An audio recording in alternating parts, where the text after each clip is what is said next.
Mauri ora, rauranga tera mā, tēnā rā tatu. Koutou ko tai mai nei, tēnei wā, mai hara mai, koutou kaupapa o tēnei hui, tēnei te mihi kia koutou katoa.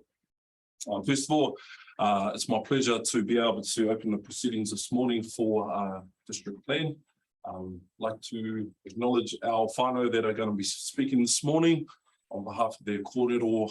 Know that the words that you provide us today are going to support our whānau, the well-being of our whānau, our hapu, our marae. Know that your tipuna are behind you as well. To our board, thank you for doing the heavy lifting for us. I see a few of our council members over there, so thank you for doing the heavy lifting for us today. And lastly, I'll just open up with a karakia. I'll hand it over to our Mayor, me Alex, and then go from there. So I'll get everyone to E2, please. Mino e tātou. E rongo whakarongo mai rā, kia tau te mauri e tēnei huhunga, kia taputahi ai o mātou nākau. Kia tutuki o mātou e whai ai. Tuturu e rongo whakamaua kia tēnā. Tēnā. Haume hui e tāiki.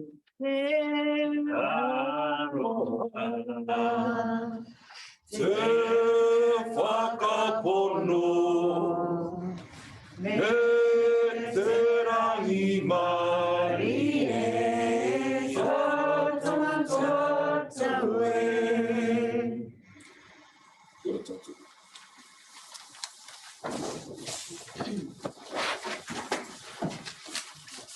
Ina mana, ina reo rā rangatirama, tēnā koutou, tēnā koutou, tēnā tātou katoa. Welcome everybody this morning to our whare here at the council and for the district plan hearing this morning. It is my pleasure to welcome our mana whenua, representatives from Ngā Hapu and Ngā Marae or Tamatea, who will be presenting as part of this kaupapa today, and part of my role to welcome you to be part of these proceedings. It is of vital importance to us, as it has been in the whole process of our district plan for the last 5 years, to have partnership with mana whenua alongside us. The role that we've had in the committee forming the policies over the last 5 years has supported us, how we've been supported in our decision making, and now supporting the voice of mana whenua into the decision making process for the district plan. So setting the scene this morning to have everybody to have a space where the mana of our people of Tamatea have the respect and the place that it needs into this process, which is so vital to our whenua and to the future of our whānau and our wider community. Would like to acknowledge our commissioners and Chair Robert for your leadership, and the rest of our commissioners, including some who are our elected members of council as well, representing the community. Fabulous work that you are doing. Also noting the hard work of Dr. Roger Marker, who has been part of this process for a number of years now, and unfortunately as an apology today, so we will miss him today, and as these part of the hearings.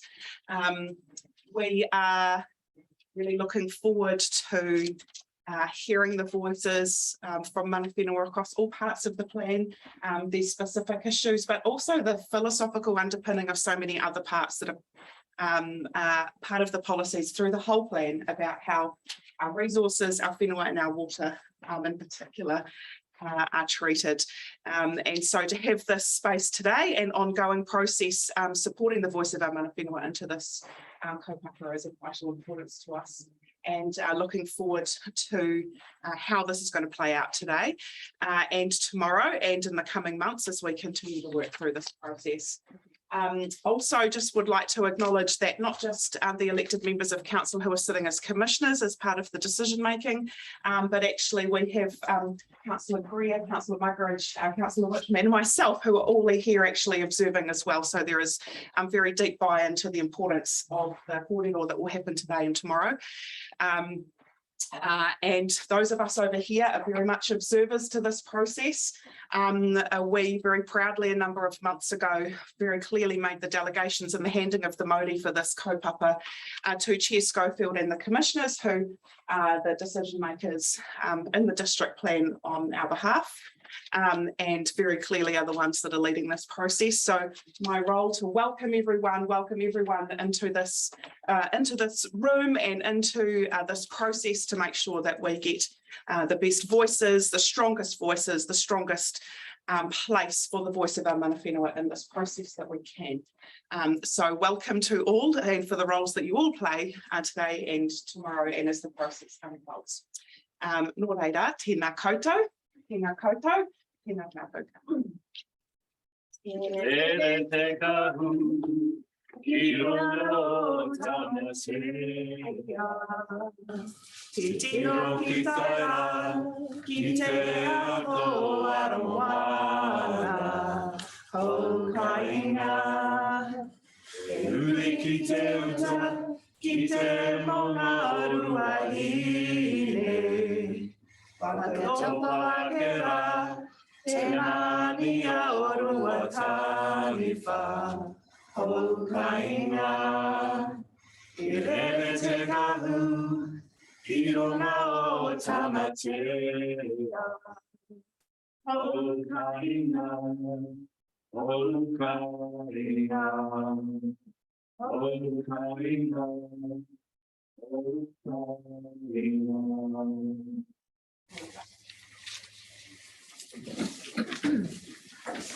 Mihi nui, tēnā koutou, everyone, welcome to hearing number 4. My name is Robert Schofield. I'm here of the hearing panel. I'll introduce the panel very shortly. Today's hearing is not following the normal format. We decided to take quite a different approach. Today, it's all about the panel listening. So, I mean, there may be some questions for just to understand, but today is more about listening and listening. So we normally hearings run fairly informally anyway, but today we'll loosen that even more a little bit. We'll have sort of basic sort of rules around, keeping cell phones quiet and all this sort of stuff. But other than that, the order of the day will be to have the reporting planner just talk to her report. I'll talk about that shortly after this, and then we'll take a break at around 10:45 and then start the hearing proper after that. Stella Morgan, who's prepared that report, has prepared a sort of compendium of what the issues are, what the district plan provisions are, and she's put forward some ideas and options there. She's not wedded to those particular ones. She's just putting there sort of an information basis for everyone to read and understand what we are dealing with. In terms of timeframes, we are due to finish the hearings by the end of the year. We're going to have a wrap-up hearing in December, I think. But in terms of this topic, we are looking at returning to it in mid-November, which sets some timeframes for the reporting planners and people involved in that process as well. So in short, we have a fairly short time frame to continue the discussions. Now, I recognise that, the panel recognises that, the council recognise that, and we understand that there will be some questions and discussions that we'll need to carry on past that time frame. It's not going to be wed by that time frame. But we will be looking quite closely at what we can do as a panel in terms of recommending changes to the district plan at this point in time. So it's important that everybody bears that in mind. We have our own challenges here in terms of timeframes. And after today, we hope that through the council's facilitator engaged, Dave Milner, will help the process of discussions that are outside us. We will have no input or involvement in those meetings, those hui. But we will be very interested in the outcomes of those discussions, and particularly where we can help as a panel make recommendations and in understanding what the longer term conversations need to be occurring. I think that's all I need to say at the moment. And yes, as Sir Worship said, unfortunately, Roger can't be with us this week, which is unfortunate. So we wish him all the best. We are recording this. We do know that some submitters will be coming in during the day, so I will outline the same things that I've outlined just now during the day as we need to.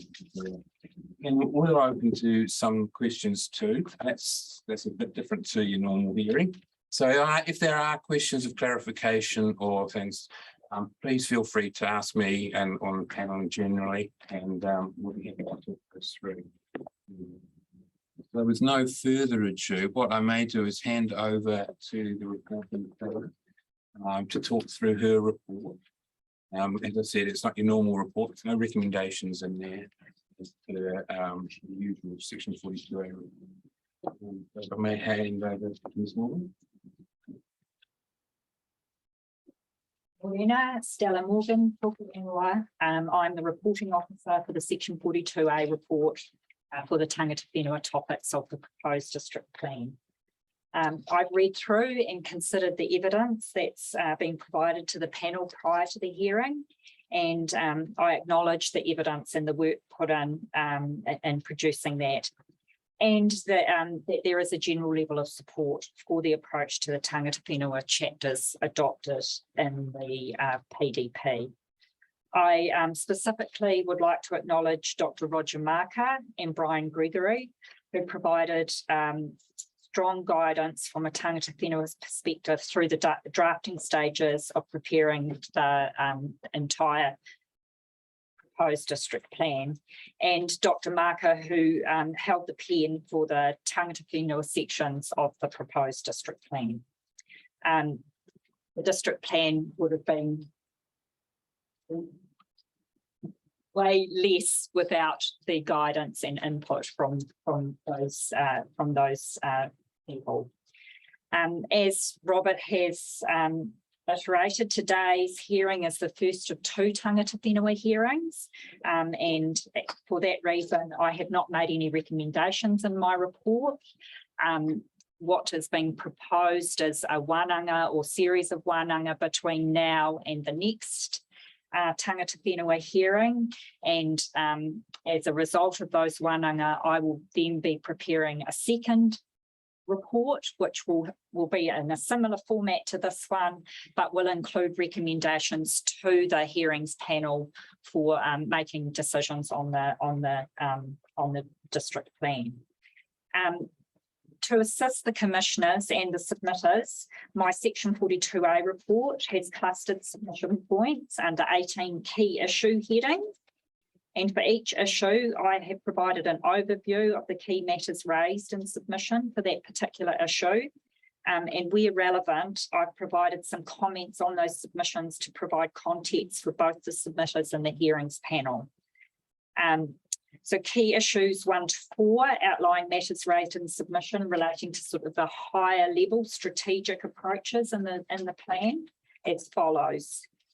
Key issue 1 outlines matters raised in submissions and further submissions with respect to the mihi, the Tangata Whenua relationship, and Ngā Reo o Te Takiwā, or the representative authors. And there have been a number of detailed submissions on those seeking changes to those provisions. In terms of where I land on my section 42A report, I'm not able to make recommendations on those sections of the plan, so that's where we're really strongly looking to working in wānanga to see if we can get that input into the plan, from the Tangata Whenua's perspective. And that's where Dave Milner will be helping. Key issue 2 outlines matters raised in submissions, further submissions with respect to co-governance opportunities and iwi involvement in decision making. Key issue 3 outlines submissions and further submissions, requesting that the district plan references the concept of Te Mana o Te Wai and its principles as set out in the National Policy Statement for freshwater management.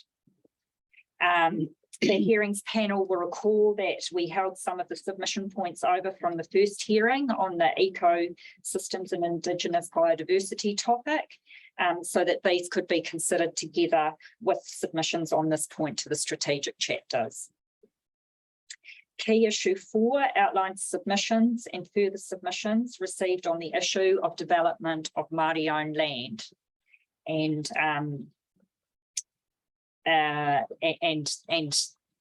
Tangata Whenua's aspirations for that and their desire to ensure that the plan does not impede those aspirations. Key issue 5 outlines submissions on the use of te reo in the district plan, and there are a number of specific submission points relating to terms identified in the glossary and definitions. Then moving on to the chapters in the district plan, key issues 6 to 10 outline submissions and further submissions to the remaining tangata whenua provisions that have not already been addressed by those strategic matters I've just identified. Key issues 11 to 15 outline submissions and further submissions on the SASM, or the sites and areas of significance to Māori chapter. So that chapter specifically addresses important sites to Māori and puts in place a framework to protect those. The actual schedule that identifies those sites is, we acknowledge that that's particularly wanting at the moment, that there hasn't been, the work hasn't been progressed in terms of identifying those sites, and council have acknowledged that that would be a further piece of work going on outside of this process that they would be they're committed to undertaking. But the rule framework is there, so that when we get the sites identified, there is a rule framework there. Key issue 16 to 18 outlines submissions and further submissions on the PKH, or the Papakainga Kaumātua Housing and Associated Marae-based development chapter.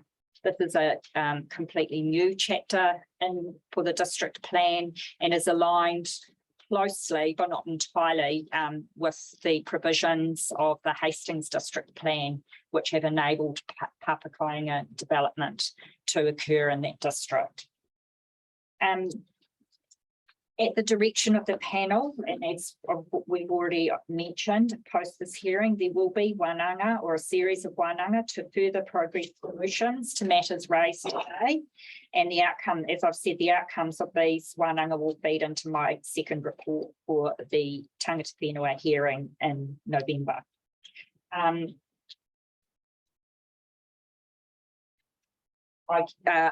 One of the matters that the panel will be getting their heads around, for want of a better word, at the end of today is how those timeframes will work. We acknowledge that there's quite a short period of time to make changes between now and November. So we will work through that with tangata whenua. And that is probably all I have to say at the moment, unless anyone have any question. So just to clarify, in your report, there are some points where you've kind of given a steer or a question or whatever, either to particular submitters or just generally, or to the panel indeed. So just thank you. Any questions from? Okay. Yeah.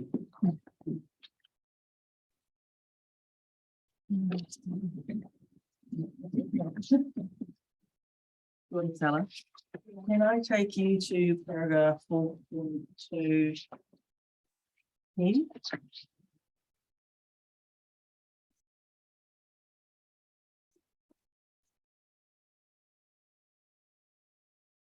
Acknowledging that we've got a an iterative process here. My questions are more about teasing out some of your thinking and that may help in terms of some of the thinking that may happen in terms of the whānau. So they might seem a bit more generalised than I might normally do, but that's the intention. So in terms of 4.10, we talk about mana whakahono arohe. And I think someone you mentioned that some of the matters around co-governance, etc., are not well placed in the thing and maybe better in such an agreement. I'm aware the council has been talking to you when I've thought about bringing these agreements in place. But if we don't have those agreements in place, is it your perspective that we can't put some of them or any of them in the plan, or is it, what's your sense of the scale in terms of, can you give me a sense of that based on your experience of other plans? My thinking is that the opportunities for co-governance and however those partnerships transpire, there is the opportunities for those to be developed. And I think my thinking is that it would be appropriate to identify those as aspiration in the district plan itself. But in my view, it's not difficult to direct. We can't direct that to happen in the plan because it has to happen outside of the plan. So I am comfortable with the aspiration as it's been expressed in the plan. The implementation of it is something that needs to happen through separate processes. And so, just following that along, we put some aspirational language in the plan. Subsequent work is done in terms of implementation. The normal process would be that some or all of those would actually end up being some sort of plan change or something like that if they're relevant to the plan. So that's largely if that would be the normal process. I think from if you're talking co-governance, but generally, okay. So it depends a little bit on the issue. So if it was co-governance and that happens under the other RMA provisions, then the plan will not necessarily need to be changed in response to that. If it is for example, specific things around for example, identifying sites of significance. In that process and how it would have to go through a separate process. That's what I'm thinking. It's the mana whakahonos, it's very much based on what the council and you determine it will be. So there could be opportunity. There could be a whole lot of other stuff that roll out of that depending on the agreement. So that's I guess what I'm saying is it's the opportunity is not a lot. It's not in this plan or in this process. There could be a subsequent process there. Yeah. In terms of your 4.2.12, this is around cultural impact assessment.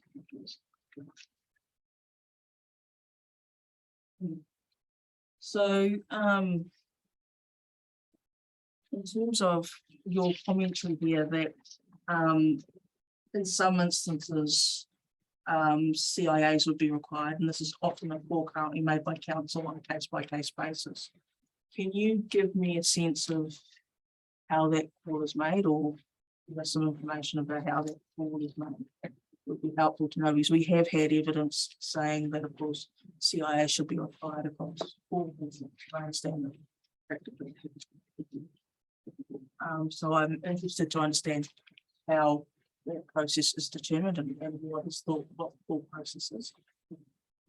I do think there's a really strong aspect of education and understanding from council staff on that. And I think, as you probably will be aware, that has been evolving considerably in recent times. So I think we can all think of situations where there hasn't been involvement at the appropriate time. And I think the stronger the relationships between council and the tangata whenua, and through the appointment of positions such as PAMs, that hopefully that we're closing the gaps. I mean, I can't speak specifically for Central Hawke's Bay, but I would say across the country, there is a strong attempt to close the gaps on that. So to make a call, it is generally the planning officer, the consents planners will be the first one to raise it as an issue.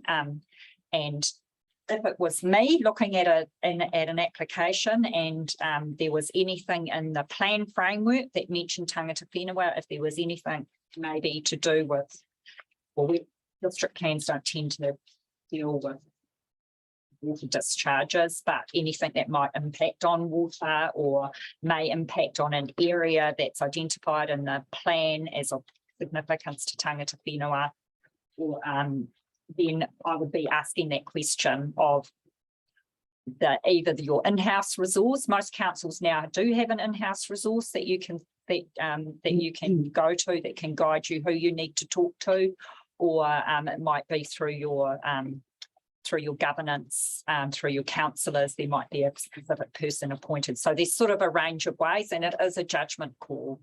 I think I'm acknowledging submission on this point. Yes. And the concern, which is common, actually, that gap, if it is filled by someone who doesn't know. There's always a risk there. You're an experienced planner. I trust that you'd be able to pick this up, but we may not have an experienced planner sitting on this. So I can understand why there is this concern and almost a blanket approach for fear of what the risk to not do so. Are there options that we could utilise in the plan to provide some protection and things like that? One option I have heard of, and I'm not sure if that there is this blanket, but that we can actually just sign off and say, much like a acceptance, even say we don't actually need to do that. I am very mindful, and I will ask any submitters that it takes a lot of resource and time and effort to be actually signing off all these things. But I guess it's that balance. So because it's been raised a couple of times, looking to the Wainara process to give us some context on where that balance, where they would like to see that balance. So did you have any thoughts or any options you might think of that they could consider? I mean, I think a lot of the options actually sit outside the plan and how the council does their practice. So I think that's where, I mean, you could have numerous provisions, and I think the district plan is setting itself up to have good, strong provisions for tangata whenua. That means, I mean, the tangata whenua provisions sit across the plan, so there is always the obligation to consider how any particular application will be affected by those. So those provisions are there. I think the issue that you're raising is a really strong matter of practice, and for Central Hawke's Bay, I think that their relationship document that they've set in place and their commitment to resourcing and partnering on tangata whenua issues has really set a strong basis for that. But again, it will be that practice and how that evolves that will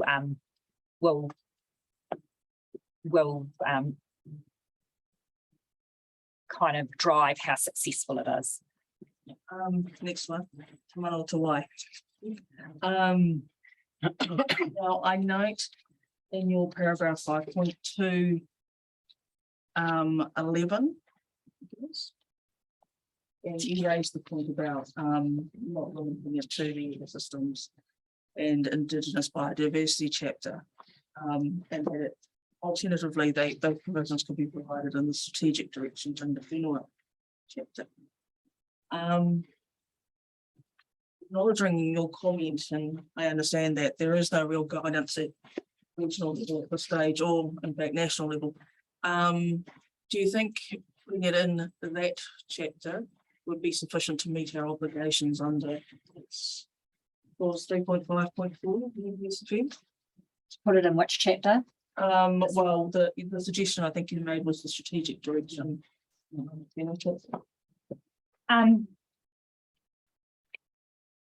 I'm not entirely sure, to be honest, In Loretta. the absence of Yeah, guidance. because I think if provisions are inserted, and I'm not particularly necessarily opposed to inserting those provisions. I guess I'm just cautious because we don't have that guidance. But if we do insert those provisions, probably Central Hawke's Bay will be the first council in the country to have done that, from my understanding. That's not to say that they shouldn't do it. I guess I note in the evidence from, is it Liz Monroe, on behalf of Ngā Hapu Ngā Marae or Tamatea, that she's very clearly articulates that it's up to local tangata whenua to determine what Te Mana OTY looks like, and I'm not sure how much that's been done either. So like at this stage, I just don't really, I don't know. Yeah, I think from my perspective, I guess, Te Mana OTY, and it's a point that I think that Stephen Dace raises in his evidence. Te Mana OTY, in terms of the practicalities of what it means in Little Hair, there's a, as for tangata whenua mana to determine. But in terms of a concept, the NPCFM of course is far wider than that in terms of it's our obligation to protect the wild.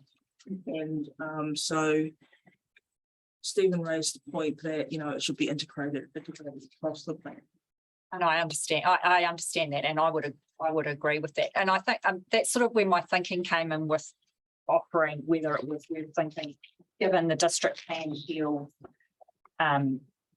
mainly with the built environment, but that link is with the regional plan, is that whether the alternative that the resource management reforms are looking at, is whether that might be an option. But I'm not really wed to an answer at this stage. And I think it will be, I'm quite interested to hear as we go through this process here from Mana Whenua, their views on that. I think too, contextually acknowledging we're dealing with a district plan, but it comes back to that, the confidence that the planner that will be dealing with the say for an earthworks, which may be beside or waterway, makes that connection to Te Mana OTY. If it is only, well, not only, but it is primarily in the tangata whenua section, they may not necessarily make that connection. So ensuring that practically Te Mana OTY is acknowledged when it needs to be is going to be a question. I guess well, I mean, some of the submissions are very broad, but in terms of the actual specifics of the submissions, the places it has been requested are in that section or in the eco section. And Stephen Dace has commented about a wider integrated approach. Yeah. So there is scope to look at how we might do this in a sort of an integrated way. And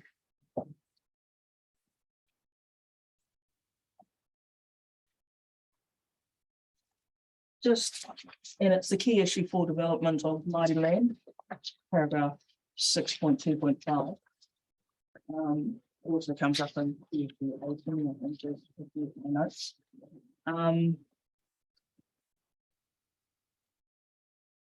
Acknowledging that we've got submissions before us that are relating to land and seeking to develop proper climate and housing and marae-based housing.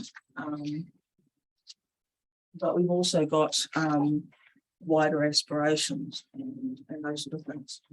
Acknowledging the importance, the significance of having the detailed chapter. But have you considered reflecting on the national planning standards, perhaps looking at a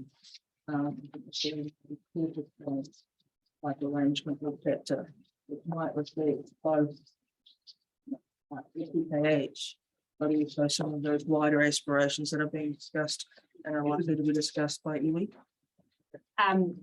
So what I would say on that is that there are some, and you're probably aware of this, but there are some submissions specifically relating to treaty settlement land for zone changes on those, but the request was not for a specific official zone, but for, I think, more of an urban zone. So those matters are being considered as part of hearing 6 on the rezonings. So in that sense, there may be some consideration of that. I don't know whether, well, I can't speak because I'm not doing that report. Rowena might be up, and she hasn't started that yet. So no one actually asked for that special purpose zone to be specifically asked to that, acknowledging that there's been these broader issues. So at this stage, I don't have an answer to that, and that may be a solution. And we'll come back to you with something on those specific requests in hearing 6. But again, depending on the nature of those submissions, which I'm not familiar with, it may be whether we can do that in this plan or whether that's something we look at in the broader scheme of things. But yeah, I think there are definitely options here. Yeah. I think I would reflect on the approach taken in Waikato, where similarly they did they didn't do Wānanga, they did a process after the hearing. Right. They ultimately came to the point of developing a new chapter, yes, of Māori aspirations. So because I'm putting the tono out to you there, that that there may be some thinking around that, because there are a number of submissions that are seeking that wider impact. If I could just also comment, what would be really helpful for us as we go through the Wānanga is for us to, I think partly there are some submissions on aspirations, and there may be provisions in the plan. And we can discuss this more when we're able to sit around the table with it, where I think actually we can meet those aspirations through these provisions, or understanding what is it that might be the barriers. Are there still barriers there that we haven't addressed? So I think that's going to be really important. And I think come to that. Certainly in terms of para 6.2.2 and development in the PKH chapter. I'm just mindful that in coming back to a planner, we're likely at 3, where, for example, Māori may choose to have land that is not Māori land to utilise for public finance. There are many reasons for that. The historical nature of Māori land, how it came to be, the financial barriers are a good example. So having to produce evidence to potentially a young planner who then has to determine the appropriateness of historical evidence under 3A 1, or the appropriateness of why land cannot be converted to Māori title. Yeah, I can see problems with that. So I'm interested to understand contextually what sort of criteria you would expect a planner to have to actually determine that. I could see a bit of a minefield on that one. And I guess there we're trying to distinguish between any application that someone might bring forward to develop land and to use those provisions in a way that they're not intended. Like, so for someone who may not be Māori, like for me developing Papakainga, which then enables development of particularly rural land in a way that's not envisaged by the plan. So it was about somehow, and so that might not be the right answer, but that's kind of the reason behind it. Yeah, I think we sort of have to tease out the purpose or the reasoning for that. Papakainga by the nature of it. The community and things like that, I would find it hard to believe that that's someone who was not Māori would be applying for that. But be that as it may, one thing I also wondered was, 4 again, 3, that the other 2 are controlled and 3 is discretionary. Again, I wondered whether the activity status was a bit higher than it needed to be potentially, and just sort some reflection on that. So perhaps in terms of the Wānanga and a conversation with the planners at the Wānanga about the necessity of that level, given for example, the matters raised in the criteria and ultimately in the work and such.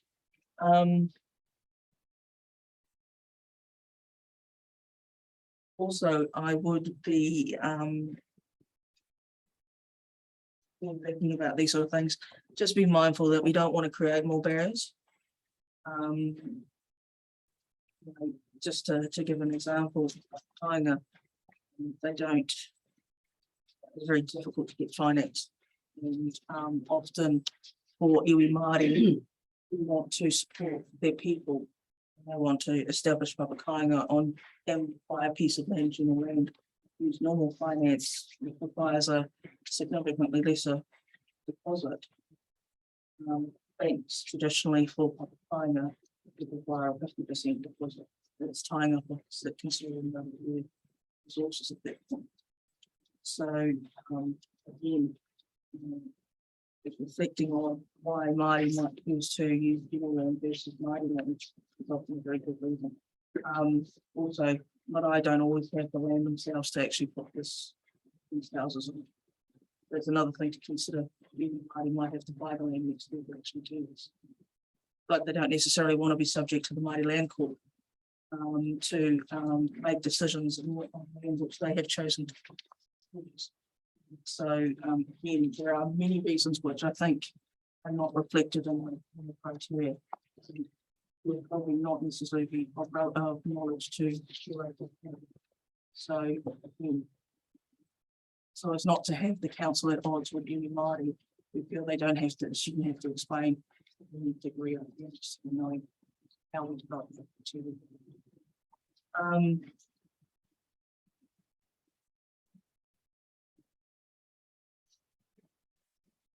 Just some of the more technical points. 6.2.4, you refer to the Hastings District Plan, Papakainga District Project, but just for our purposes in terms of the decision, could you provide us with a copy? And then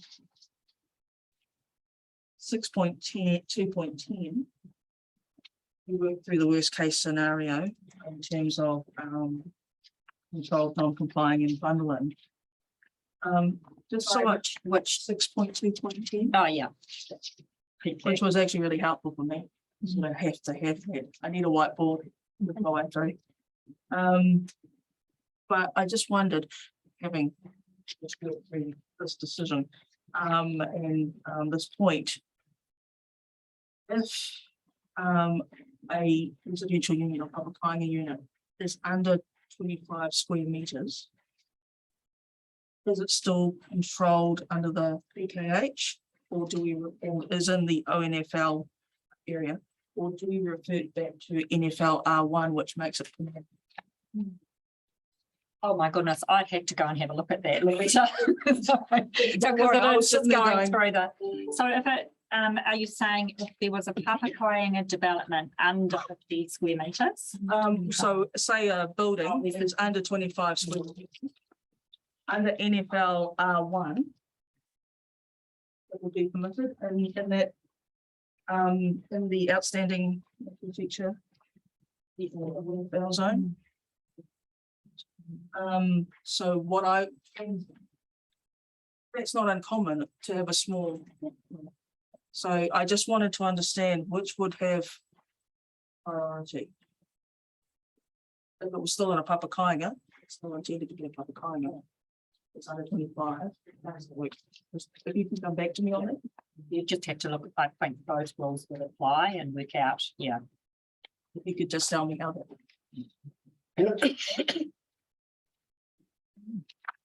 All right, 12.2.7.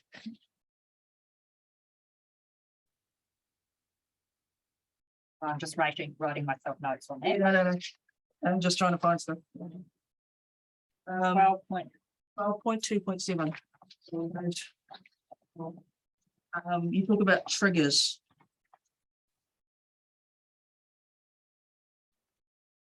With respect to accidental discovery protocols. Oh, yes. I don't hear it now, but can you just give us a bit more information about what you mean in terms of triggers? Oh, okay. So when I say a trigger, there will be a volume or a area of earthworks, for example, that under which you don't need a consent and under which you do need a consent.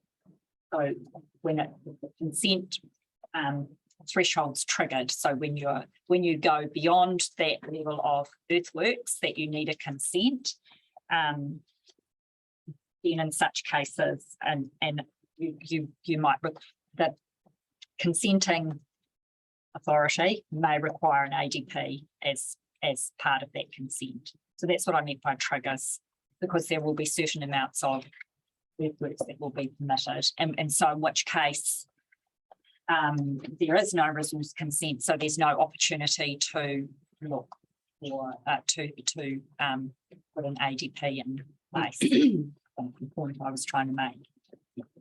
Just on 12.2.8, you raised the other district plans are different examples. Their approach. Could you give us some of those examples? Well, funny you should ask that, because Hastings says they've got one, but I have not been able to find it. So that was the one I wanted to provide. I thought that would have been really useful. I think Heritage New Zealand made a submission point on this, which I thought was a really good point that they made, that it's, again, it's probably something that would be worth discussing with Tangata Whenua to see whether they would like a generic ADP in the district plan, or whether they'd like the opportunity to have their own ones for specific situations and work through.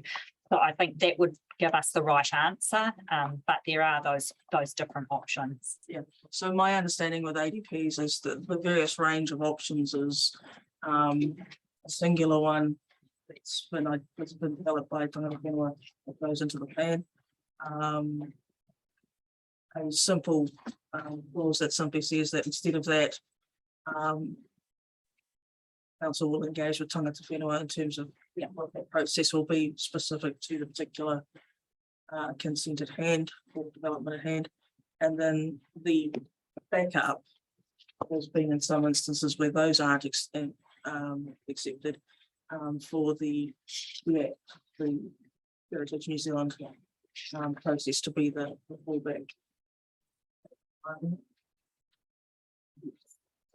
That's just to give some insight to international try to let everyone know that there are varying options that they can come back to us on in terms of. And I guess the Heritage New Zealand ones would only kick and be triggered or come into play if there was a site in question or an area in question. Yeah. I think I will raise this with Heritage in terms of understanding the nuances. That's just why it would have been helpful to see the Hastings one, because there are nuances between what Tangata Whenua might consider accidental discovery, one of the base, I get. Yeah. Heritage New Zealand. So I will raise that with Heritage New Zealand, what their experience has been in terms of this.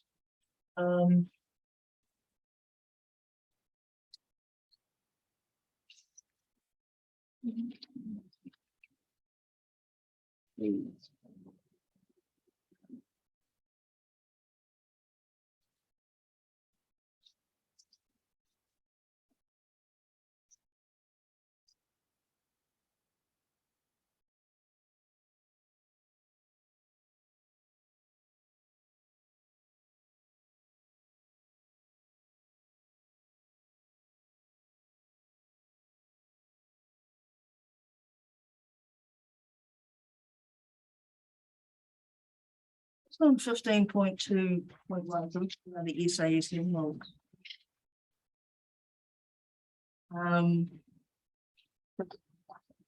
And 15.2.2, we raised that is a restricted discretionary activity. Council can grant consent with conditions.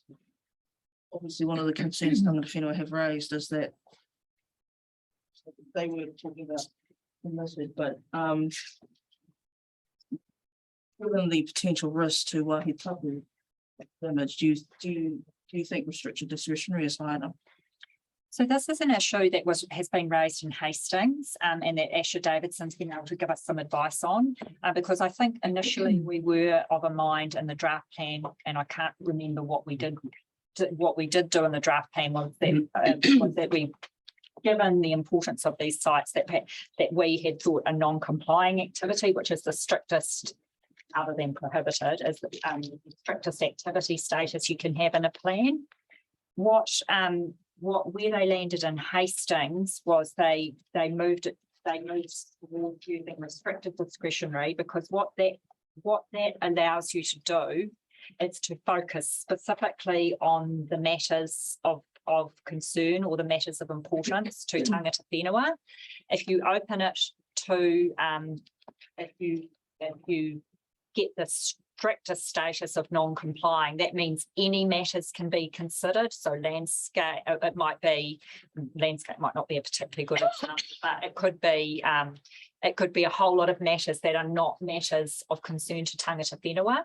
So restricted discretionary allows you to really keep the scope of the consenting process firmly and squarely placed on those matters of importance to tangata whenua. So that was the advice we'd had in terms of having that as a restricted discretionary activity status, and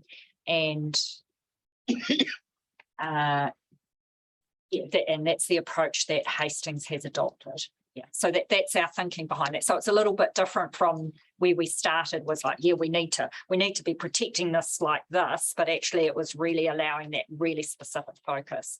And with restricted discretionary, you can still, council can still turn down an application. They still have the ability to turn it down and to put conditions on the consent. Just on 17.2.6, you raised the an additional notification process to landowners affected by the submission is anticipated later in the year. It's about SASM mapping. Is that a matter we can talk about in the mapping?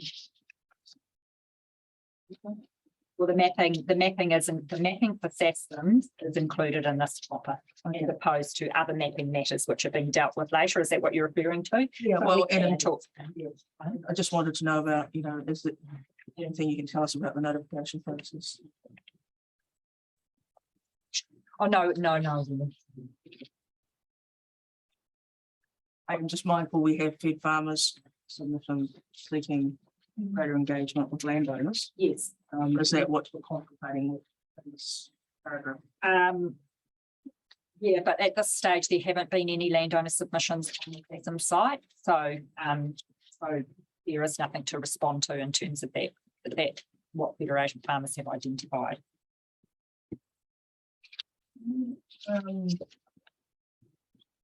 Just for completeness too. It had to, For completeness too, in terms of paragraph 20.2.12. That matter has been deferred to hearing as part of the second hearing on something. Is that the only one? Is there anything else that we should know that's been largely deferred? So that's the Kaingaora one. There may be some really, I think.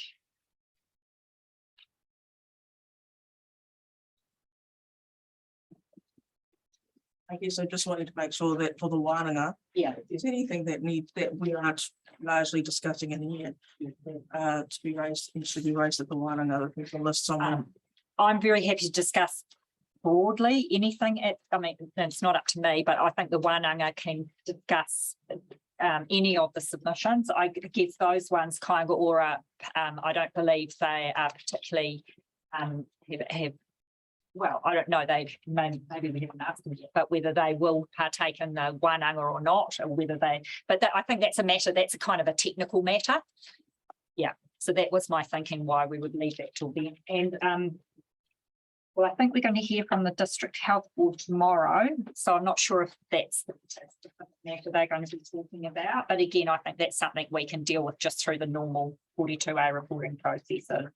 And with the firefighting one, again, I think we can deal with that. That's not really something we need to be concerned about in the Wānanga. And there has been work done with PENS on the firefighting standards for the rural zones. So I'm anticipating that we will take the same approach for the Papakainga provisions. Just quickly, I know we're running time. If we look at the plan, I just had a couple of questions around the PKH. That Can you just let me get it? Bring it up. PKH standard 13.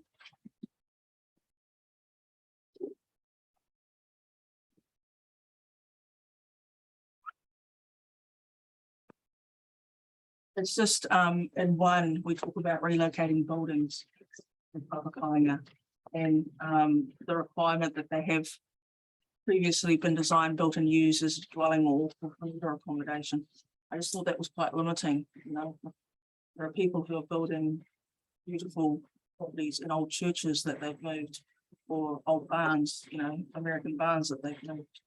So that was one observation of quite a narrowing of options for that I haven't seen in others.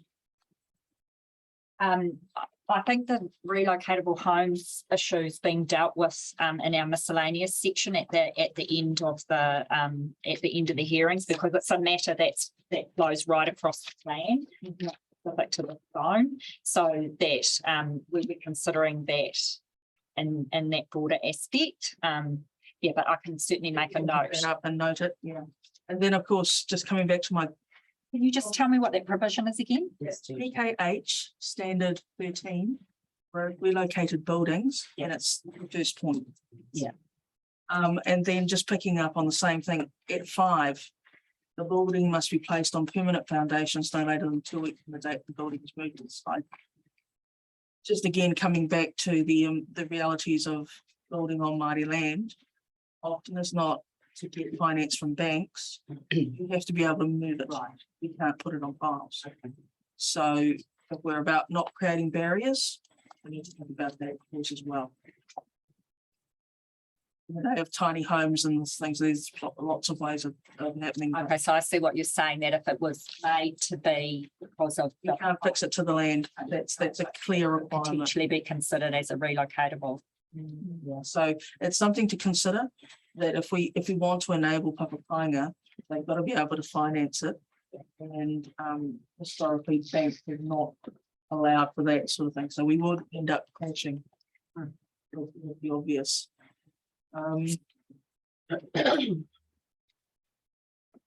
Again, coming back to that, let's, you know, dealing with questions of interpretation.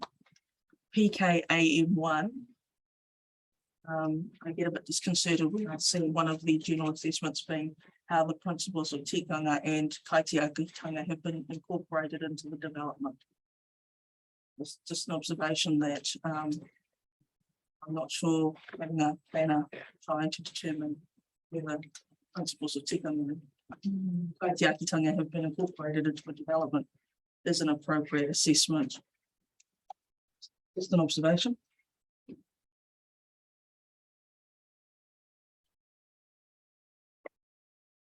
And that's me. Thank you. In the interest of time, and I'll save any questions I have to later today, where that it's nearly 11 o'clock. We were supposed to resume. So I think Jessie's just trying to get hold of Diane just to make sure she's okay about starting slightly later, because I think it is important we take a break now. And there is food out there for everybody to enjoy, so don't worry about that. Please help yourself. I just want to acknowledge the presence of Her Worship, Alex, who will be sitting here for the day, just to listen. That's your role too, just to listen as well. I want to acknowledge the presence of Heritage New Zealand Paohere Taonga in there. They're not due to speak till tomorrow, but they thought wisely it'd be good for them to sit in here today. So thank you and welcome. And I understand you have offered kindly to your support for any wānanga process in regard to the trust's role in archaeology and sites. Is that correct? So just to take that on board, he said, Mr. Muller. Thank you. Councillor, thank you for attending as well. So with that, I will take a break and hopefully we'll take a quarter hour and resume at 11:15. Everybody, so the hearing is adjourned until 11:15. Thank you.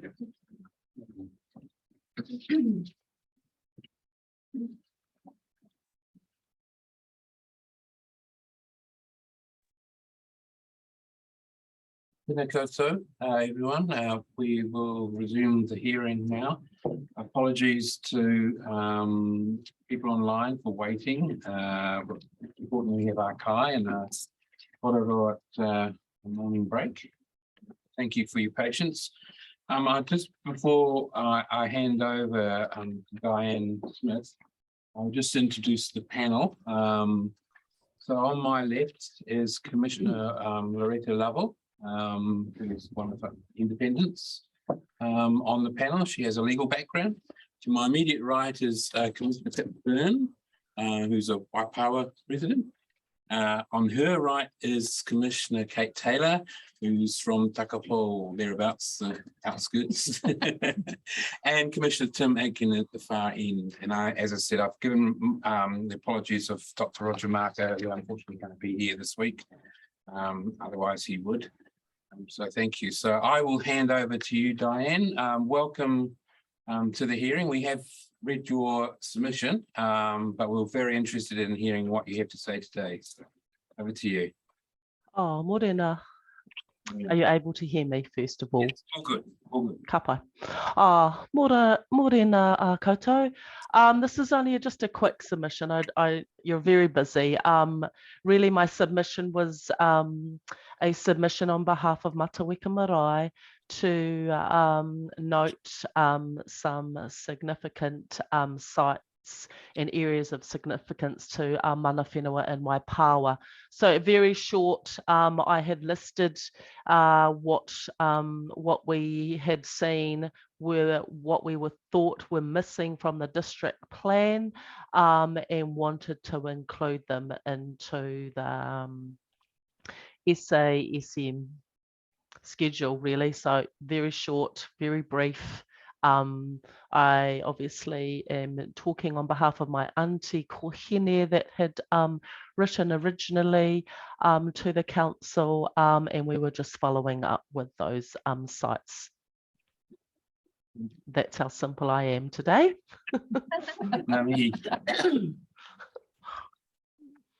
All right, so I've got your submission in front of me, and so those. Are you okay to answer any questions the panel may have? Sure. Commissioner Aiken. Didn't come back to me. Okay. Commissioner Taylor? All good? Hi, Di. Commissioner Byrne here. I see that in further submissions, there's a request for the location of these sites to be specified. Mhm. Would you be okay for the actual, to be more specific about the actual site location, or would you want that to be kept silent? No, we're not. I'm not, certainly not particularly. I don't have an issue with them being recorded. So no, we don't have an issue. Right. The other thing was the Hutana trees. Obviously, there's a plaque there. I've seen that when I've used the Tuputupu trails. Who erected the plaque? Was that? The Hutana whānau from Porongahau. Yeah. So they whakapapa to Mataweka Marae. So their whānau are actually buried in the Mataweka Marae. Urapa, I should say, sorry. And I know that your submission wasn't actually based on or had anything to do with the mihi, but do you have any comments to make on the mihi, or any thoughts on that? On whose mihi, sorry? The mihi at the beginning of the district plan. Any thoughts? No, I don't know. I did not put any submissions in with the Mihi, so I won't comment on that this morning. And you're looking to take part in the future Wānanga or? Mhm. Yeah. If I'm needed, yes, absolutely. If and when I'm needed, absolutely. Yep. No, that's me. Thank you.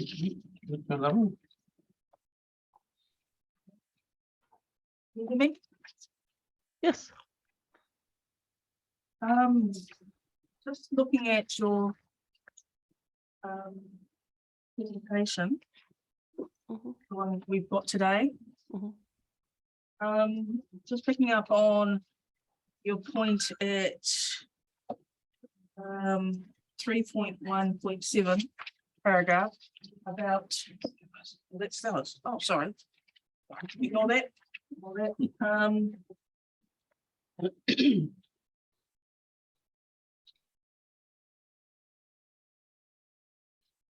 We've had some discussion around silent files Mhm. and acknowledging your comment about putting things more clearly and making them available. What are your thoughts on silent files? Because of course there will be those who aren't comfortable with Mhm. providing that providing detail. Mm. Um, I guess for us, the reason we probably don't want silent files is because that is quite a public area. And when I talk public area, there are some bicycle tracks, obviously, that are running along the banks of the Tukituki awa there.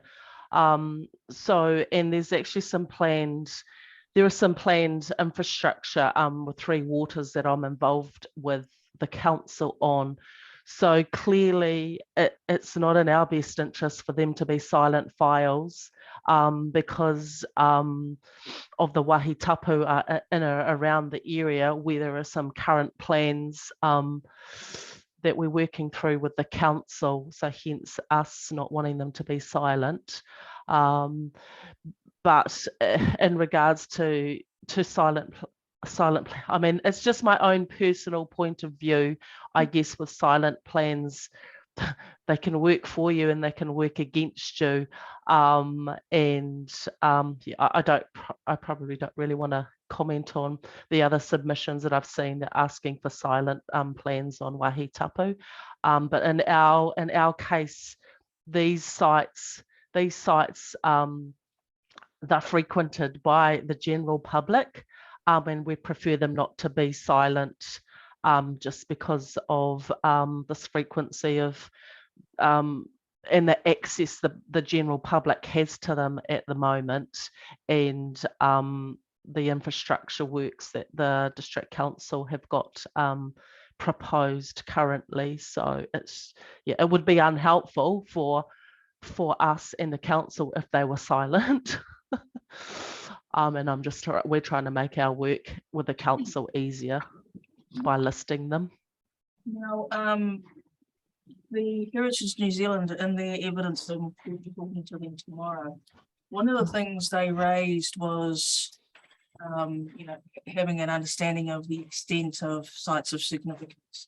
And if not the exact detail, I think their comment was at the moment, it's a blue dot on a map. If not providing that detail of extent, whether another alternative was a papa.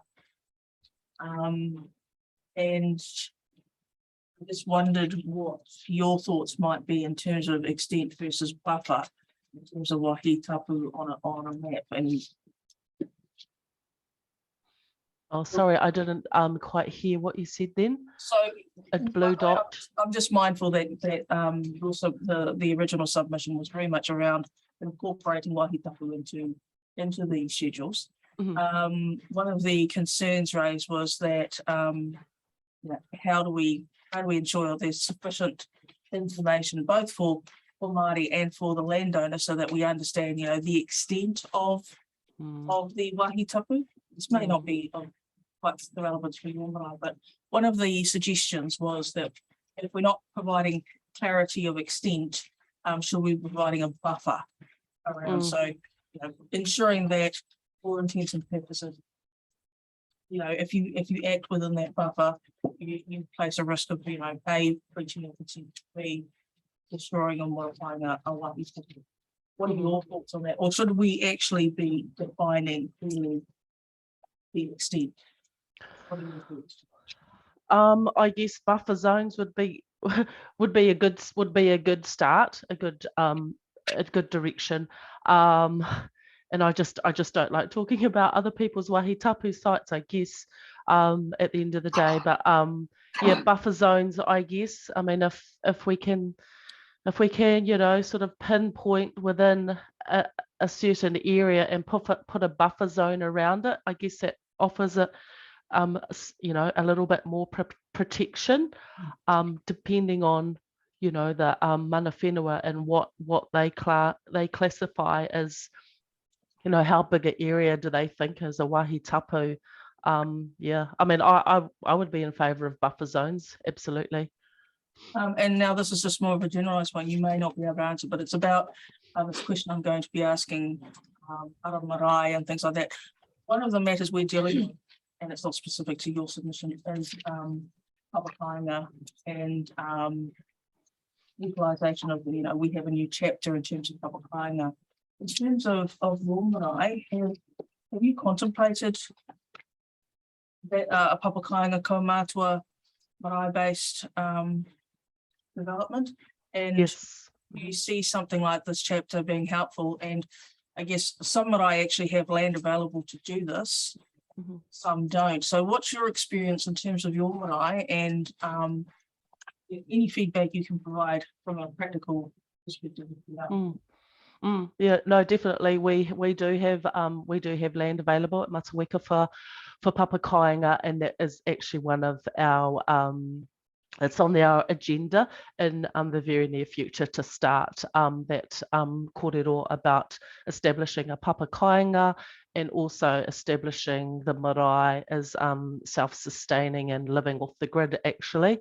So that is one of our major projects at the moment. So the papa kāinga chapter in the new, you know, the proposed district plan would definitely be helpful. So we're lucky. We're fortunate. We do have the whenua right there beside our marae for papa kāinga. But I guess I can't speak for the other marae that don't have whenua close to them for papa kāinga. But yeah, I definitely support the new chapter for, that's in the proposed district plan. That would be awesome. Do you know of any of the barriers that might be there to kāinga? We talked about finance, for example, as one. Is there anything else? Again, is just acknowledging it's not part of your submission, but it is helpful to get context. Yeah, I guess obviously the whenua is the biggest issue. The finances, and I guess probably the biggest thing in sitting inside a marae is the capacity and the capability of the people that are able to drive a project like that. You know, they may have the love and the attention, but actually they don't have the capacity to be able to drive that project because they are big projects, papa kāinga.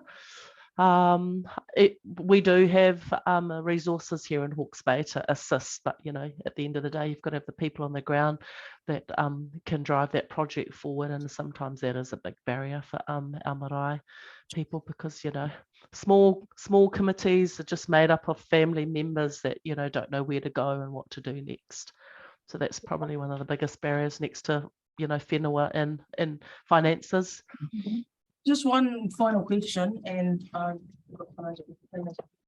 in the papa kāinga section, we have provision for industrial and other and commercial developments, but on yours, have you contemplated, or often, but I do, social elements to your papa kāinga? So order, all of those sort of things. Are those things that you contemplate as part of, I guess, like to use the word master planning, what you would want in terms of your papa kāinga? Social services. Sorry. Sort of, it's more sort of, ancillary to, or so if you were planning your papakainga, would you also be contemplating thinking of some of the more socialized?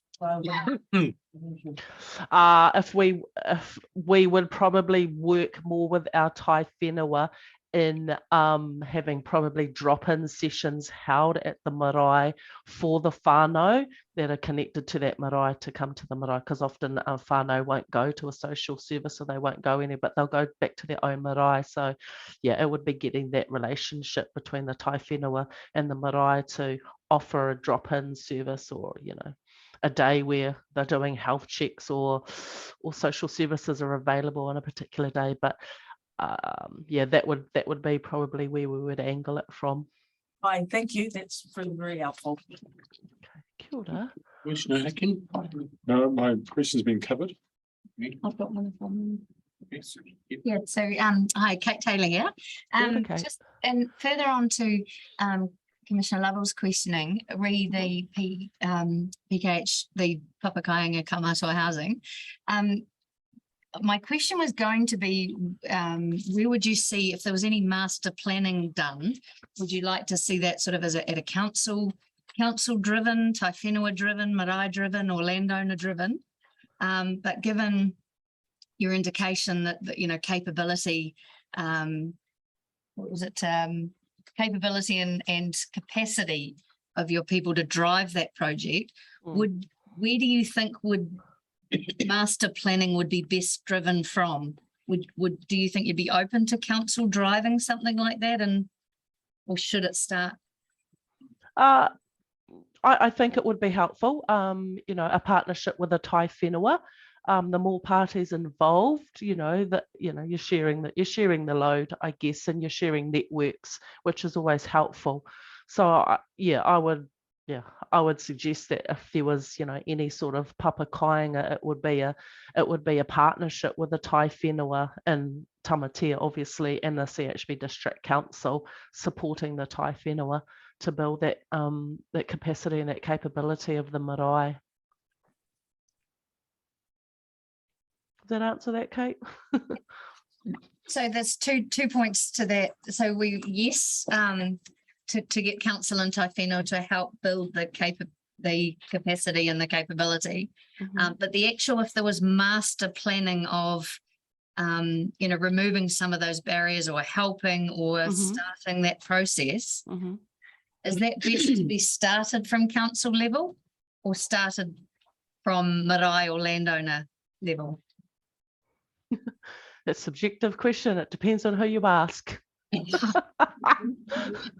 That's I mean, I would say it would be fantastic if we got some leadership from the council to assist and get it off the ground. And often Māori will say, for Māori, by Māori. But if we haven't done it, I always say, if we haven't done it yet, somebody's got to do it.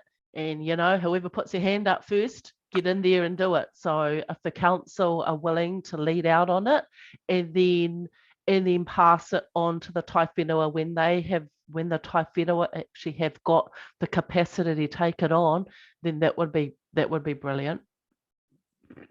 Because obviously at the moment the Tai Whenua, I don't think, have the capacity to do it. Otherwise we would have done it. They would have done it by now. Thanks, Stein. Thank you. I have no additional questions there.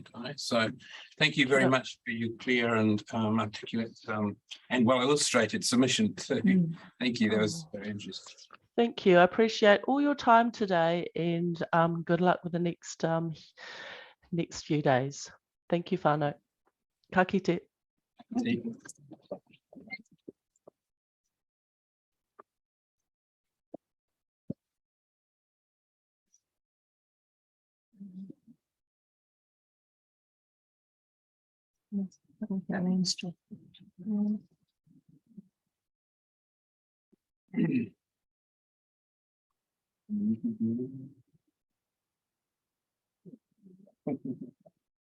Ora, Stella. You hear us okay? Kia ora. Welcome to the hearing. You've been sitting in for quite a while now, so thank you for your patience as well. Much appreciated.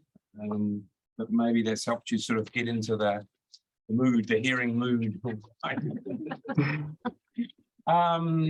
So we will give you the opportunity to talk to the trust's submission as you see fit. And if you're okay, to answer any questions from the panel. Yep. The floor is yours, so to speak. Can you hear me Yes. okay? All good. Okay, kia ora. Tēnā koutou, ko Mangatiki toku maunga, ko Manawa rākau toku awa, ko Kairākau toku whenua papatapu, ko Ngai Te Aotua toku hapu, ko ngā tika hanunu toku iwi, kei te noho au ki Kairākau, ko Stella August toku ingoa, tēnā tātou katoa. Thank you for having me here today. I would like to acknowledge Dr. Roger Marker, even though he's not here, Chairman Robert Schofield and the Commissioners for your dedication to Te Taiao. And finally, a mahi to me, Alex, and the Central Hawke's Bay District Council team and the work they do. Briefly, I have a Master's in Marine, a Master of Science with a Marine and Freshwater focus, and I'm currently studying a Master of Archaeological Practice at the University of Otago. My experiences, though, that have informed this submission really come from the work that I've done with the Kairākau Lands Trust over the past few years. We have 1,500 hectares of Māori land that we have retained from the Kairākau block that passed through the Native Land Court in 1869. It was part of lands leased initially by the Chapman and Rhodes brothers in 1853. And after 168 years, last year, we took the farm over and we've started running that now directly for our beneficiaries. We have commercial forestry too. Sorry to not be there in person today. I'm come down with a cold just in the past couple of days, and yeah, again, I hope that you've got my submission maybe in front of you. Yes. Okay, thank you very much. There's a table there that shows the submission points that I'm going to discuss. Just firstly, a comment on the hearing process. I'm here today not because I'm a planner or a lawyer, not because I have a financial benefit from what is or isn't in the PDP, not because it's my job, not because I've lots of spare time, and not because it's what I love to do. I am here today because I need to be, because my experiences as part of the Kairākau Lands Trust means that we are obliged to participate in this process to improve the district plan so that it meets our needs as tangata whenua and as a treaty partner. But this process is brutal and intimidating. I can imagine it would have been worse if I was there. I understand the need for a rigorous process that's fair and transparent, but it is confronting. We have little district experience with other district plans and planning in general. So our submission did not make suggestions about wording of specific provisions. The reason I'm here is because I see the benefit of other submitters hearing directly what we have to say as representatives of tangata whenua, with the hope of increasing understanding about Māori views and our values. I understand that there's been a change in the process to assist tangata whenua to participate with the wānanga, and I welcome this. But I would like the commissioners to reflect on the process, consider the voices that are heard and the issues that are discussed, and reflect on This in conjunction with the voices that are not heard, the issues that are not discussed. And I think it's because of a real imbalance that the process encourages. Page 3. This is about the historic heritage section, so I'm not sure, am I allowed to go over it now? Yes, indeed you are. And for your knowledge, we do also have representatives of the historic, sorry, I'm on Heritage New Zealand for Heretaonga here, and they can be listening in as well. So yes, certainly. Kia ora. So this refers to the National Environment section in our submission point 23. The National Environmental Standard for Plantation and Forestry, it provides standards to manage 8 of the core activities associated with forestry, such as afforestation, earthworks, and harvesting. And all of these can significantly affect historic and cultural heritage, but the NESPF regulations do not address historic and cultural heritage and values. In the NESPF overview of the regulations, which is a resource that's been developed by the Ministry for the Environment for councils and foresters, it says that regional and district plan rules apply to forestry activities affecting heritage. The New Zealand Forest Owners Association has an environmental code of practice that addresses cultural and historic heritage. And it has some good recommendations, but in their own words, it's only described as a reference tool. So we believe that the PDP doesn't have any rules to manage the effects associated with forestry on historic and cultural heritage, and consequently, heritage is continually ignored, especially in relation to afforestation. Certain activities are managed by both the district and regional councils under the NESPF. And there's an example, afforestation can't occur within 10 meters of an SNA, and that's managed by district council, or within 5 meters of a wetland, and that's managed by regional council. I know of at least 2 examples where archaeological sites have been planted in pine trees, and then those trees have had to be pulled out because they were on an archaeological site and were therefore illegal. It is more cost effective for the owner to not plant an archaeological site than it is for the owner to have to manage a tree or trees on an archaeological site. We would like to know who is ensuring that forestry companies and landowners are aware of their obligations regarding cultural and historic heritage. There is a real need for this to be addressed by the PDP. The officer's report notes that no specific amendments were sought. With our limiting planning experience, all we can suggest is that historic and cultural heritage be included in the PDP where there is a change in land use, subdivision, and in association with the NESPF responsibilities. Page 4, there's just some links to those documents that I mentioned. Page 5, just regarding submission point number 4, and that's to do with sites and areas of significance to Māori. Issue 1, which is protection of site values in areas of cultural and spiritual significance to tangata whenua requires identifying and mapping these sites and areas and understanding their values. This process is led by tangata whenua who hold this information. The paragraph above suggests that protection will be afforded to sites and areas of significance to Māori, and their values will be understood if they are identified and mapped, a process to be led by tangata whenua.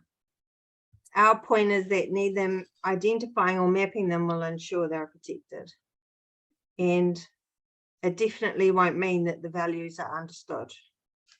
Heritage is a personal thing and is based on experiences that determine if you place value on a place or an object.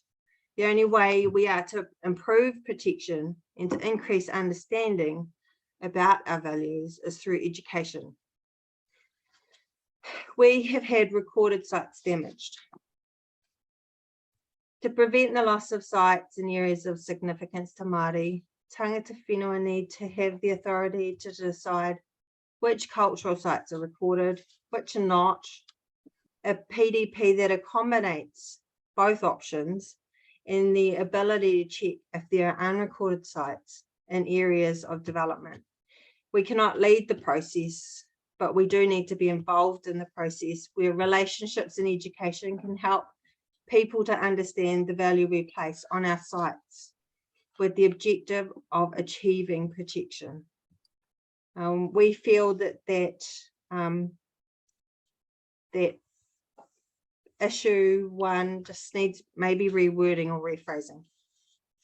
4.2 regarding submission points 5 to 10, we are happy with the explanation in the officer's report that the rule framework only seeks to regulate the activities identified in the schedule.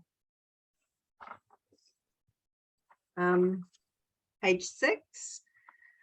Regarding submission point 19, policy 7 in the tangata whenua provisions, where there is no agreed procedure between tangata whenua and the resource user to implement procedures in conjunction with tangata whenua when any burial sites or Māori artifacts are unearthed or disturbed. Part 2 of the Protected Objects Act defines the process to follow when a Māori artifact or taonga tūturu are found in New Zealand. And Heritage New Zealand has a useful guide, the Archaeological Guidelines Series, number 8, Koiwi Tangata Human Remains, which sets out the best practice to follow in New Zealand. This document includes the 5 pieces of legislation that are concerned when a koiwi tangata is discovered. I'm not sure if the comment 11.2.4 in the officer's report is relating to our submission, as we didn't request policy 7 to be deleted. And we did note those 2 references in our submission. But we do feel that this policy is unnecessary, as there are 2 existing processes to follow that don't require involvement by council. Taonga tūturu is a clearly defined process, and the protocols regarding koiwi tangata are determined by hapu and whānau, and they can vary substantially between hapu and whānau. We do accept that an accidental discovery protocol is discussed in key issue 10, may be useful in some circumstances. 5.2 submission point 21. Where sites or areas of significance are not formally included in the district plan, it is recognised that the role of tangata whenua can play within the planning process is more limited and is likely to be as an affected party for certain activities or activities in the coastal environment, near water bodies, near marae or urupa, or as a submitter when a resource consent application is notified. To reiterate our original submission comments, but in a different way, the paragraph above states that the role tangata whenua have in the planning process is more limited when cultural sites are not listed in the plan schedule.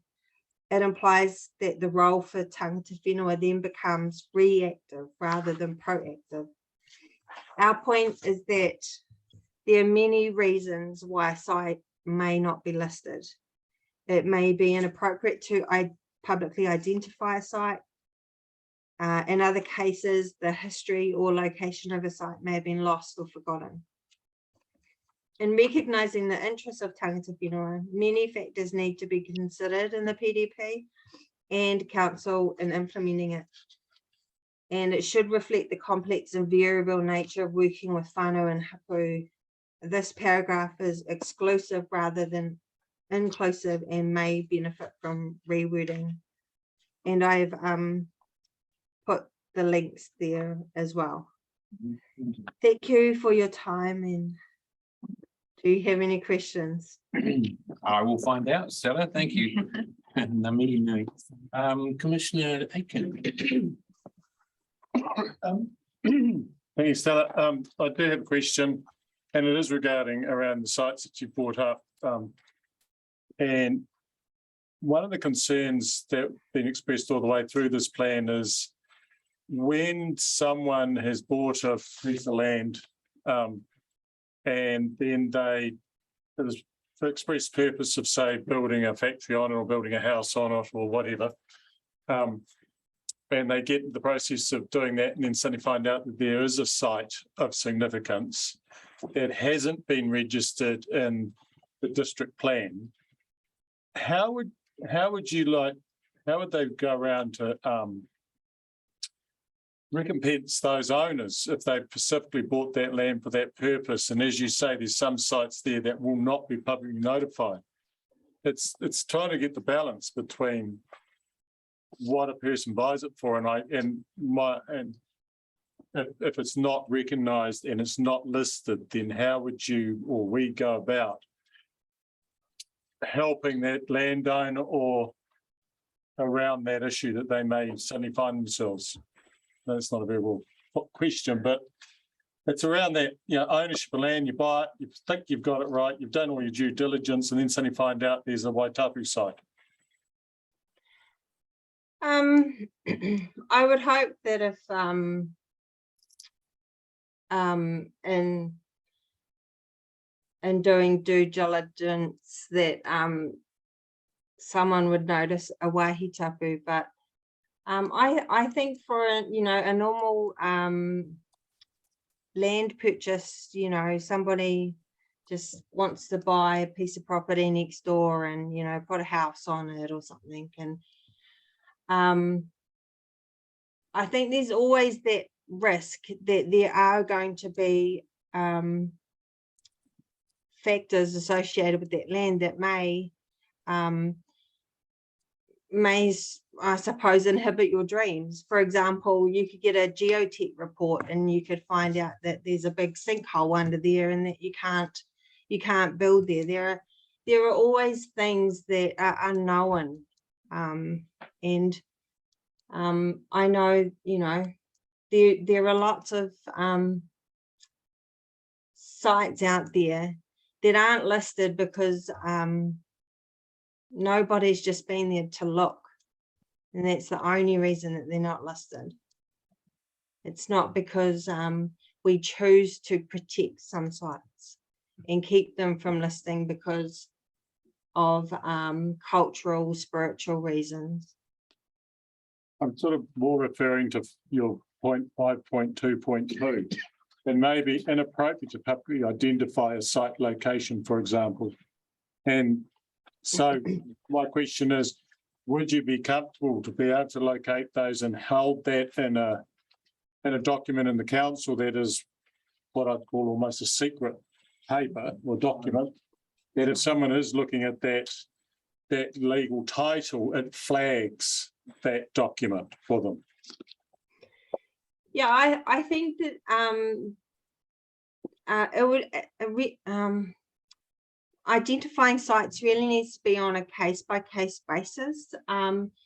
There are places on our farm, for example, and the neighbouring farm, where we know that there are human remains, and we don't want to go and flag those on the New Zealand Archaeological Association website. We don't want people to know that there are people buried there. And that is a good example of where you might have a silent file where you say, that this is, that there is something here, contact Tangata Whenua.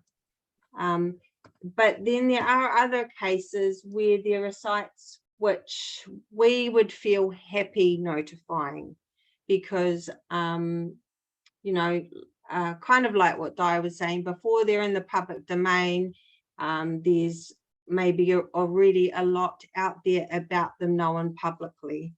But I think that, you know, every case is different and it's a case by case thing. You also make note around the forestry of two examples of where those sites have had trees planted on them. Do you know whether they're actually listed or they just, as I was talking about before, unknown and then found later?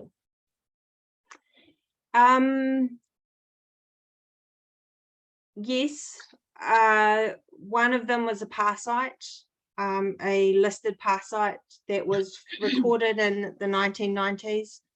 And the other area, because it was a large area that was actually affected, while there may not have been individual wāhi tapu recorded, there were others generally in the area that were recorded. So it was known as a cultural landscape, that area. Yeah. Thank you. Commissioner Taylor? Not at this stage. Commissioner? What is Stella? Kilda.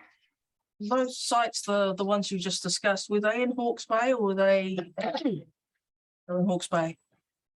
Yes, one of them is 5 minutes down the road, and the other one is just a neighbouring property. We've been discussing a range of options in terms of ensuring public engagement and preventing these situations happening. One end is around cultural impact assessments.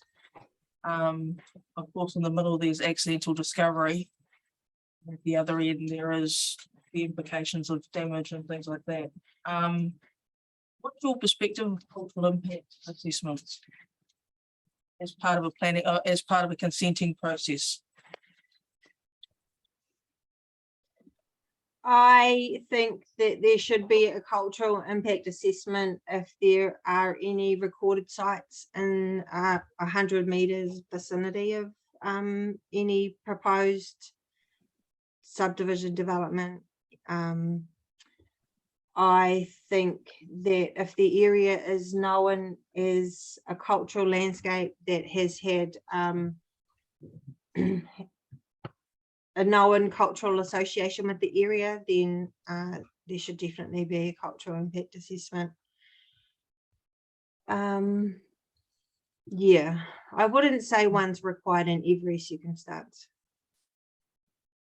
In terms of your commentary with respect to your evidence at 4.1.4, and again you reference find the right page. We had recorded sites damaged. Is that including the two that you've discussed? Have there been others? Can you give us a bit of context in terms of the issue, in terms of size and scale? The issue that the recorded site in one of my examples earlier, yes, that is one of them.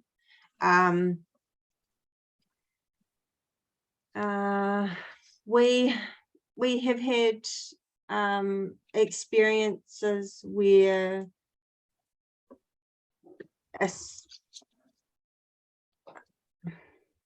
sorry, what was the question?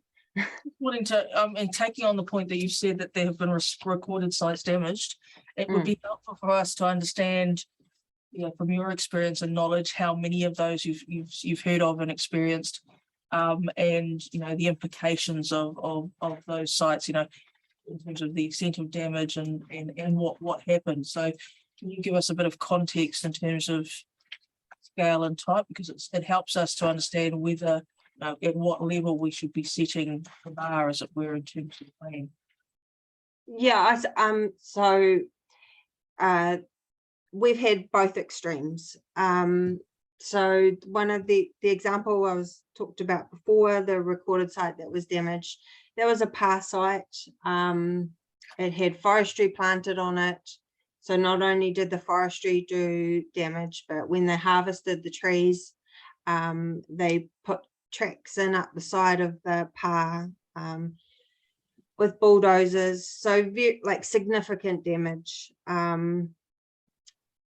significant damage. And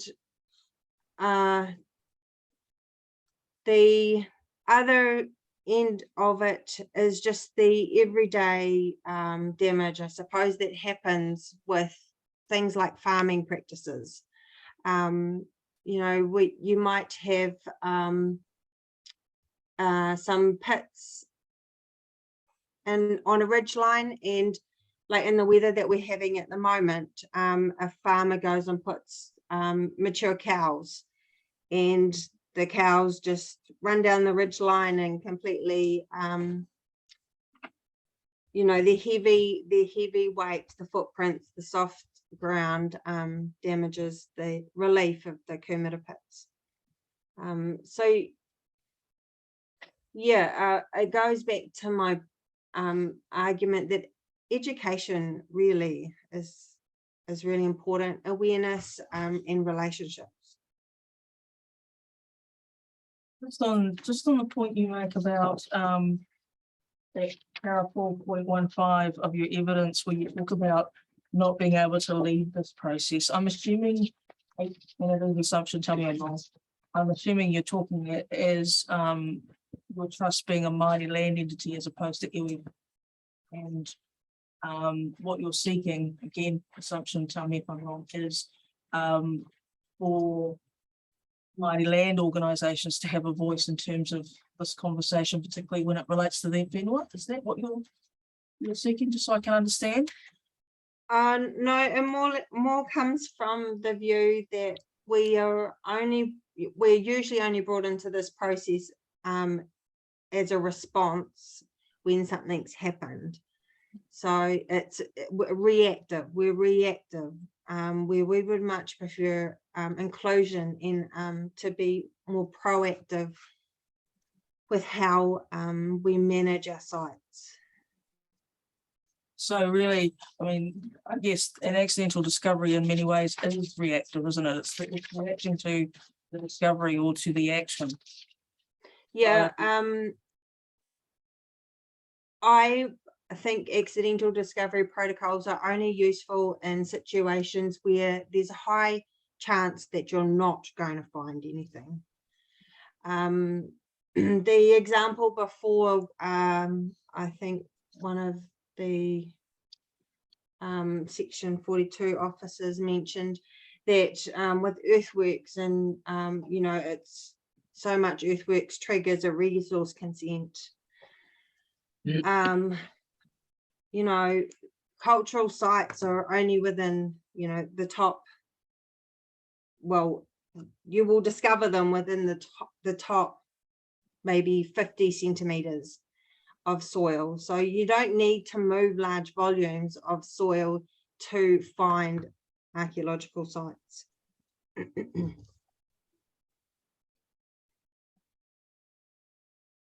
Sorry, just writing.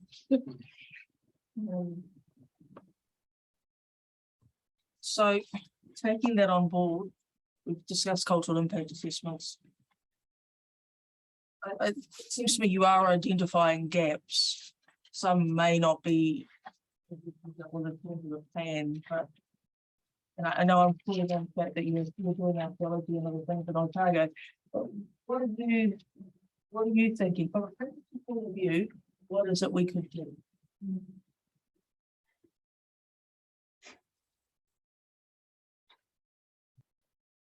I'm not a fan of silent files. I would prefer a more like a overlay, the overlay example, where tangata whenua are identified and approached and then given the opportunity to say, yes, we know that there are archaeological sites in the area. No, there's not archaeological sites there, or yeah, just to be approached in that initial instance, really, so that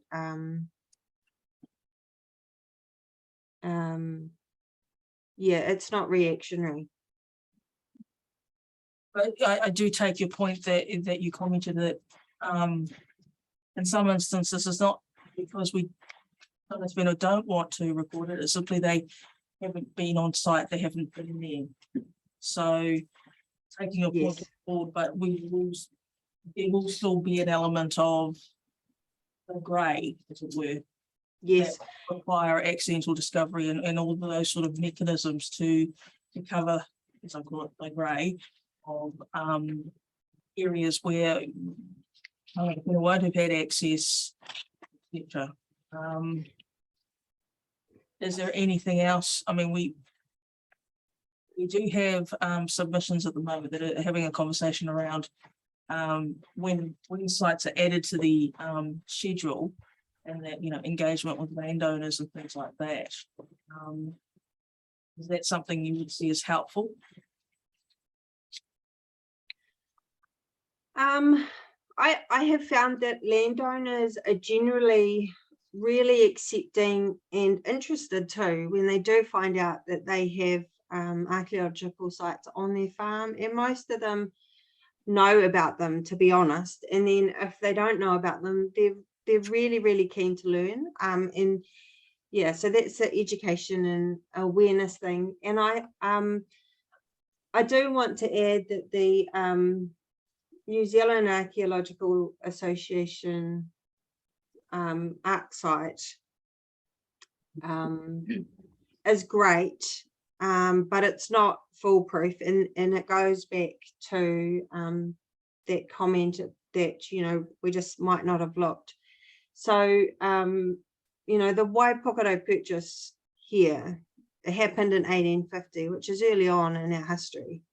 And so it means that Māori, we've been dissociated with a lot of that land since then. And it's been in the ownership of other big families, and those big families have retained that land. And big gaps in that mapping system does not mean that there's not sites. It just means that no one's looked for them there. No one's been on that land. And so that's why I'm concerned that it shouldn't be relied on as a tool. It's just a tool. And just a final question, and it's one we're just generally asking everybody in terms of things. So in terms of the trust, I know that you've commented in your in the original submission that while you're not implementing Papakainga and Kaumātua housing type arrangements currently, that it is something that the trust may consider in the future. So having potentially had a chance to consider the Papakainga chapter, or if you are part of the Wānanga, that chapter will be discussed. It would be, we would be interested from a Māori land entity's point of view, whether that chapter facilitates your aspirations. We are hearing certainly from iwi that their aspirations are wider, and one of the conversations we've had with our planner is whether the chapter could be widened. So we'd be most interested from a Māori land, entity under Te Ture Whenua about whether that chapter supports those aspirations and recognises the barriers, or at least doesn't create more barriers for the utilisation of whenua under Te Ture Whenua. So well, I'm not asking you to have to answer the question right now. If you are attending the wānanga, can you perhaps give some consideration to that as part of coming back to us? Yeah, I do know some whānau who have used the Papakainga provisions in the Hastings District Council, and they haven't found them, you know, overly restrictive in any way, which is good. And I believe that these provisions are very similar. We did submit that we like that Papakainga can proceed on general title land, and I think that's really important with the amount of land that you know, we do, that was sold. And finally, with our land, we're out here on the coast, and it's very steep, typical limestone country. There's and we are limited with our land on where we may be able to develop Papakainga, and so I think that's probably our biggest concern, is just the the physical, the land and the physical aspects of trying to build on our land. So in the long term, you could be, because we have discussed the potential, and noting the point about general title land, it could be that the trust might, one of the examples we've seen is purchase general land to be able to do this, reflecting on the limited land they would have available to do otherwise. And so, again, just reflecting on ensuring that had the conversation about the criteria for actually using the Papakainga provisions on general land, and so again, if you could put that as part of the wānanga, whether those criteria, which include, you know, historical connection, but also why you can't convert to Māori land. And so I'd be interested, again, because you're a Māori Land Trust, you do operate under Te Tiriti Whenua. You are subject to the Māori Land Court and all those obligations. What your perspective would be about whether in that instance you would buy general land and turn it into Māori land. So that would be quite interesting in terms of understanding how that criteria sits too. So do you think about that? Yes, I did note your comment before about that the assessing the intention, especially.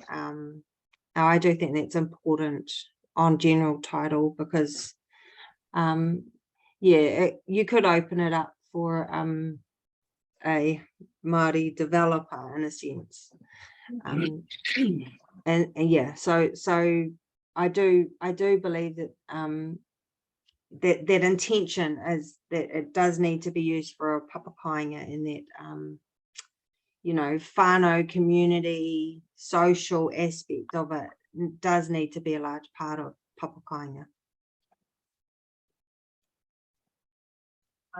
Thank you very much.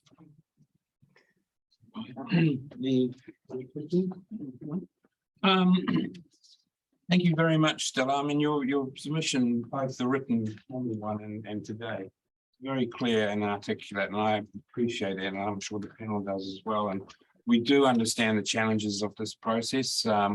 We've been here ourselves as well, but our capacity clearly articulated the different concerns. And I think just you might not have necessarily been able to provide all the, you know, rewording and whatever necessary, but I just think pointing out these issues is the most important thing. And it obliges us, the reporting planners, council generally, to respond and to think about them. And I can assure you that we will be thinking about them long and hard. And there is scope, there is wiggle room, but, you know, there is scope to look at our options around it. In fact, the Act really obliges us to look at options and find the most appropriate solution and way ahead. So thank you for that. And you, hopefully you'll participate in the wānanga process as well, and an opportunity. And another note I would say is that this is not a new issue. It's not new to Central, but a common issue that many councils around the country are facing is how best to do this. And I like your idea of overlay rather than points on a map, but over cultural overlays. And I know some work and thinking is being undertaken in other places around cultural landscapes. And certainly the Replacement Act, or the last version that I've seen, is talking about cultural landscapes as well. So that might be a very important and useful way ahead. So thank you for that. I don't have any further questions about that. So thank you for your attendance and your patience, and we really do appreciate it. Thank you, Stella. Thank you. I appreciate the time too. And yeah, good luck for the next few days. Ngā mihi. Thank you. Thanks. Looking at the time, I think the hearing will adjourn for lunch break, and we're due back at 1:05, I see. So with that, everyone's please do stay as well if you want, and have a chat over lunch. And we'll resume at 1:05. Thank you.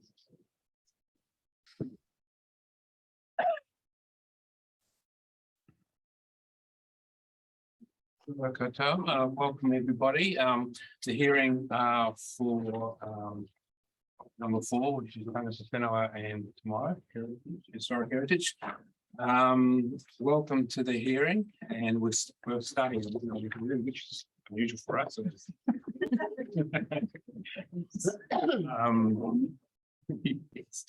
So some of you will be familiar with the panel, but I'll introduce you to, and also on my left is Commissioner Loretta Lovell, who's an independent commissioner, and on my right we have Commissioner Pip Byrne, Commissioner Kate Taylor, and Commissioner Tim Aitken. And you will know, of course, but the planners are there, Stella and Rowena, and Tiffany Gray, who's just helping out today as well. It's Jessie, who's marvelous. She can multitask like nobody else. It's fantastic. And I'll just cover over a little bit about the hearing process, and then I'll handle totally over to you. This is a bit of an unusual hearing. It's not like the other hearings. The officer's report doesn't make any recommendations. She just provides a whole lot of information and some options and ideas, but not wedded to that. So that's unusual for a start. And our role here today is to listen and listen and to listen. And the worship is also here to listen.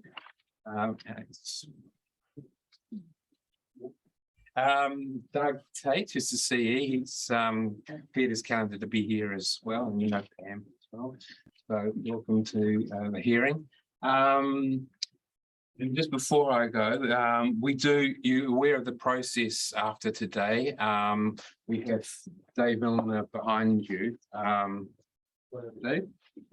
He's been engaged by the council to act as a facilitator for the process after this. We don't have any involvement. We will step back after listening. And then hearing number 6, is it, in mid-November, we will return to hear the final report from the reporting planners on the provisions in the plan relating to Tangata Whenua. We fully expect the process is just the start of a process.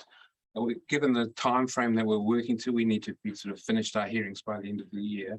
That there will be discussions required after that period, ongoing discussions, whether it's relating to matters pertaining to the district plan. We can't necessarily resolve everything in a month or two, or whether it's other issues like long-term relationships or other council processes.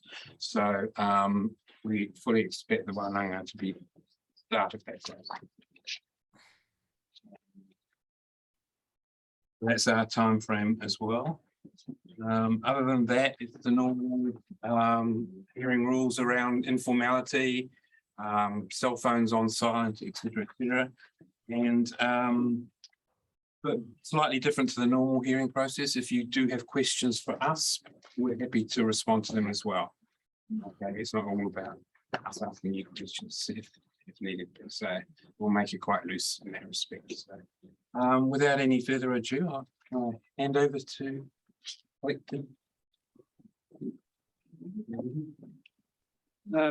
Ko tēnā tātou katoa, tātou e hui nei, ki roto i te whare, me mihi atu i te whare, me mihi atu ki ngā tāngata, me mihi atu ki ngā mihi.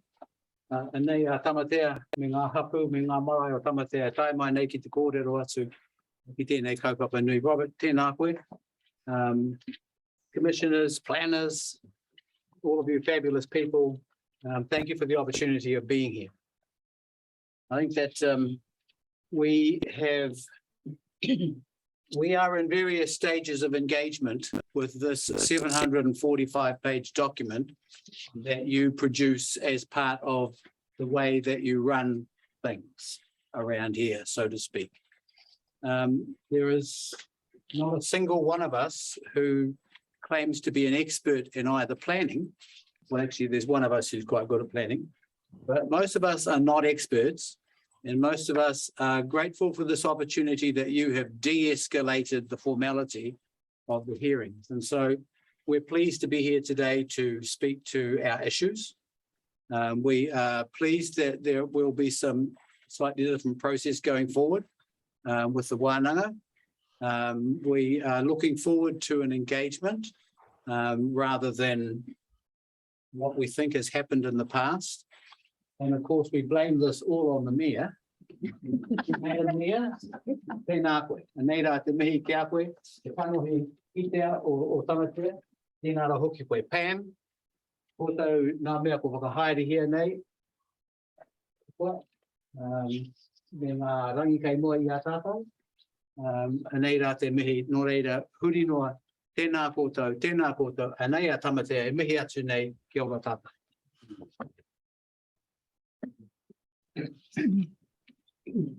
You feel better for a little while.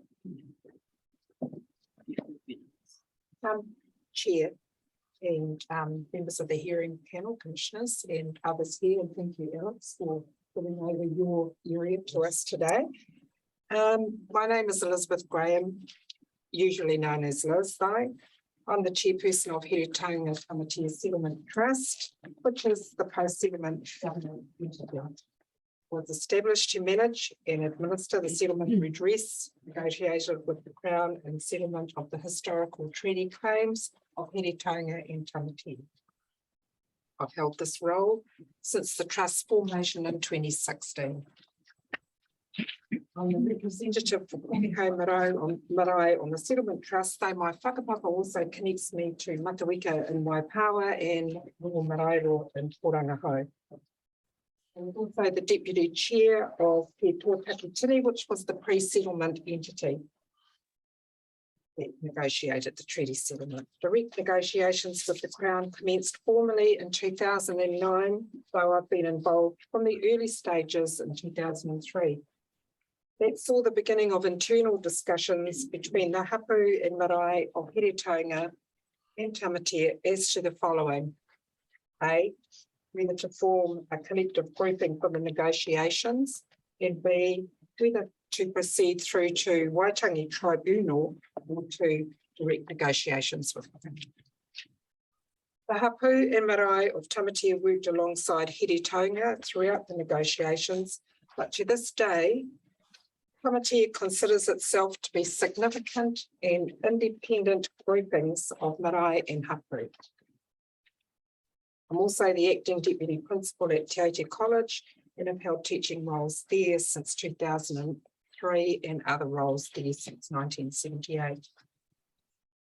This evidence to the hearing panel is presented by the Heretaunga Tamatea Settlement Trust, henceforth known as HTST. So HTST was, as I said, established in 2016 as the post-settlement governance entity for Heretaunga and Tamatea. HTST administers the Heretaunga Tamatea Treaty Settlement signed between Heretaunga, Tamatea and the Crown. The rohe of Heretaunga Tamatea comprises about 1.5 million acres of land extending from the Tūtaikuri in the north, following the ridge of Ruahine Ranges south to Takapau, then turning seawards to Porangahau. The rohe contains 5 primary river systems, It includes all alluvial plain systems fueled by the Heretaunga and Ruataniwha aquifers. All the Central Hawke's Bay district is within this area. It is important to understand that the interrelationship between the marae and hapu of Tamatea with their Heretaunga whanaunga and also the wider relationship of all marae and hapu within the settlement. There are 23 marae represented on the Settlement Trust. 9 of these are located here within the Central Hawke's Bay district. These marae represent in excess of 47 hapu, some hundreds if we go beyond 1840. Within Ngāti Kahungunu, there's also an iwi-wide organisation called NIKI or Ngāti Kahungunu Iwi Incorporated, and a series of tai whenua for 6 regions within Ngāti Kahungunu. One of these is the tai whenua in Heretaunga and the other is in Waipukaro, serving the needs of the Tamatea Central Hawke's Bay Māori community. Rongo Maraeroa is one such marae. Ngāti Kere is one such hapu. Ngā marae me ngā hapu o Tamatea is a natural alliance of the Tamatea marae and hapu. Te Tai Whenua o Tamatea is a thriving entity providing social and other services to the Māori community of Central Hawke's Bay. It also administers some of the settlement redress, in particular whatumā. This organisation has been in existence for many decades, which carries a certain senior status. The Settlement Trust has common membership with all of the above and administers redress on their behalf, though it does have its own status and is both independent and interdependent with its marae, hapu and membership. Each group or entity has its own mana and legal standing, though there are reciprocal obligations to respect the mana of each, enabling and enhancing each other wherever and whenever possible. This is a unique arrangement compared to other iwi groupings throughout Aotearoa, but it reflects the history of Ngāti Kahungunu and how it has traditionally organised itself. The treaty settlement extends to all of the sub-groupings. 2 additional beneficiary groupings are a Aorangi Māori Trust Board, which received a discrete settlement within the Heretaunga Tamatea settlement, and it also connects to the whatumā redress. And Te Aute College, the iconic boarding school. Te Aute College received a significant and discrete settlement with the settlement to provide for the sustainability of the college. This recognised the iconic nature of the school, the historical gifting of land for the college, and its role in producing renowned leaders of the calibre of Apirana Ngata, Sir Maui Pōmare, Te Rangi Hiroa, Sir Peter Buck, and Sir Peter Sharples, just to name a few. HTST acknowledges the hui today and the opportunity that is allowed for submitters where they can discuss their submission orally and raise key issues. Our submission is to be read alongside that of Stephen Daish to avoid repetition. HTST also endorses submission of ngā hapu me ngā marae o Tamatea. HTST would like to highlight the Crown apology to Heretaunga Tamatea recorded at section 10G of the Heretaunga Claims Settlement Act 2018. And the Crown said, "The Crown looks forward to restoring a relationship with the hapu of Heretaunga Tamatea that is built on trust, cooperation and respect for each other and the Treaty of Waitangi and its principles. To that end, the proposed district plan offers opportunities to restore the relationship through enabling provisions that provide for their aspirations. The settlement represented less than 1% of the scale of loss, and it was never intended to amount to compensation in the Crown's words. Through the Honourable Christopher Finlayson, the redress was to provide a platform for the development for the Heretaunga and Tamatea hapu. HTST looks to drafters of this proposed plan to provide for that development through enabling and possibly completely new provisions. In our submission, we focus on the land holdings of Whatumā, Okiora and Te Aute College, and providing for special zonings that will allow for those land holdings to be developed to their full potential, capacity and capability.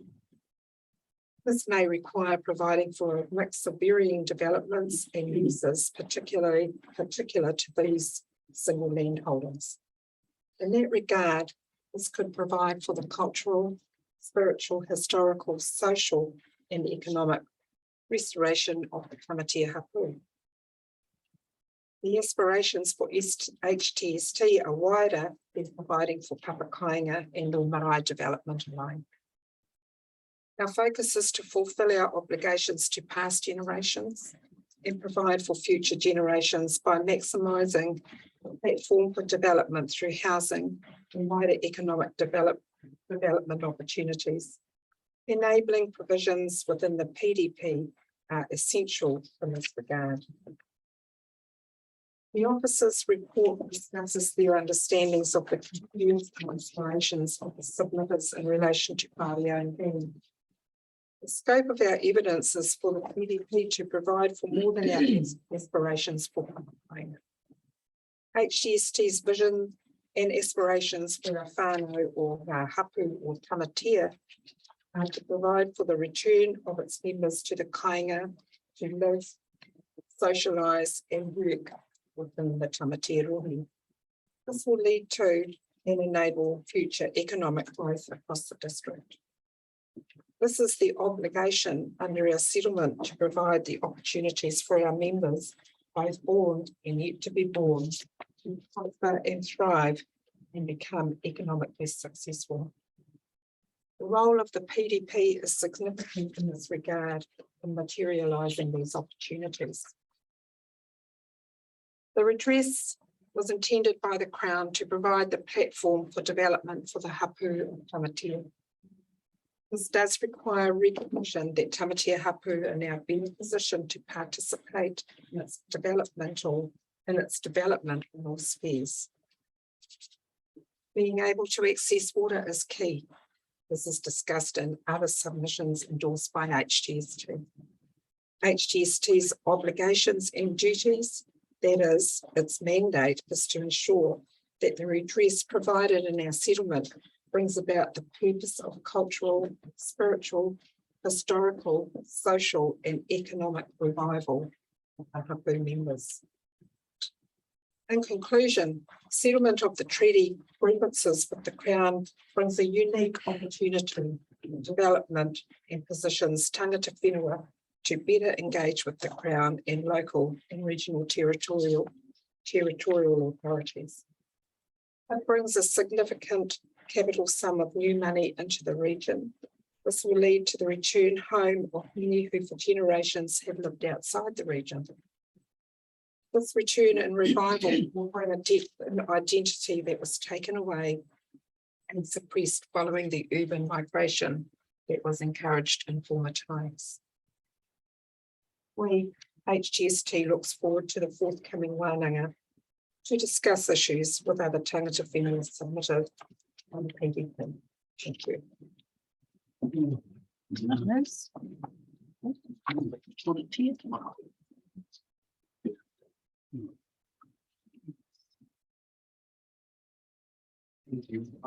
Is it all right? Give any questions to sort of the, or did you prefer the?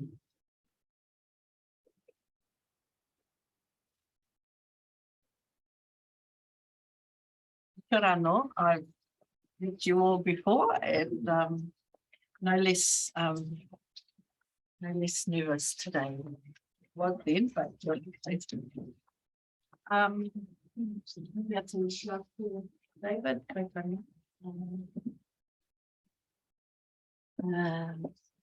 Roger, who's not here. My name is Liz Munro. And I'm the former negotiator alongside Brian Morris, who's joining us by Zoom today. And the late Peter Paku and David Tipene Leach, Liz Graham, this is the negotiation team. So for us, it's a big day and it's a big milestone for this team to be presenting the submissions, and this is why we chose to do it in this way. And thank you for accommodating that, because the treaty and the negotiation, that'll continue to live on. And as long as we live on, I guess we've seen a responsibility amongst ourselves to continue to promote that in every submission that we make. So I won't repeat the milestones because Liz has, and you know I've got a legal background, some expertise in resource management, and the co-deputy and later co-chair of the Hawke's Bay Regional Planning Committee.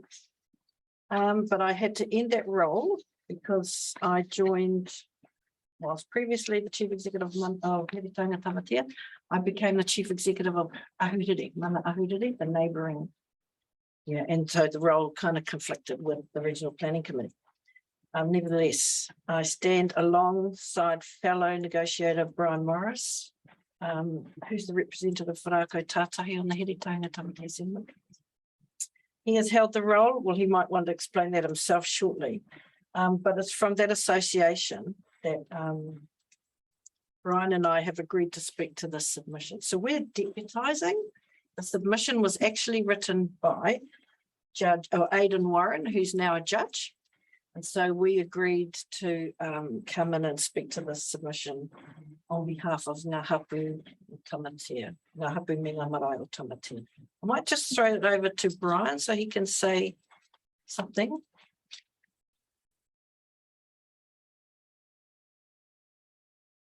In the way of an introduction, Pia. Well, kia ora, Liz.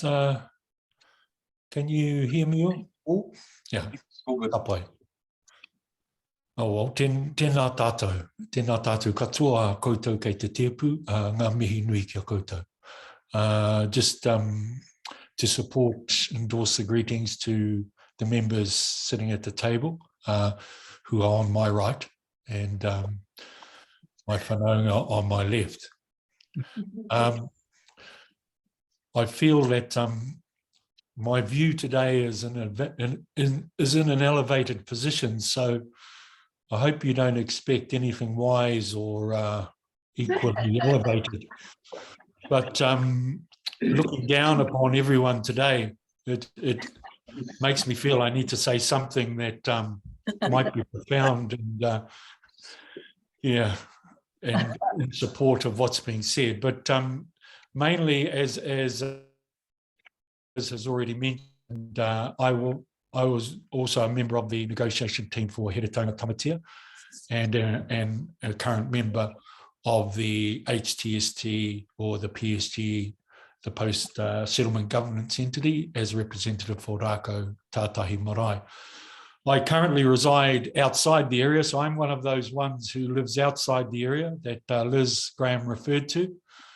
And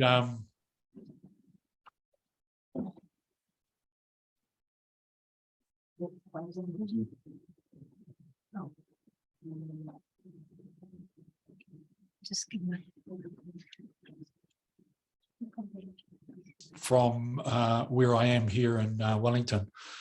But again, in terms of having the opportunity to speak to this submission, I suppose what's been framed by what Liz Graham said in terms of looking to how do we restore the relationships, and certainly at local government level, how do we do that? And you know, having worked through the negotiations, treaty negotiation with the Crown, and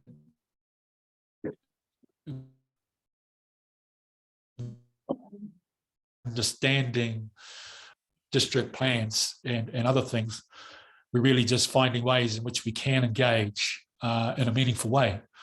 And as David has already said, we don't profess to be experts in these processes, but we do have deep obligations and deep connections with each other and with the whenua or the rohe of which encompasses the tamatea or the Central Hawke's Bay District Council. So that's really where our interest, is based and where it lies. I suppose for me, I'm really supportive of the opportunity to be able to speak and to wānanga the things that are in the district plan. And from my point of view, really just being able to look at some of the big issues. Liz Graham has already mentioned the issue of housing for our people, and I guess that'll be touched on. The other big issue relating to water in the area, and also sites of significance and what are deemed to be wāhi tapu, and I see also mentioned as wāhi taonga within different submissions. So again, I just want to open with those comments, and one in support of what's being said, and I'll let Liz carry on with our response, and I'm be in when she thinks I can add something. Kia ora tātou. Thank you, Brian. So the submission, the furthest, Ngā Marae me Ngā Hapua Tamatea have put in a submission with a lot of detail. Then they put in a further submission which develops that detail based on the what they've read of other submitters, I believe. So we're not, for a number of reasons, going to repeat that. But I'd admit I would accept that the planners will be all over the comments that have been said there. I thought I'd just talk about a few of them. I just want to endorse Madam Chair's plea, I guess, that the planners and those writing the plan and those administering it, it's really important to understand how the hapu and how the marae and Central Hawke's Bay organise themselves.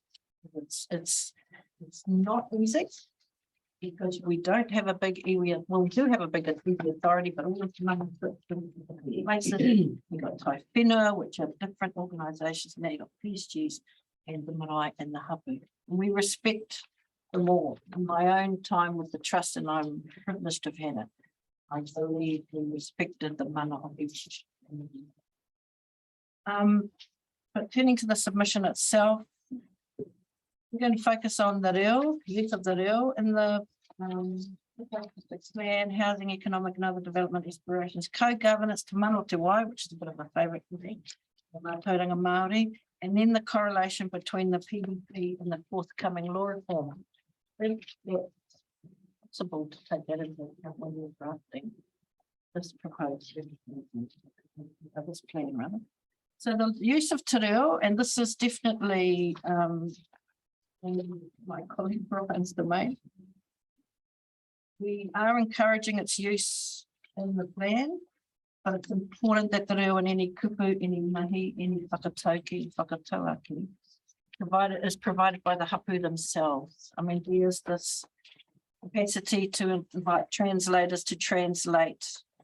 But if you're using people who are of the kainga themselves, it brings another level of definition, I guess. Brian, I'll just throw this back over to you in terms of having the opportunity yourselves to write those parts of the plan and speak to any history. Kia ora. Kia ora, Liz. Yeah, I think one of the things for me is one as I'm a licensed translator, and so often are called on to provide advice related to the use of te reo Māori. But given the area that we are talking about in terms of the land area, then there's a real importance to recognise that from our perspective, the land or the whenua already has its own voice and its own language. And Liz has already mentioned that through what we would call whakatauki or whakatauaki.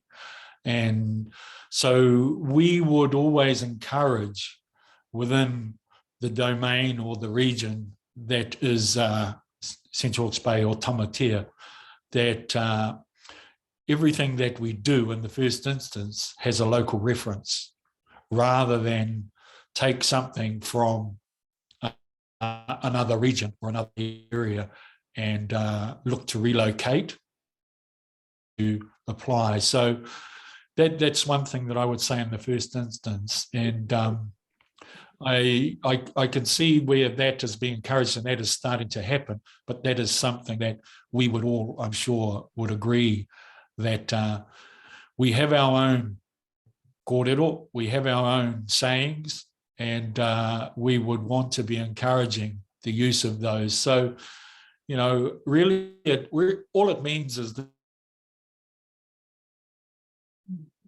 for the use of Te Reo Māori, check with the mana whenua, check with the people who are local, rather than go too far outside of the region in the first instance. And there's David there, there's myself, there's others who we can call on to be able to look at things and give an opinion, or be able to give some support. There is a movement across the country that about normalising the use of Te Reo Māori, which is great to see. And so we're in support of that as well, but always looking to make sure that it's applied in an appropriate way, in the right place, in the right way. So that's really all I would want to say there at this stage. Kia ora. Kia ora, Liz. It's like me, when you hear a Ngāi Tūhoe person speaking, you actually know that. And we've got lots of generations of young children now who are graduating from wharekura, and they are absolutely fluent in the reo. And so if you want your plan, a relationship between your plan and those young ones who are coming up, then a way to do that is to make it comfortable for them to read. They'll want to read it. If there's reo in there, they'll probably be going through analysing that sort of thing. But it'll attract them to reading a document that they may not otherwise even be interested in. And I think David's going to take up that. Okay, so the Hapu and Marae are strong in their aspiration to develop their local lands within the area of interest of Tamatea. It was actually Dr. Marker who said early in the negotiation, why should our mothers have to leave? Why do they have to leave? Why can't they raise their children on Takapai? So this is what this opportunity, this plan, creating this plan does. Create employment, all of that, so people don't actually have to gravitate and live in Hastings. Everyone thinks in Ngāti in Hastings. Well, we want to actually develop it all. What do you mean Hastings? That's right. We can talk about that later, madam. But yeah, I think the point he was making, we want to grow communities in our Tamatea region. And it'll bring a rich history, and the Ngā Ara Tipuna project is a pertinent example of that. This was a project that was developed through the PDF Provincial Growth Fund, and it's now something that the Māori and the council and others are very proud of in Tamatea. It's just a way of providing for more visibility, I guess, of the culture and heritage of Tamatea in this region. Housing, economic and other development initiatives are important to Tamatea. We actually factored that in when we did the negotiation, and it's probably realistically the better way to return whānau to the kainga now by making some of the settlement lands available for housing and the like. So those holdings we've talked about is Pukeora, and that's both the hilltop and the flat land. Pukeora currently is seeded in Manuka because it did need to have a forest on it, we understood at the time. Now we're thinking, well, half of it could remain in forest and then open up the other half for housing, because why shouldn't our people live on nice homes with an elevated view of Waipukura. Why shouldn't they? And this provides the opportunity to do that, as well as the flat land at the base of the hill there. Geotu College is another. We took the license. Thought, you know, as the lands are now, some of the Glasgow leases are being bought back. And so that opens up the opportunity to develop a community around Te Aute College. Te Aute College, it was very important to us in the negotiation, and we want to see it survive forever. So the next steps have to be putting a community around it, housing and life. The other is Whatuma, and that offers the opportunity for a mix of land uses. I said here housing, heaven forbid, without getting permission from anyone. I hadn't talked that. But I think the idea is to provide for a mix so that that's possible. It's over 100 hectares and maybe sometime in the future, an option to put housing. Sort of what we're asking is that the zoning provisions anticipate what the younger ones might think. Interesting space here.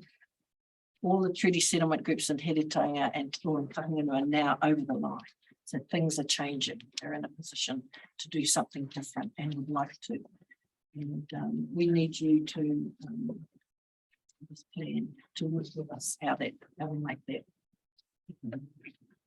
Governance, and that's a biggie. It's all about co-governance. It's actually for us about treaty partnership and how we materialize that. I think there's been a lot of great work done. More than consultation and probably even more than engagement, what we're looking for.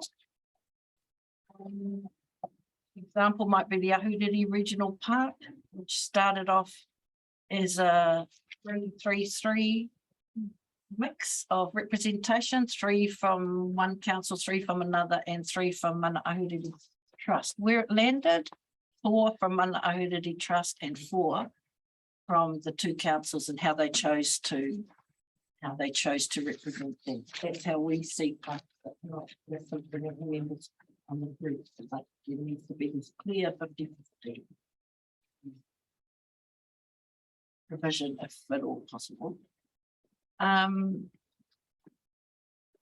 there's also an increased responsibility to resource that participation. It's not for the treaty groups to use what we call Article 2 funding to provide for participation. And I think it's a difficult one for people to grasp.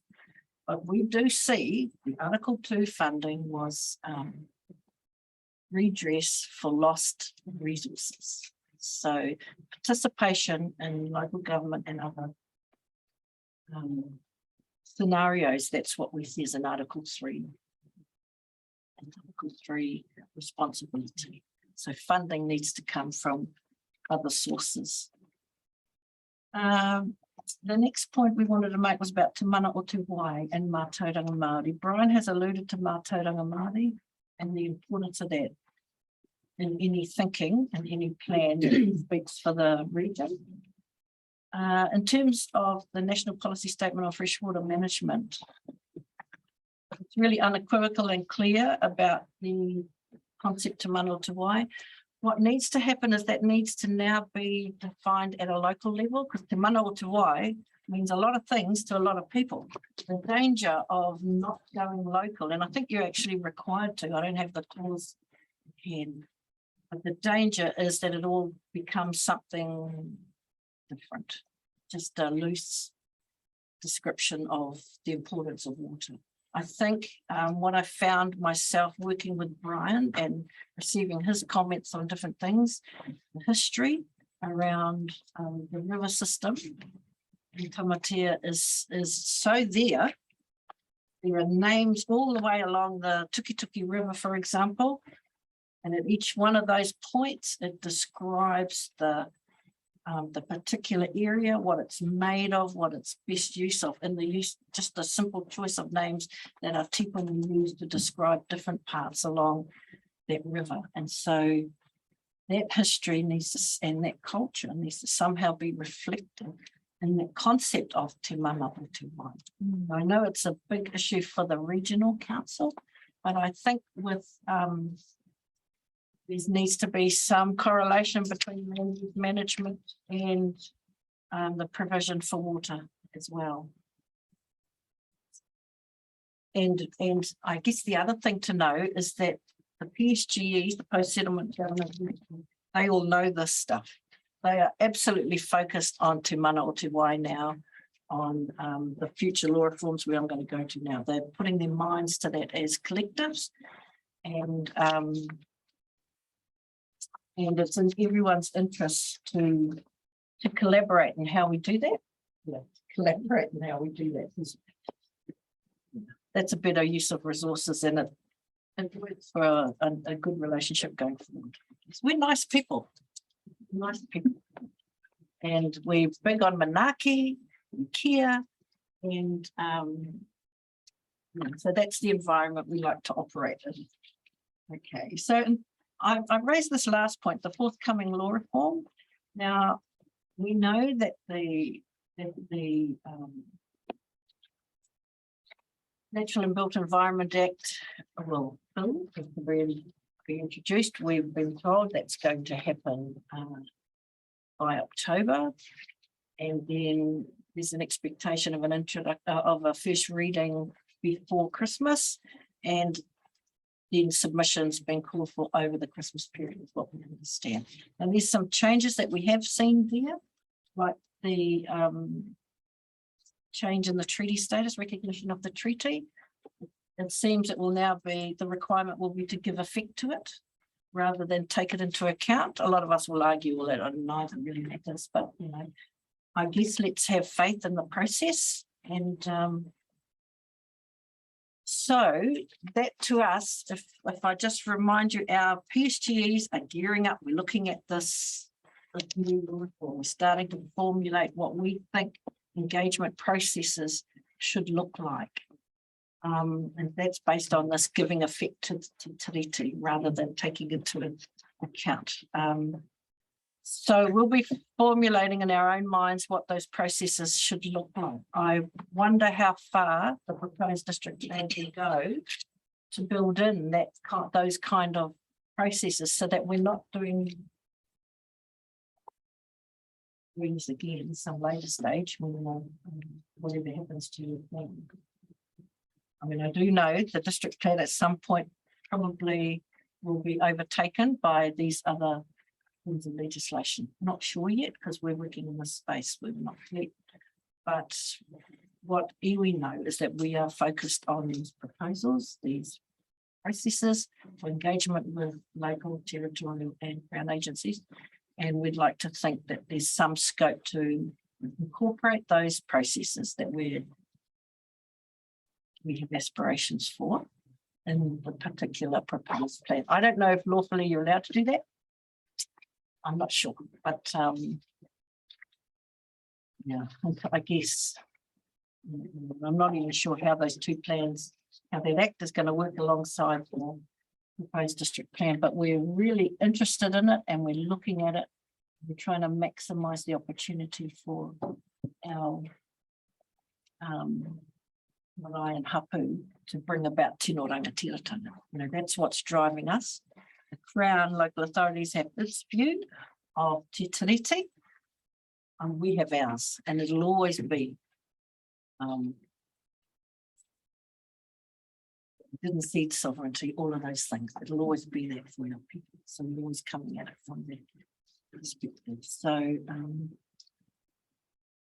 yeah, it's about bringing it about in a practical way. We'd like to think we're all moving in that direction around what's being set, predicted for that natural and built environment and the regional spatial planning things. Three Waters, all of it. The PSG, post-settlement governance entities of Ngāti Kahungunu are seriously analysing all of this stuff at the moment and trying to work out what we think that legislation is going to say, what the practical implications are for the Regional Planning Committee and redress that's in our settlements that's likely to change a little, or we've got to make sure it doesn't change. It's not impacted negatively by these reforms. So that's, I'm just sharing with you where the minds of the PSGs are. they are seriously analysing this stuff, and we'd like to thank them. However, far you can do this with the proposed candidates taken into account. We're going to put some more thought into how that might look. When we have it. So just leaving that there then, I think we're really appreciative. I endorse the view that this process of a wānanga, I think, and I'm I think that speaks volumes. It is the way to work with Māori, particularly in Ngāti Kahungunu. There's so many people. So I acknowledge the forward thinking of those who made those decisions. And I think we all go well for our own relationships that we develop. So, anything else you want to add there, Brian? Throwing a minute. We didn't actually have time to practice this. Oh, he's still muted. Still muted. You want to just unmute? Thank you, Brian. Yeah, I think, I was on muted there. There were some parts where things froze. So probably the things that I would add, I mean, Liz has touched on Mātauranga Māori and how that is now, I suppose, like things have shifted and changed over time for Māori and Mātauranga Māori is one of those examples of that. As someone who's had a background in education, there was a time in the 1980s where there was a thing called taha Māori, where it was a Māori perspective. And so Mātauranga Māori has now become, in this generation, as an important aspect of Māori perspectives and Māori thinking and Māori, I suppose, Māori knowledge, if we like. And so I think all I really want to say is that if the district plan process is a process for enabling restoring relationships, whether that sets a platform or whether it's somewhere else, I think really that's really where the interest lies in a broad sense. Specifically with the planning process, again, we, as you can see, the people that are here today, we all have, like everyone, we all have other parts to our lives which are full-time employment somewhere else. So bringing us together to wānanga is just as important, because often we get in a situation where like for myself and in the Rako Tātai area, which is inland near the Ruahine Ranges, where you're contacted a week before someone needs a consent on a water take or things like that. And it's really trying to have a sense of, one, that you can participate in these things in a way that allows for some discussion and shared knowledge, and two, that there's a clear understanding from our side of what's expected and what's valued. So, I think that's really all I would add, is that, keep looking for ways in which we can do that. I'm not sure whether it's a thing of, dare to share, but certainly, that's something that we're really looking forward as the people who have been entrusted with, I suppose, representing mana whenua, representing the collective hapu and individual hapu as well within the Tamatea area. So I'll just leave it there, but thank you again. And anyone else may want to say something who's at the table. Kia ora.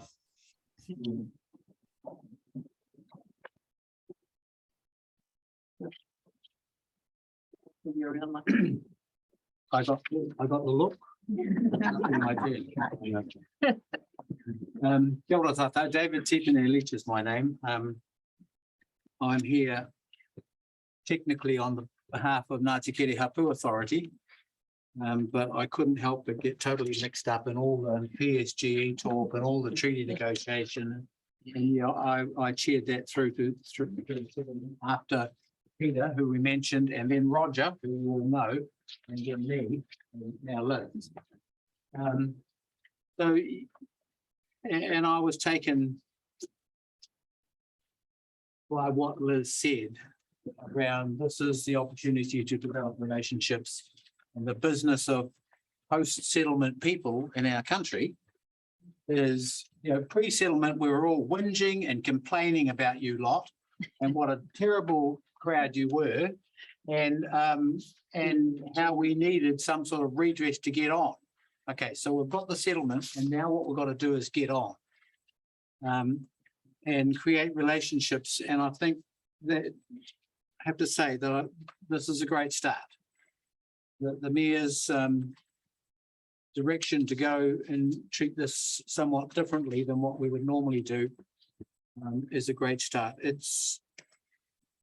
You are the Crown. You know, I have to say that so is Te Puni Kōkiri and all those Māori people who work for the state. They are the part of the Crown. And your duty under the treaty settlement that we have is to have a relationship with those of us who live in communities, in Māori communities of Māori people who have a treaty right to a partnership with you. And so, you know, that's the basis of this conversation. And, you know, I'm pleased to be here for this conversation. When I looked at that 745-page document and thought, where do I start from this? Because we'd just formed the Ngāti Kere Hapu Authority. So yes, we have our marae, and we decided out there in Pōrangahau that we were so busy at our marae. We think it's probably one of the busiest maraes in Hawke's Bay, but we were so busy out there that we better keep that committee to looking after what was going on at the marae and get another lot to do everything on the outside. And so we got that going up in March. And of course, one of the first things on the agenda was to look at this plan. And interestingly, we went through the plan and we came up with these 3 areas that I thought were a little bit, when I wrote them, I thought, oh gosh, that's a bit light over Onceley, but tangata whenua status was number 1, wāhi tapu sites was number 2, and housing was number 3. And actually, that's what everybody came up with. So it's clear that these are the important issues for those of us who live in Māori communities. So can I just speak first of all to tangata whenua status? So, yep, we just wanted to put our hands up and say Ngāti Kere Hapu Authority. We're around, of course, Madam Mayor knows all about us because she's around all the time and has a tie to Pōrangahau. And so we have this link that's going on, but we were trying to get ourselves officially into the Tamatea District Council's face and thinking. The other thing that we wanted to say was that part of the legacy of the treaty settlement is, and it's going on today, this whole thing about co-governance. And so we wanted to say that we were up for co-governance, that we were in, and that we saw, and I think it's not untrue to say that many of us in Tamatea see that there are 2 political moieties, if you like, 2 Māori communities here in Central Hawke's Bay, and they are historical communities who have always had trading and always had exchange. But one of those communities lives along the coast, and there's 3 marae along there. And another one of those communities lives around lakes and wetlands, a little bit inland. And there's another whole set of communities there. And so, you know, when we think about setting up the wards for the Tamatea District Council, maybe that's something we want to think about, that there are 2 natural wards here, which might possibly make it a little bit easier for the council than having to deal with 9 maraes. But anyhow, that's all I wanted to say about tangata whenua status. want to say something about Waihi Tapu sites. And I know that there are other people here today with far more expertise than me in Waihi Tapu sites, but the things that came up for us in particular, and now you'll know that we've got these forestry companies who are buying up land in Porangaho, and there are Waihi Tapu sites on there that we need to protect, that we need to be able to properly identify, that we need to be able to examine, that we need to be able to list, that we need to be able to write about, and that in fact, we don't have many resources to do that. But even more importantly, and this is really important, and whilst it might not be the district council's business, and I'm glad to be wrong, I think it's probably the regional council's business, but we get consents. And consents get sent to people like us who have no idea how to deal with consents. And it seems to me that it's one of the basic things in the partnership is that there is, I mean, the bottom line is that there is some workshopping and some resource that's put toward helping Māori people to be able to understand resource consenting and to deal with the resource consents in a systematic and intelligent way. So I can't figure out for the life of me whether people are required, for instance, to get cultural impact assessments on their consents. And nobody seems to, in fact, I did ask, and it seems to be there's a myriad of rules. And the long run is that you don't actually have to get it. But there are a myriad of rules, and you know they're really difficult to get your head around. As well as being in the age of co-governance, we're also in the age of repatriation. And this stems from our treaty settlement, but we at Ngāti Kere are busy at the moment repatriating a meeting house that was built by, that was commissioned by Henare Matua in the 1870s. And the carvings, although a quarter of them stayed with our family, with our families, another quarter, half of them got lost and burned, but another quarter of them in museums. And so those are all coming back. And the good thing about those is that the museums are happily repatriating this sort of material, partly because I think that there is a new sense of partnership around what we're doing in this country, but partly because they haven't got enough room to store them all. And so they're just glad to get them back to somebody else who might have to deal with that problem. But in terms of repatriation, we're also having land repatriations. So some of the lands that were mentioned by Liz, we have some lands like that. We have Paremahu, for instance. And Paremahu is a treaty property that's coming back. And whilst there's a swamp in the middle and two very steep hills, it's probably not a housing site.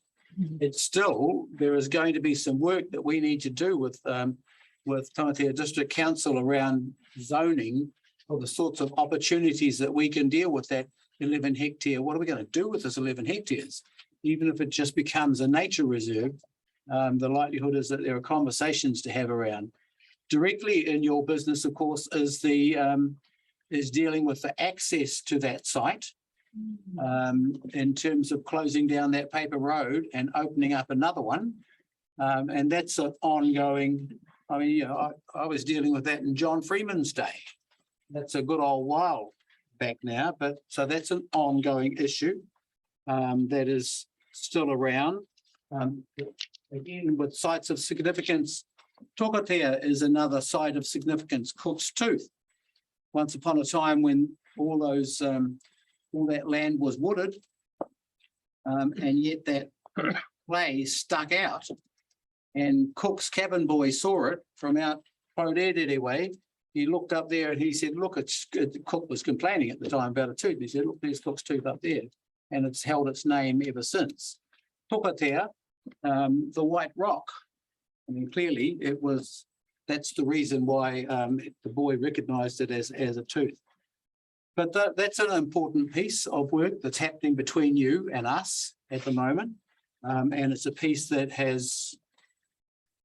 we're having a couple of legal discussions around that. But there's a lot of the stuff going on. Matanui on Porangaho 1B4 N2 is a piece that deserves listing. I have to say that Te taumata whakatangihanga kua wā o tamatea turi pukaka piki maunga ki tōna tahu is a major site in Porangaho. And my uncle and cousin, who are the paitiaki of that site and who are busy with many of us in the whānau and in the hapu trying to develop the site as a place from which you could sing the praises of this small community.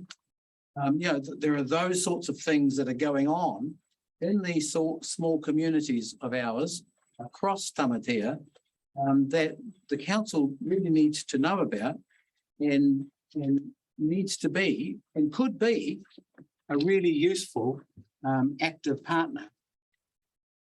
I think that's enough for the Wāhi Tapu sites. The last thing I want to mention is housing. Now, Liz has mentioned the opening of settlement properties as opportunities for housing and absolutely correct. But what I want to note is that COVID-19 has really caused a retreat from the cities. And we all understand this. But what we don't understand is that when Māori retreat from their substandard city dwellings that they have in Auckland and in Wellington, and dare I say in Hastings, they come back to no dwelling in Porangaho. So in COVID, our lack of housing was exacerbated plus. And I can't help but think that this is part of council business, that the promotion of Māori housing, it might not be at the moment one of the things that's on your list of things to do, but I can't help but think that it should be on the list of things that you should do. You know, Porangaho is otherwise becoming a retreat for retired farmers with lots of money who live in these houses 2 months a year. And the rest of us are crowded around the few Papakainga houses, the few old family houses that we still have, and our bits of multiply owned land that are impossible to build on. So Papakainga housing, absolutely. Let's talk about Papakainga housing. It's supposed to be great because you can get there cheaply. It's a much better way of doing things. But in fact, they're draconian. Papakainga housing is draconian and is a trap. And, you know, we need to be thinking further than that. Now, as I say, I'm not the expert on any of these things, and I just wonder if I pass over to Carl, who seems to have disappeared. Oh, there he is. Pass to cousin Carl, who housing and those sorts of regulations is a passion. Kia ora. Firstly, I'd like to thank the panel for allowing this forum to take place. It's all new to me, this sort of setup. So to be honest, I got a bit lost initially in the whole process. Parked it all, really, and wasn't told them, yeah. A length ago and invited us to this. But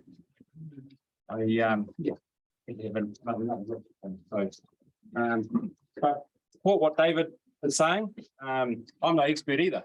I'm ex-tools by trade and now are a farmer at Porangaho. So, but I just went through the whole process of the Papakainga and found some of the clauses in there didn't stack up to what you could do on general land, pretty much. So I'll just, have you got my notes there? Yeah. Sorry, they've only been written this morning, so bear with me. Firstly, the introduction to Papakainga section states that Papakainga is a development of housing on Māori land. However, this is not the case around the motu, as there are a number of Papakainga projects built and being built on general land that are being supported by TPK and more recently K3 Housing, which is an arm of Nuts Going Nunu. The plan makes provisions for general title based on historical reasons. What does this mean? I object to the converting of the general land back to Māori freehold land, as there is little benefit in doing so. Why would you take an asset in general land that has equity in it and convert it to one that has none? The main reason why we are in this situation, and it seems from where I sit, that no government wants to give Māori the power to release the capital in their whenua and let Māori stand on their own 2 feet and contribute to society in a positive way. Building on Māori land can be more expensive and is normally remote and has poor access and services. Take Porongo Village as an example. No Māori freehold land within its boundaries. So any papakainga is expected to be out on its own away from community and services, adding unnecessary costs. I like to see papakainga built on general title land if you have a need to do so, no matter its history. And no need to change the title back to freehold land. Clause S3, I object to the building coverage size, which must not exceed 20% of the net area of the land. So for 600 meters squared section, there's 100 square meter building platform. Take 60 meters off that for driveway and garage, leaves you a 60 square meter house. Now, under general land, you can build on 75% of that max area. What is the difference? So we're talking 20% versus 75%. Clause S6, object to setbacks from the roads, 7.5 meters under papakainga, general land is 3 meters. Clause S7, object to setback from neighbours, internal boundaries is 5 meters, under general land it's 1 meter. I like to see 1 meter across all zones. Those are some of the quick points that I came up with by looking at that this morning. Just with some perfectly good reason why that is, but yeah. Other than that, yeah. Idea to add to this, that you're seeing a willingness in the Māori Land Court to open up housing on Māori land. Now owner shareholders need only demonstrate a quarter acre entitlement, and then it's the land's been freed up for them. So I think that's, housing's been for us. The concern I have about papakainga, there's no more money in government to fund papakainga. So you got whānau lining up for years to bring about a papakainga development.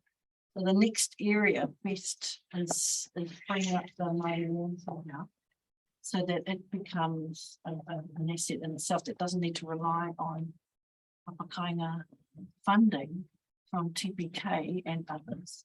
And the other problem with papakainga is in our experience.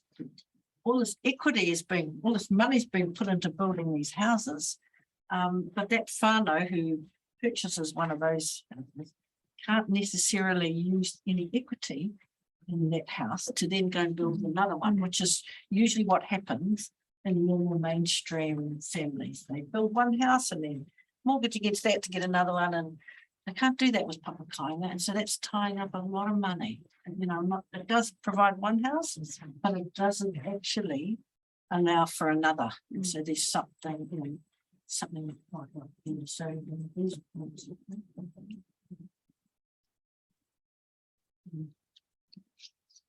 So perhaps I can see that there's a break after Carl Jenkins. So perhaps are we winding up? Well, I've got another, but I think it's on SNA. We missed the boat on.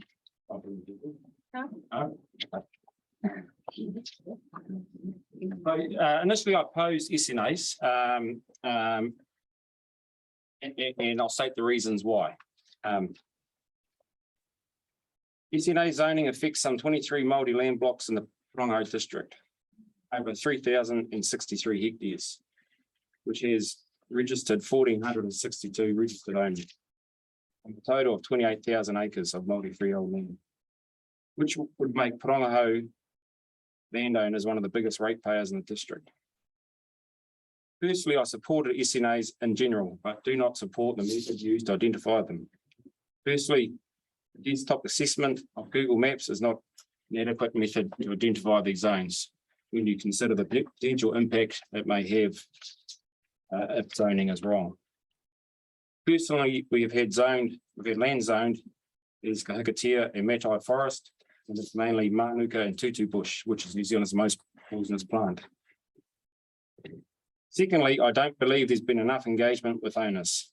I acknowledge the council's meetings it's had through 2019, and that maps were sent. However, much of that information would have been sent to leasees and of the blocks and not passed on to the owners. One of the challenges we face as Māori landowners is the non-engagement of owners through a number of reasons. However, when you take into consideration that an estimated 85% of owners live outside the district, you can see why this may be. Also, many of these blocks have no governance structure in place or even know what that means, let alone trying to understand what SNAs mean. From my feedback locally over the last few years, the majority of those affected have no idea what is going on. And the common reply is that it's our land and stay away, to put it nicely. I'd like to see more engagement directly with landowners, firstly to educate what SNAs are and what they mean into the future. Also, a better way to identify SNA zoning is what I can see. There are lots of zones that don't match up to what they're identified as. That's what I'm saying. Oh, I was wrong, wasn't I? Somebody does know the small details. Is it all right if I make some closing remarks? Look, I'd just like to close our little section with a bit of history and a bit of context of this hearing. And the history was that once upon a time, we were the only people here. Yes, in 1769, it was the first time that Cook came here, but in 1773, he tootled along past Porangaho, which is where Cook's tooth came from. And at that time, the great grandfather of these four people in this room paddled out. We'd heard about Cook. We knew who he was because in 1869, he shot a few people in Napier and Heretaunga, but they had heard what was on the boat. So he rowed out there, Tuanui went out there, and he was very quick to take advantage of what was going on.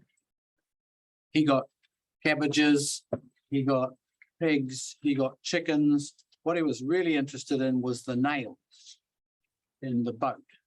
And he was trying to pull these nails out of the boat. He could see that this was something that he'd never seen, strange animals, but this steel, this iron was something really new. So that was Tuanui. Yes, they gave him pigs, but they didn't give him fences. So the pigs got away before he had a chance to eat them. And, you know, the native pig that we have, this is pig country. In fact, we believe, some of us believe that the pigs of Hawke's Bay was the reason why we were invaded from the central North Island. And there were some battles because they couldn't believe that there was a piece of protein that was this big. So they came over. And that was the beginning of a major set of wars that went through the 20s and the 30s that have become known as the Musket Wars, a time when we were not well armed. I mean, we were in the middle of nowhere, we had pigs, but no one else was interested in us. So we were not well armed. And our people retreated to Nukutarua, almost en masse, up to Mahia because it was a good place to defend. We worked flax, we worked with the whales, we bought weapons, we developed a military capacity. We came back out, we sent all those people who were now living on our lands back to their own place and reoccupied the lands around about the time of the treaty. But, you know, people were tired and the resources were depleted. And some of our chiefs wrote and asked for Pākehā settlement. So we asked for Pākehā people to come here. They did say, and, you know, I could almost quote, we want people of high class, not low class men. Yeah, and anyhow, yeah, I leave it to you whether we got our fair. Well, what happened was we got settlement. And there was a crown purchase policy at the time, which they were called crown purchases. And Waipukurau was one of those crown purchases. It was a huge purchase. It was arguably, it was a fair purchase by Maclean. He spent 11 months negotiating with a myriad of people. It was our person who was negotiating it. I mean, we were new to negotiating land, were we not? But it got a little bit out of control. And on the day before it was signed, he agreed to give away another 20,000 acres to get some more money because he didn't have enough money out of the sale to pay off the people. And so it was soured. The sale was soured when they moved the line without letting the people know. And we found out about that later. But it didn't take very long for all of our people to see that this was not a good deal. The fences went up, you couldn't get to your food sources, you were not allowed on the land, all those sorts of things stopped. So Maclean developed the secret sales. And the secret sales happened mostly in Wellington. They were mostly negotiated with people who did not live on the lands and whose ownership to those lands was a little bit iffy. But nevertheless, they got money and they signed a deed and he took possession of some lands. Tautane was one of those. The 70,000 Tautane block. Te Umuapua, which was only 500 acres, was another small block. Both of them that were fought by our great-great-grandfather, Henare Matua. But the secret sales were going on. And then what happened was that he started buying not transitional lands, but shared lands. And he would only pay one group of people for the shared lands, and the other group of people would be somewhat disaffected. And by 1857, we had a civil war in this area between us, not between Pākehā people, but between us. It was reasonably big. Its results are still in our communities. But nevertheless, it was a sign of the man. The man couldn't get the people to sell, so he bought surreptitiously. He then caused, and some people would say on purpose, a war between the peoples. Then all the land sales basically stopped. So they invented a thing called, in 1862, the Native Lands Act. In the first Native Lands Act, Māori people were itching to get into court because of all this argued land ownership. People wanted clear ownership lines. And the 62 Act said that it was going to be Māori judges in Māori language by tikanga Māori establishing Māori ownership. But actually it was the 65 Act that was put into place. They were Pākehā judges. Everything was to be done in English or to be translated into English. And it was done by English laws. And so what happened was that all of our land blocks were broken up into 10 owner bits. So these are people with hundreds of owners, 10 owners, and those owners were eventually picked off one by one. And Henare Matua's complaints to the government was about buying from children, alcohol, using mortgages. There is a word that I've discovered in the manuscripts called rongotaima, and which is is the word that they use in those times for mortgage. Rongo timer stands for rongo means to hear, timer for time. You will hear about the time that I want this money back. That was how they loaned money in those days. And of course, if you didn't have the money at the time, you lost the land. So the history of Hawke's Bay is not a pleasant history. We didn't have wars. We didn't have Māori people shooting Pākehā. We certainly had Pākehā shooting Māori at Omaranui, for instance, and certainly up north of Napier. But we didn't really have Māori people shooting Pākehā in this. But we have an ugly past history with unpleasant leftovers, which include the fact that we've probably got now, once being the owners, less than 150 years later, we now own 2% of Hawke's Bay. So this is the framework upon which we build the next district plan. And what you will have heard from us today is a plea to make this plan into one of real partnership, where we can all help to rebuild Māori communities in this post-settlement time with a sense of co-governance and partnership. And, you know, one day we'll be thinking about, at the moment, we're talking about treaty partnership. Actually, one day we may just be talking about our neighbour. So, koe nā noho nā kōrero, e heka mākai te mihi atu ki a tātou. Tātou e whai atu nei ki wēnei kaupapa, ke whakatakatori nei o tātou whakaaro. Ki mua i te aroaro, well, ko whakatakato te mānuga ki mua i te aroaro. I ngā rangatira, tēnā koutou, kia ora tātou.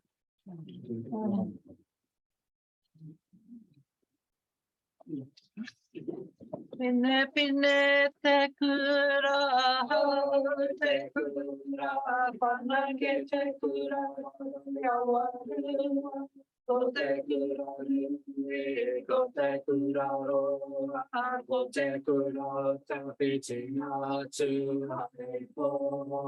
Tēnei te tira hau, tēnei hara mai nei, ko te umurangi nā te whatui a piti nā mai e tama ki te tai o nei, kia whakangungu a koe ki te kai katoa, ki te tūmata kuru, ki te tara o ngā nā tairo rā e nā hau e kupe I wai o nei. Miki ake kake au ke te toru a rewa ke au tapa. I te pia I ki runa, I roko hina atira, ma te kuku mātaka.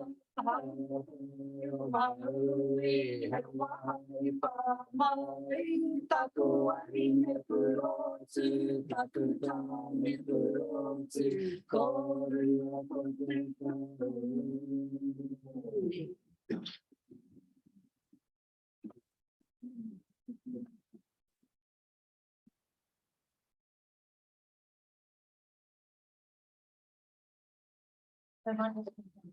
Oh, well. Sorry. No, it's all right. You've given us a lot of information and a lot of ideas.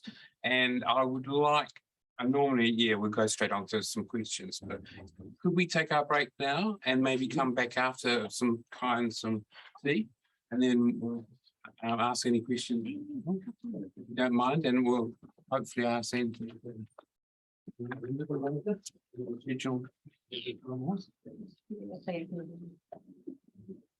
Okay, so the hearing is adjourned for 15 minutes and we'll resume in 15 minutes.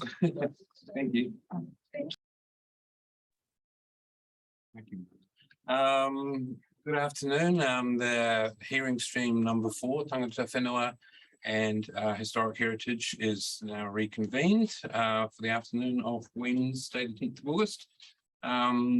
We have just had a very informative and thorough presentation from all submitters scheduled for this afternoon, and thank you for that. And if you kindly answer any questions we may have, and as I said before, breaking the rules, if you want to ask us a question, we'll try our best to. So I might just look to my right first, and Commissioner Aiken. I know they've all got big questions. Okay, Mr. Taylor then. I had two I was trying to prepare for, but I've forgotten what the second one was, the third one was. I've got two of them, so I'll start with one. You talked about the use of te reo in the plan, and particularly using local dialects. Would the Tangata Whenua chapter being written in both te reo and Māori be favourably received, and could we take it, possibly even take it further than that, the Papakāinga Ka Mātua housing chapter or more? And is that something that you could discuss at the Wānanga? I think that I think it would be favorably received. That's not because it'll be the first place we would go to understand the district plan. We'd probably go to the English session, and then we'd look with great interest to see how it's been written into Māori. But I think that as a gesture of good faith and moving together, in partnership and all those things, it would be well received. I would suggest with regard to local dialect that actually he who is not here at the moment is probably our best translator, Brian. He's probably one of the best dialectally correct and locally sourced translators in the country. Is that something you could discuss at the Wānanga? So it's not if it happened, it wouldn't be us getting that translated, but you would be deciding, or talking amongst yourselves who the best person to do that. Yeah, no, good point. Yeah. My other question throws to Carl with the SNAs. We've had some discussion at prior hearings about the very fact of the mapping that you discuss bringing up, instead of being beautiful native bush, there's tutu or gorse or whatever it may be. Do you think the onus of proving what's there, if it has been identified as an SNA, belongs to the landowner, or should be ground truthed by council, just given the extent? A bit of both. That's why I try to paint a little bit of picture there of the dynamics around Māori land and the disengagement of owners. Many of the landowners have never been on their land. So they don't know, wouldn't know where the boundaries are. So they're disconnected. So that's where the grey area is. And they wouldn't know if they've got bush or what it looks like. So in that regard, I think council needs to probably do more field trips on those particular blocks. And because I don't think it'll take you years to get the engagement from owners. And I don't know how we go about, even locally, we struggle at a hapu level to get engagement on things. So but that's not to say that we decide what happens on the particular block of land. Yeah, it sort of begs the question then of how we get the right person to show council around. Yeah, I mean, it's something we could discuss at Wānanga if we can get more people there. So how are SNAs decided at the moment? A mapping tool, I believe. A number of ways. So is there an opportunity for those who perhaps didn't want their land designated as an SNA to be able to object? Here. A nod and a down. Oh, I would have said here. Well, through the submission And process, yes, and if there's been a request for ground truthing or objection, as you say, we have instructed the relevant experts to do some ground truthing where it's possible. And that's why that particular hearing about specific SNA has been left to the back end of the hearing process, so that process can occur. So it's about where you put the resource. If you can't do a very good job up front, because that's too resource intensive, then you need to have a very good backup for those who are complaining that you need to be able to do that process. To verify. I mean, the expert had a good level of confidence in the ground and in the desktop analysis in terms of being able to look at very small parcels individually. So I don't know how many there were in the whole district, but there were a lot. But the district plan process was still open to those being either criticised or challenged, and hence going out there and having a look. But in terms of the practicality of doing that for every part of the district, it's too costly and too time. So I think the objections are different. It seems to me when I listen to the news that the objections by Pākehā farmers is because they might want to actually cut some of their seriously good SNAs for production. And the objections by the Māori owners is that they want to cut the tutu and the manuka so they can develop it. I knew they're both developing. Yeah, they are. Yeah, but it's having.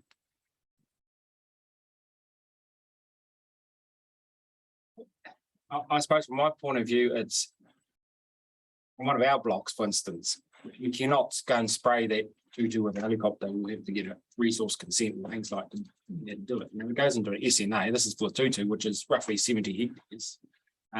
We wouldn't get it. So you can say goodbye to any honey production or anything like that. So the SNA will restrict us big time to do something like that unless we go in by hand, maybe. I don't know how you get around. But that's only because I'm aware of it. There's many other blocks will have the same issues, and they might not know today, and they might not know in 5 years' time until one day they decide to do something with their bit of land, and they, oh hello, what's an SNA? Too late, bro. So I wonder if it's about being cautious when you're dealing with Māori land. If there's some potential to exclude it in the provision. If it's Māori land, that you, well, some kind of provision to take it out at some later date. If it's been included in this process, is there some provision that you could put that allows it to be taken out when the owners look at it sometime later and see, oh, this shouldn't be in there. Is there a way of, or is that already there? and I'm not up to play with what I think the government have just made a announcement on SNAs quite recently. I haven't caught up with that, but so I'm not really up to play with what it actually means currently by having that land in SNAs. Yeah, but There's a draft, what you probably heard is a draft national policy statement. Yeah. Indigenous biodiversity. So it's draft, it has no legal effect yet, it's on the heels of a previous draft.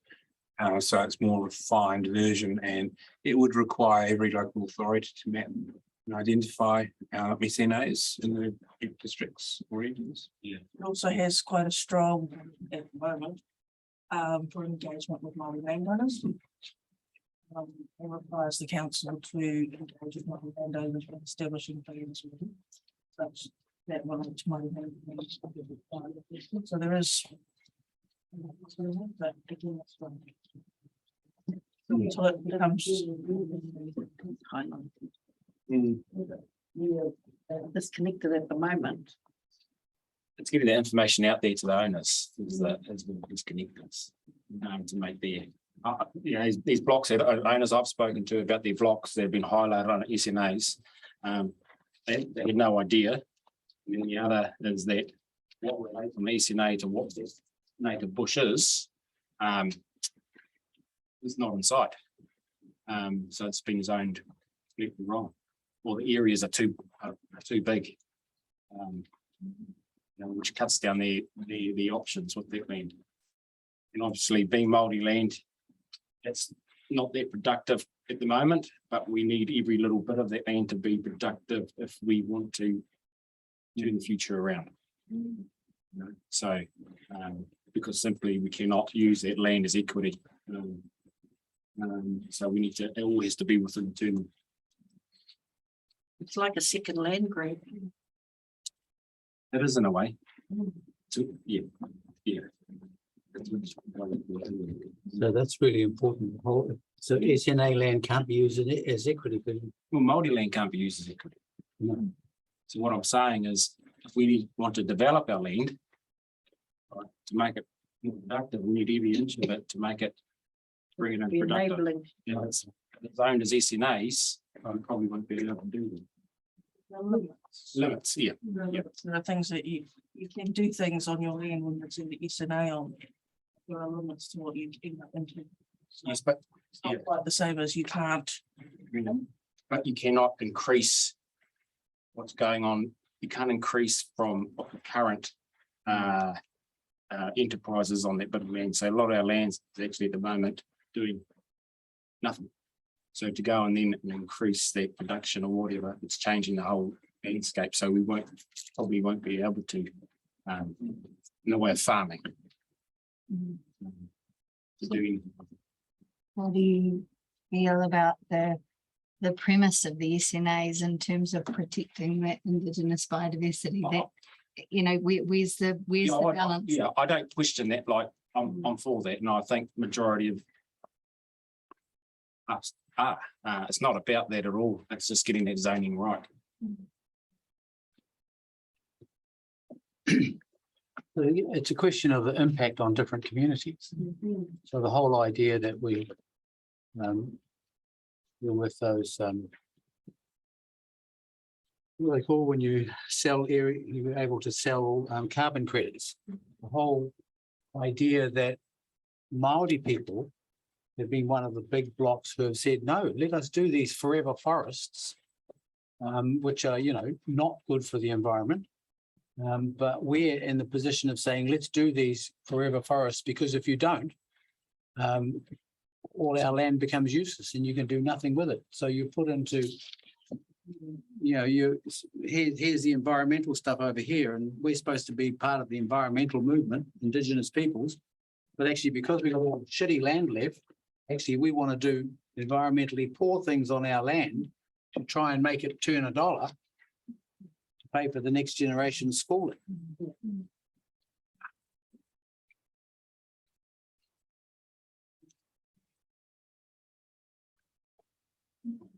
Is the mechanism through this process or through the draft national process? Is it, are we directing that query over there? Yeah, I think it's a very good topic for the one to talk about. I would guess that there will be no magic solutions, as you probably understand. It's all sorts of issues and tensions and challenges. But if some further progress can be made around the thinking around SNAs and what can be done about it, it may require something we can do in the immediate future, maybe a longer term plan of action for the council and for Iwi. You know, I don't know, but it's a good topic for conversation at the moment. Would encourage it. Have a conversation about the process, how they set up and what you're talking about. Because, you know, from my point of view, I wouldn't even be comfortable of putting those, or going out with the assessor, let's say, and putting those zones in place by the Māori land blocks, because I'll be the one in the shop. You know what I mean? So I don't know the correct process to move forward with. Yeah, but I mean, equally, we've had farmers that have come asked for ground truthing. Yeah. Had the farmer that said, yeah, we're talking about bramble bushes, you know, poisonous bushes by the water. So ground truthing can be looked at as a positive, because you can actually talk to the person, have a conversation beyond Google Maps about what's actually on. That's one landowner. That's one landowner. Who thought that, so. No, I mean, you're dealing with one landowner. But I mean, and the ones that have trusts and things like that. A group, singular voice. I do a double percentage. Why the fact that where there is no government use to. Almost ever. Great, it's not an ankle for process.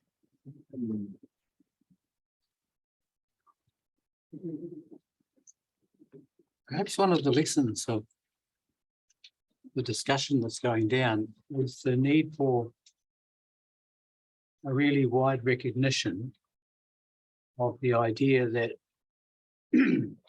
these two communities that you serve are quite different and have two different pathways to development that are equally important. So, you know, it's kind of like, oh, here's what we do. Oh, but there's this narrow stuff over here. Got to deal with that. They're a bit different. And, you know, maybe possibly that's where we are at the moment.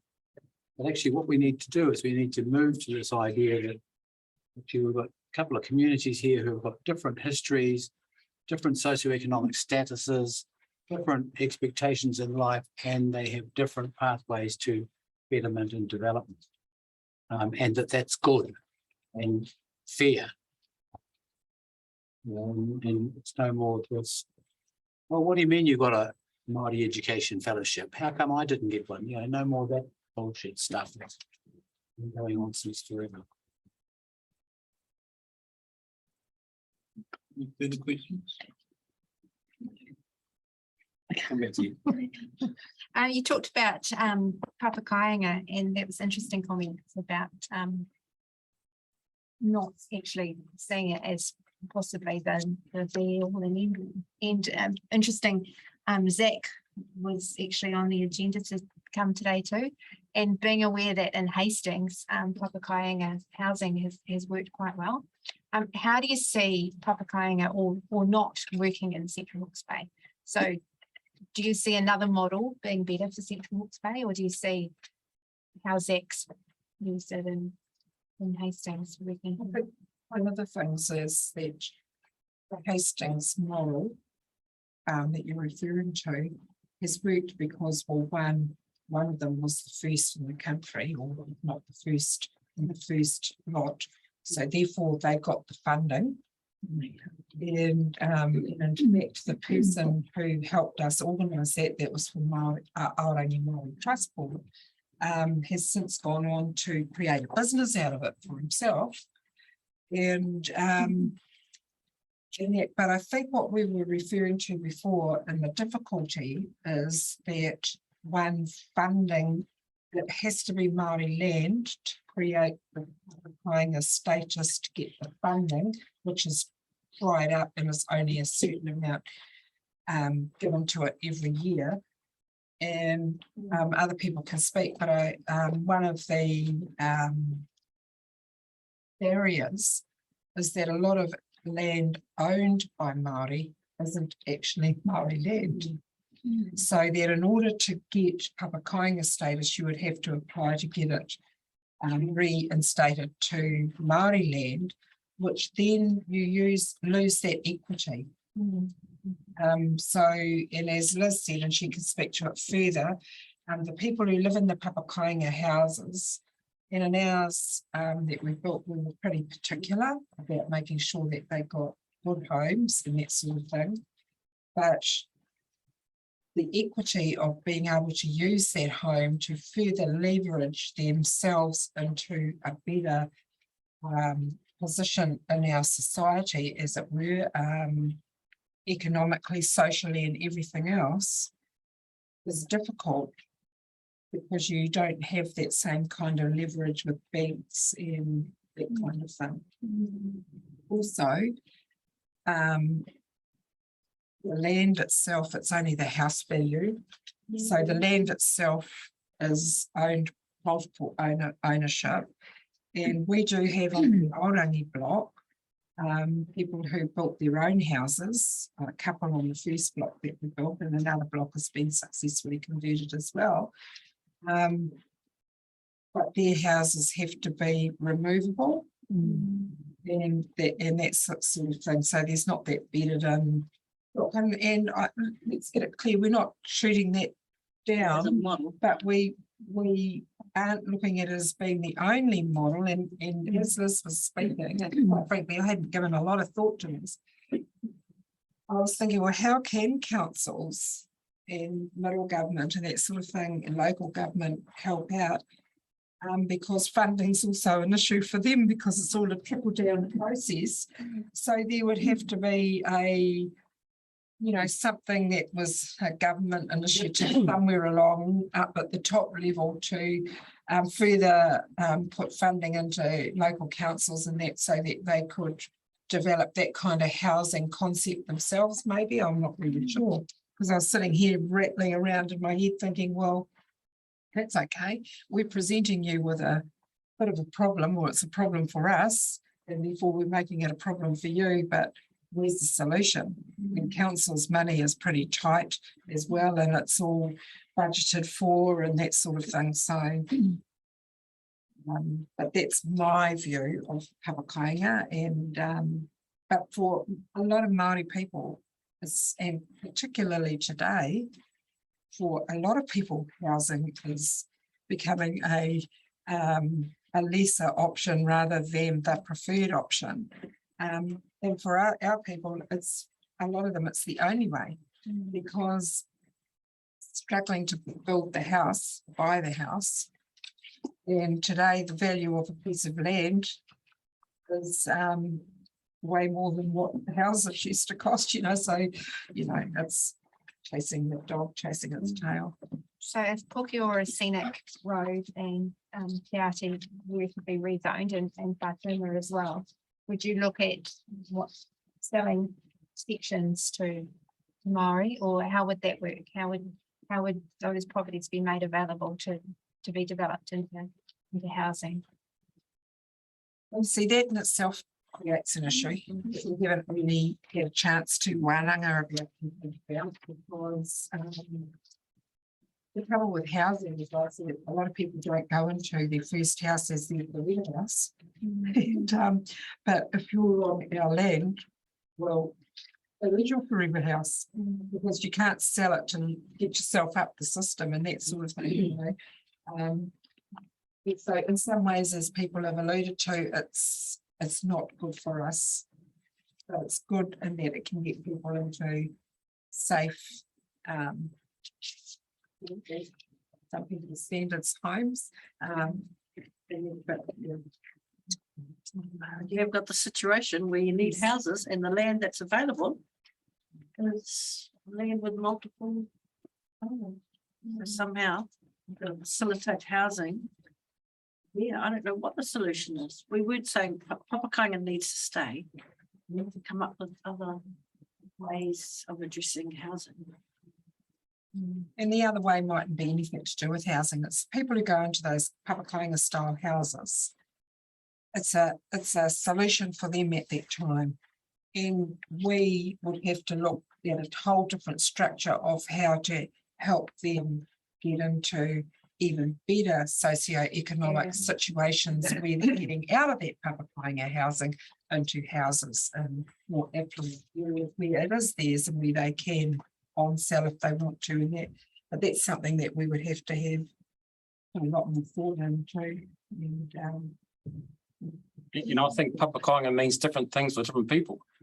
My idea of Papakainga is my brother 800 meters over there in the paddock in a $1 million house, and my other brother over there, my mum over there, not a meter apart. That's my personal idea. So, to find what a Papakainga is, and I know I've said in the past, is a multi-state home, because that's sometimes the opinion that I get. Budget sort of close,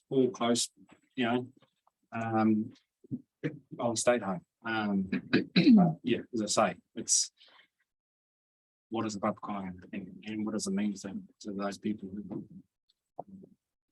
Everyone being different reasons why they're doing it. well, I didn't even know till Carl was giving us his stats today about the differences between building and Māori land and general title. It's quite significant. That's something that I've got to absorb today and come to grips with, actually. Because clearly that is a prejudice. And that sort of thing, that people are in desperate situations, people accept desperate measures.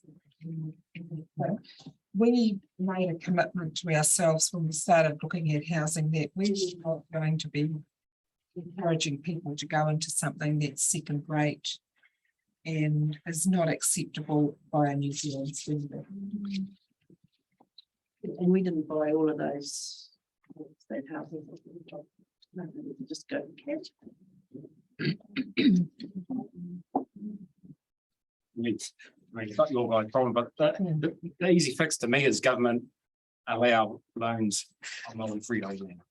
It'll save the whole problem. I mean, government have shown under COVID, they can release billions of dollars into the business sector and guaranteeing 80% of it on just ideas. Why can't they do that for multi-freehold land? I don't know. It will solve so many problems. We can go out tomorrow. I mean, we own a 500 hectare farm. One of our farms we own, we could probably sell it on the open market for $9 million. Last year, we went to the bank to borrow $150,000 to put water system in. Wouldn't even look at us. You know, so these are the challenges that you're facing. We want to, do our good for the economy, but we're so heavily restricted. If we could use that debt, the equity in that farm, we could go and build 20 houses down on our flats for our people tomorrow. And then the government want to drip feed us a little bit of public highway money here and there and think they're doing a good job. So that's the reality, really. That's what I see.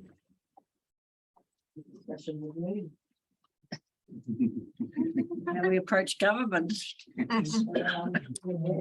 You've got lots of Māori land that's been leased out for, like my own example, we've got 10 hectares getting $1,500 a year. If you take the Māori land court process now, quarter of an acre, we could probably put 40 homes on there. But the lime works, it's 50 hectares. That lime works, Bradley tells us he's making millions. Releasing that for 20,000 a year. It's just, it's 50 hectares, you can put 200 families on here, and what good that would do for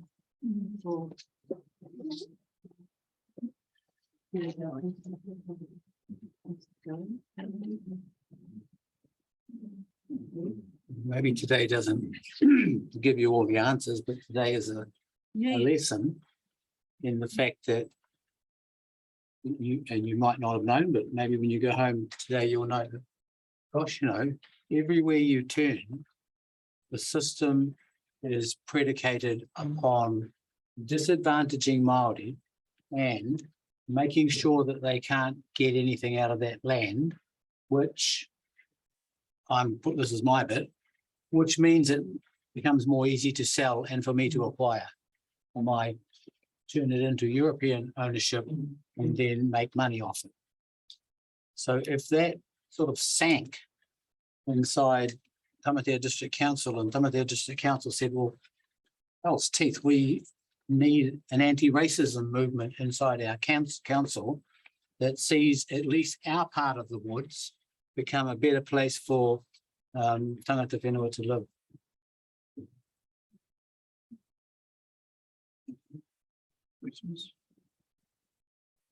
Quite a few. So probably just coming back to submissions, and thank you for the recorded awareness. We are listening, absolutely listening. But the lawyer in me starts to think about the plan and what we've got to do on this side in terms of the little part we have to play in this process. So interestingly, we've been having some of this corridor literally over the time of the hearing, but included this morning we're having a conversation with the planners. And so I just thought I'd pick up on one of your points, which was co-governance. Our plan may not be actually.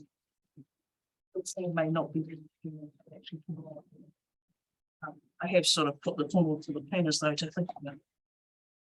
One of the matters that has been raised, or options that have been raised,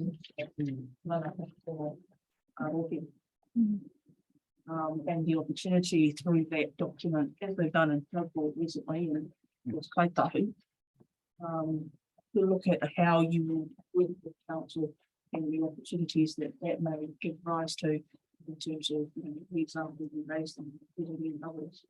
That's something that you would consider.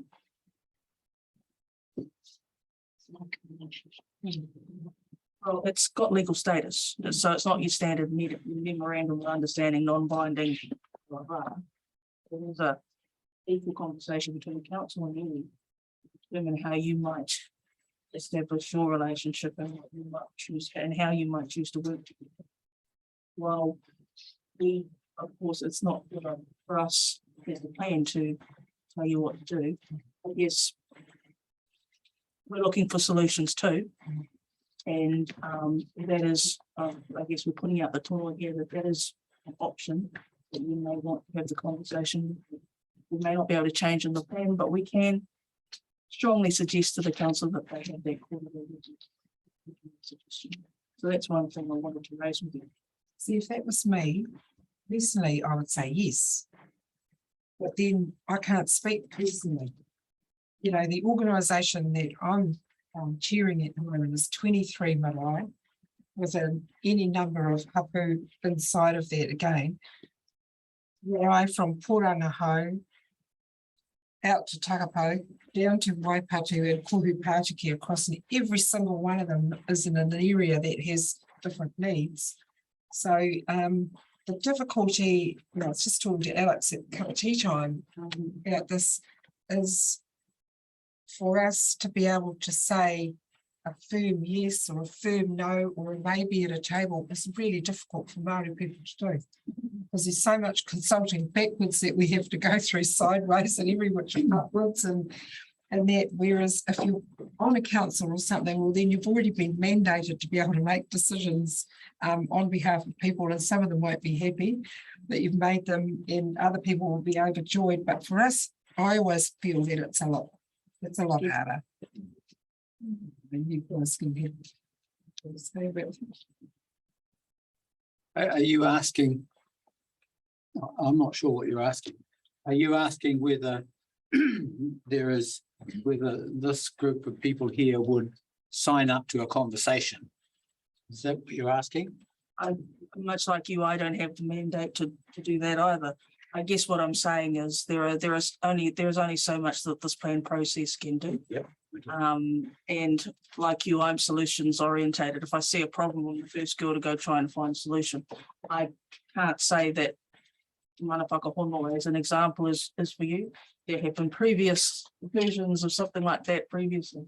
But all I can say is, in terms of things, and it doesn't add much to you in terms of your approach to co-governance, but all we can say in the plan is probably that we're supportive of that conversation. Yeah. And so all I guess I'm saying is just, putting the tool out there, given you've got a long-standing process of another process of a wānanga and a hearing, just think about it.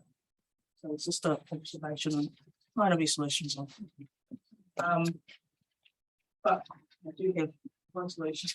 It's a Manawa Te Wai. We had a conversation this morning about how we might incorporate Te Manawa Te Wai into this plan.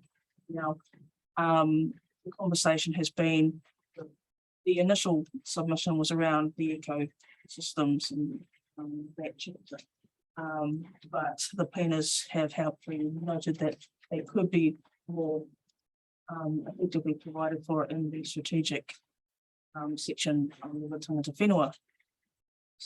I do note that Stephen Dash has actually raised it as a matter for wider integration, and I had the conversation this morning with something that I seem to think as well about Mana Te Wai being local in terms of its operation and practicality, but being a community-wide concept in terms of the Mana Te Wai.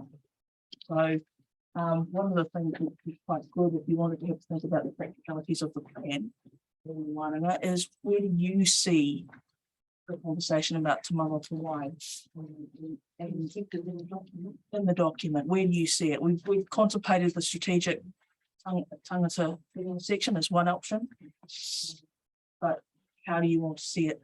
And that's a conversation with Stephen, who's the integrated and we can have a really good opportunity, admitting that this is a district plan and all the big decisions have been made well after.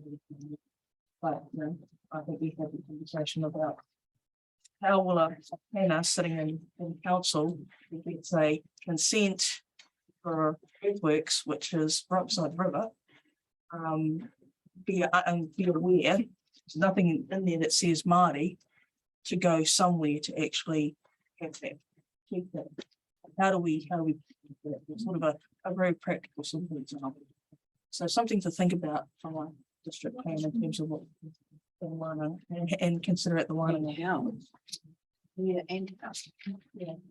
Now another practical point is we've been talking about the public Kāinga, we've got a PKH chapter, which is provided for the rules and objectives in terms of the Kāinga. But we are hearing the commentary that it is wider. The Australian is wider, and we're thinking it is wider. And Saute, my father went to Saute, so I have a deep feeling for that school. So one of the things we talked with the planner about was under the national planning standards, there is mechanism for what is called a Māori focus zone. We asked the planners to have a think about it, but equally it could be a conversation about a chapter that takes on some of these points. Public Kāinga be one part, but some of your other aspirations may be incorporated in terms of that. Remembering that as Māori, you have the right, as everybody else does, to, as you are talking about rezoning in terms of your assets, and doing so through the mainstream process. That's not lost on you as an opportunity. But if you think there is, as part of your one, a value in this chapter, which is an amalgam, incorporates Papa Kāinga, but incorporates some of those other practical beyond the strategic, then that might be something to worry about. And again, have a chat to Stephen. So that's a practical sort of something to think about. And it's a matter that we raise with the planners is something they could think about. I think that would be a good idea. That would, because the point you raised just earlier, if the word Māori is not in there, there's no trigger. There's no trigger. So in other parts of the plan for our planners, there's a Māori issue here unless the word Māori is in there. So that chapter might kind of provide some triggers that they can kind of transfer across to other parts of the plan. Yeah, and it's how it integrates. Yeah. And perhaps have a conversation with planners about how that can work. Just picking up on, and I did note your point about local planners and how they would engage with Māori interests and things like that. Yeah, just the final point.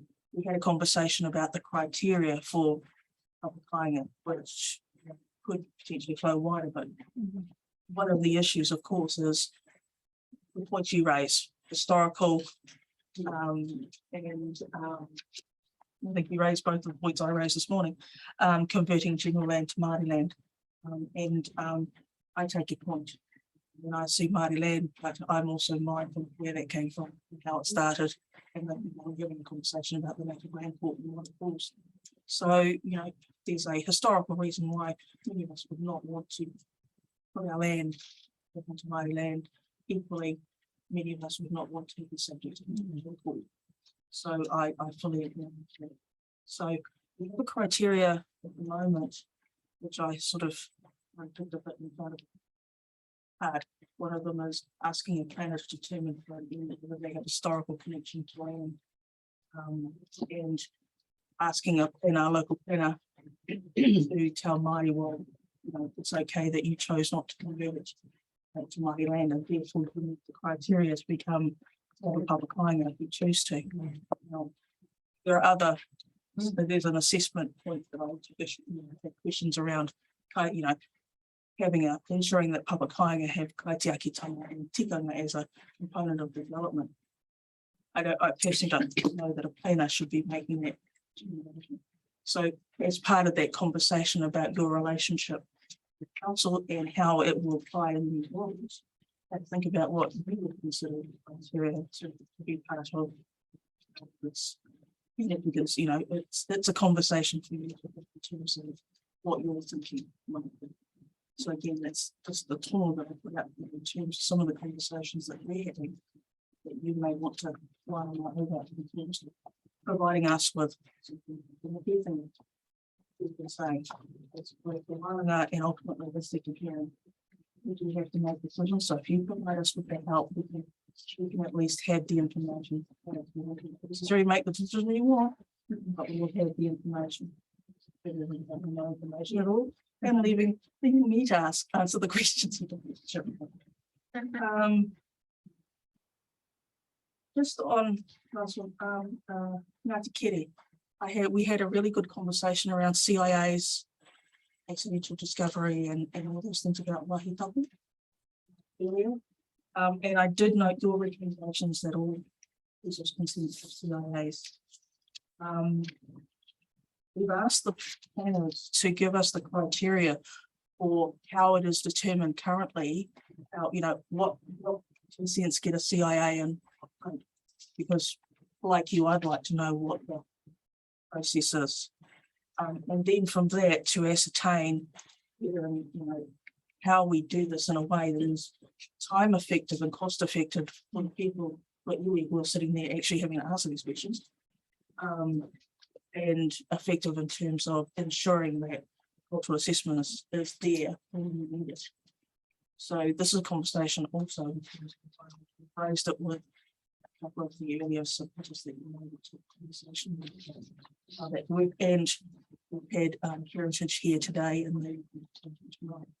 So again, we are mindful of what you're saying in terms of cultural assessment and welcome your thoughts about how that might work practically. I can stop talking. Feel free. We've got this view that we want our Māori tikanga imbued right throughout the plan. That might actually be something that's going to happen 2 or 3 generations.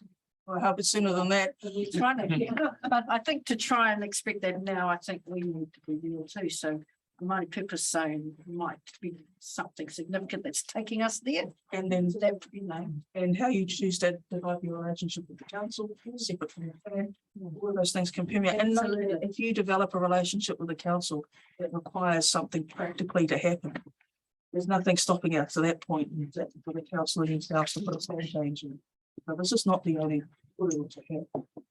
But it is something that you could be having separate from this because we just can't do it.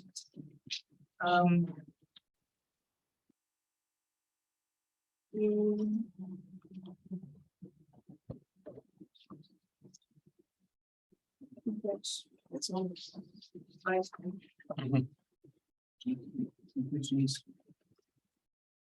Just going on from what Commissioner Lovell was just asking, we had one submitted this morning that talked about maybe having a cultural overlay on the plan instead of identifying minutely areas of Waihi Tapu or sites of significance to Māori, having a cultural overlay that when you clicked on a property, that it gave you who to contact to find out about those areas.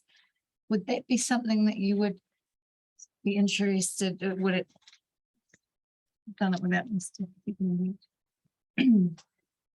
I think it's a good issue to discuss at the Wānanga, but I think anything that we can provide that assists the planners to with their awareness, because without the triggers at the moment, I think it's really hard. It's really hard, and we don't have a whole lot of Māori planners who can step into those roles. And for now, it's about facilitating the process of awareness and triggers and things. And I think overlay would certainly do that. particularly where areas are wanted to remain the silent areas or not be identified, but they're still there. I think that is something, if developers don't see a particular site of significance in that particular, they think that's the only place to look is in that site, and so in that list. So it is really about doing what we can to assist them. Yeah, we've talked a lot about capacity and capability, and I think we're all finding, it doesn't matter where you are at the moment, everybody is finding that the calls for people to do more and to have that capacity and capability.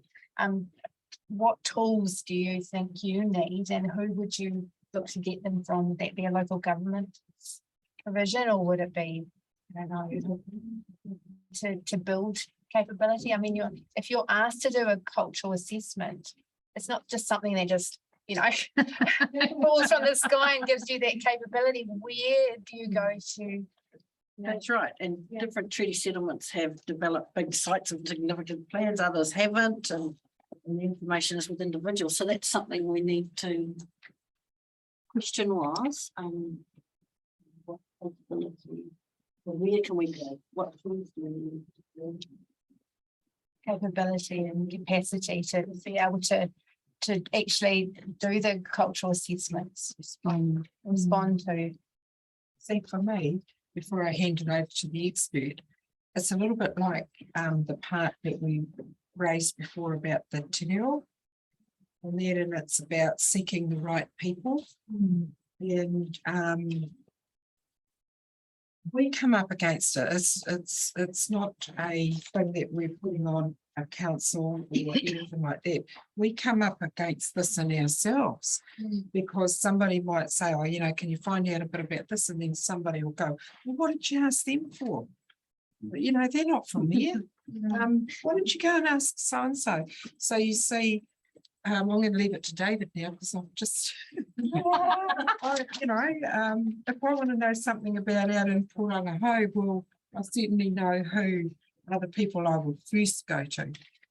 And then Tip would say to me, well, you need to go to David about that, or you need to go to somewhere else about that. And so I would never expect that you have to know that because we don't even know a lot of it ourselves. I think there are two issues. One is about CIAs.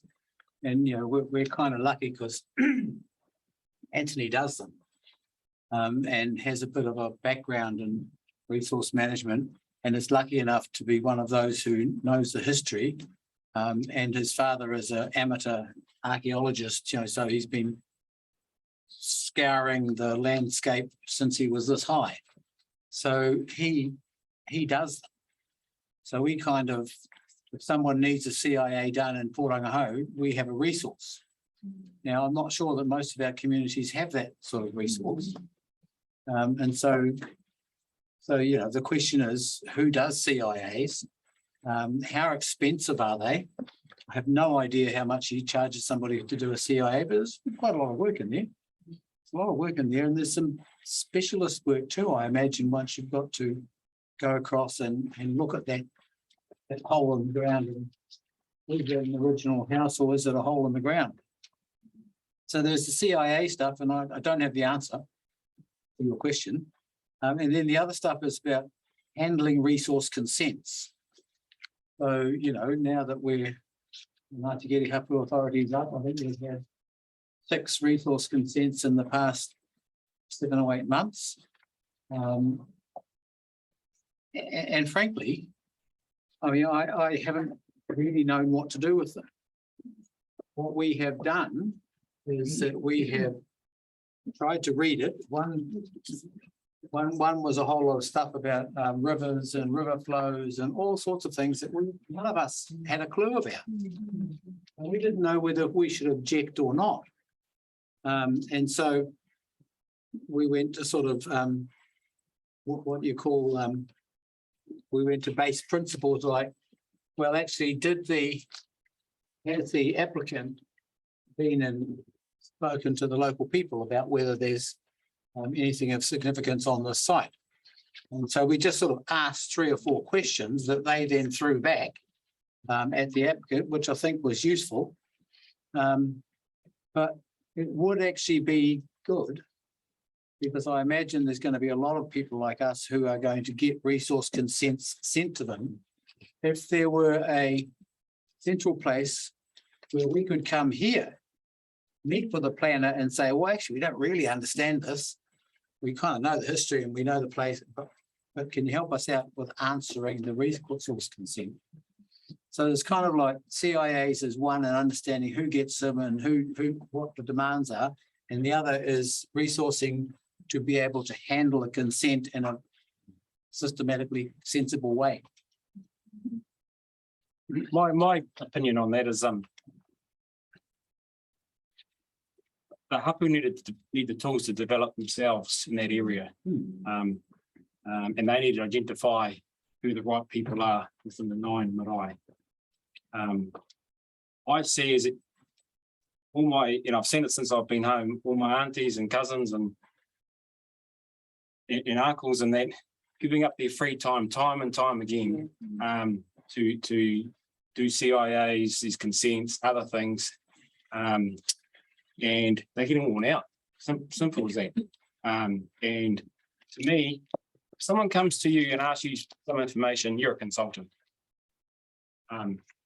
That's the way I see it. And our people need to get into a system and start thinking like that. And be professional at it, pretty much. But we need the tools to develop that somehow, working in conjunction with council, to build our capabilities. I say that too, there are various options around the area, around the water in terms of how they've actually done that. I know for myself, I'm Kaitahu down in Otago, what was 7 like I did there, is they established a company. The company is the clearinghouse, so receives all the consents. The company pays planners, employs planners, and all of those things to provide the services to assist the rūnaka to be able to actually answer these consents. And they're paid by, they have a partner with council and things like that in terms of funding, but they also partner with other parties. Kaitahu nui tonu to go. So they do that in a way that it ensures that no consent ever gets lost, as we all know, if it goes to the wrong part. So that I have the expertise, within the company, doing the work, and you can call on that expertise, and it is Rūnaka owned. Council owned.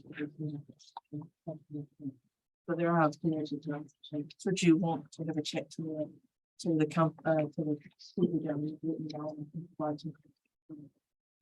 there's an example of what you might choose to do in the future, establish a process for your people, given they are, like, if they want to do that, it may help. Because whilst having marae hapu capability, the effect of the matter is that they don't have all the capability at the moment in the model starting point. It's just that's an offer. So I was actually just whispering another scenario. There are varying scenarios. That's just one I've seen there. That's just one I've seen that works, particularly when you've got multiple groups, such as yourself. You all have to answer varying consents and things like that. And be part of plan changes and be part of this process and write submissions and send for submissions. It's all the things that you guys are doing, sitting in front of us, well, giving of your time. So that's another option, is have a quarter or somebody everybody doing it, and that may help in terms of giving you some thinking about what would work for you. I think they've tried to do it at the regional level, but I'm thinking now with the relationship Tamatea have with their council, that it might be better to do it at this level, because to try and do that with all of the 6 coming in a grouping, it's really hard. And I've actually seen that not work. Moving, yeah. So I think where there's a good relationship with the council, doing it at this level might be the way to go for Tamatea's interests. So I can probably pass those contacts on, have a chat to them about how they do. It'd be interesting to have at the Wānanga, a section at the Wānanga on that with somebody from. Okay. That sort. That's fine. I'll have those details off.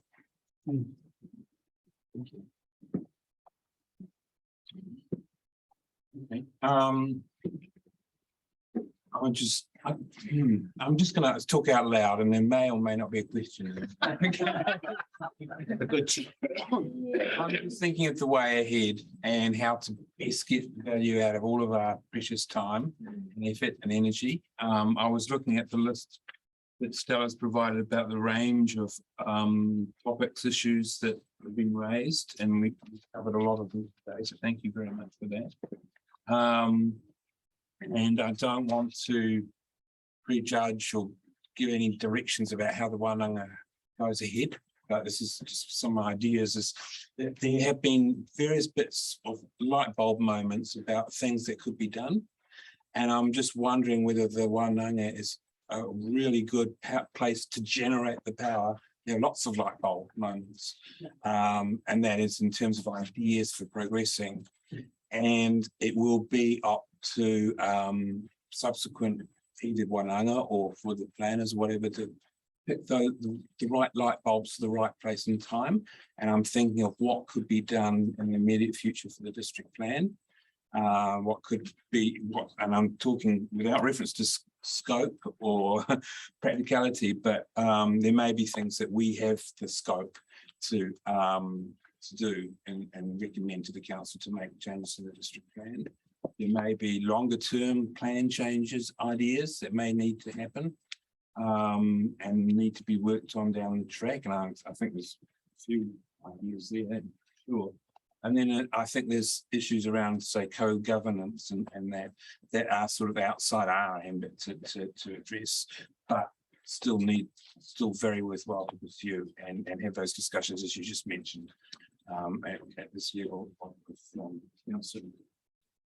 In terms of Te Mana o Te Wai, I like that there was a light bulb moment there, Liz, when you said about the rivers and the lakes in the area. And I'm as a planner, I'm struggling to think how district plans can best address Te Mana o Te Wai. I mean, it's all too easy for me to say, oh, that's regional council, it must be that blah, blah, blah. But I'm sure there is something the district plan can do, and at the very least, and it gets back to the idea of trigger things, is maybe identify those important rivers or parts of the rivers that are important in different ways. And it could be a trigger if there's a subdivision consent that affects that area or what have you, or a resource consent or what have you, it's just a trigger to let someone know that this area, this river, this site is of importance for that. Just an idea. And that to me actually goes back to your comment or question around how, I'm fully aware about the resource management system reform process that's going on. I'm trying to keep my ear to the ground in Wellington as much as I can. And I did see Minister Parker's latest address where he's talking about some of the things you just talked about, joint planning committees and the like. And I think there's steps that can be done now, that little kid steps to progress towards that sort of new regime, that new model. And even if that doesn't happen, it's still not wasted. It will have value in terms of the district plan and this council. And I'm thinking of things like Te Mana o Te Wai and perhaps questions around co-governance and partnership at local authority. So it might see itself in this plan, or it might be. I mean, we do have methods, and there could be some things around methods that could be like an agenda for the council and for iwi to work on. Or it might be outside. You said that I don't think there was a question. I think Loretta and the other commissioners have asked the questions. I'm not quite sure that I had a question in mind either, so.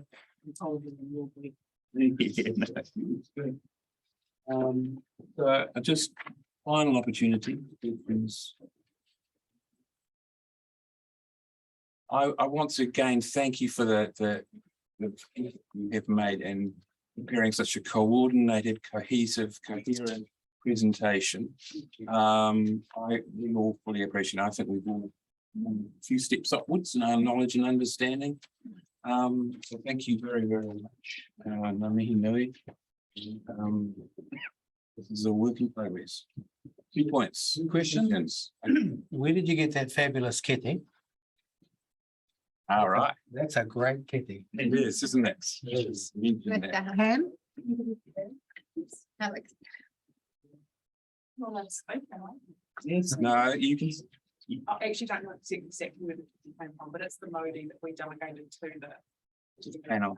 panel for the relation to cities on behalf of council. Wow. Right, and you, It contains sort of pieces of volunteer. Yep, some shells and rocks from various spaces around the district. I knew it was a good question. The other question is, I believe it. the other question is, and I don't, you probably noticed that I keep talking about Tamatea District Council. And I wonder if that's something that, you know, that Lost on me. is an opportunity. Wasn't lost. No. Might be outside of our scope.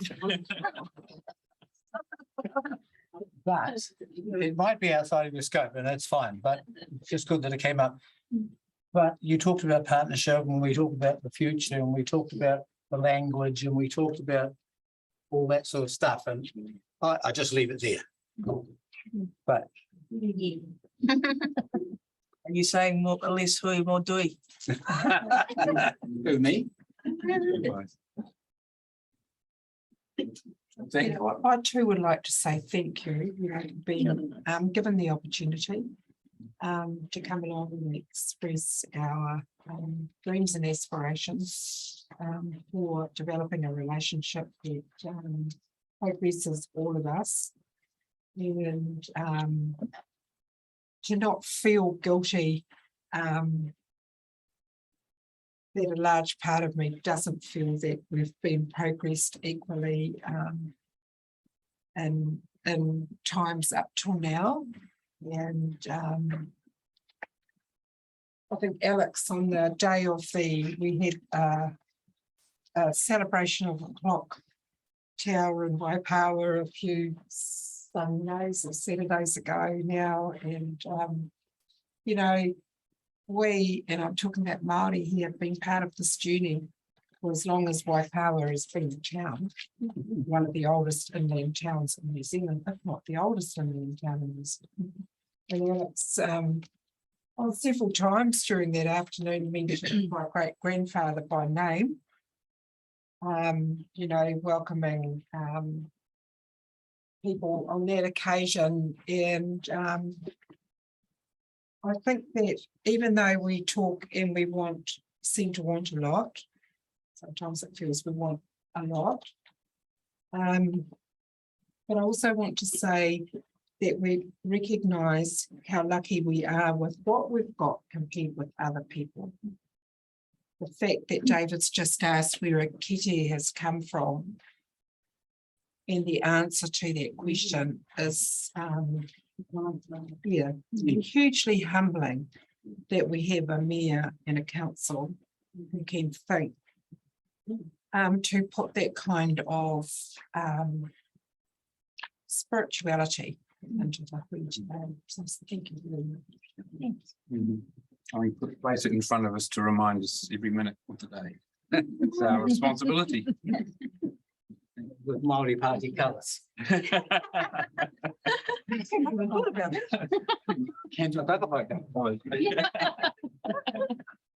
Okay, well, thank you very, very much for your presentation, and you're more than welcome to stay. We don't have another submitted today, but we'll try tomorrow there. Are you finished for the day? Well, no, we're going to have some questions of the reporting planner. So you're welcome to stay, but you're welcome to go too. So it's you. Gonna try and catch a rugby game at Tarity. Right time.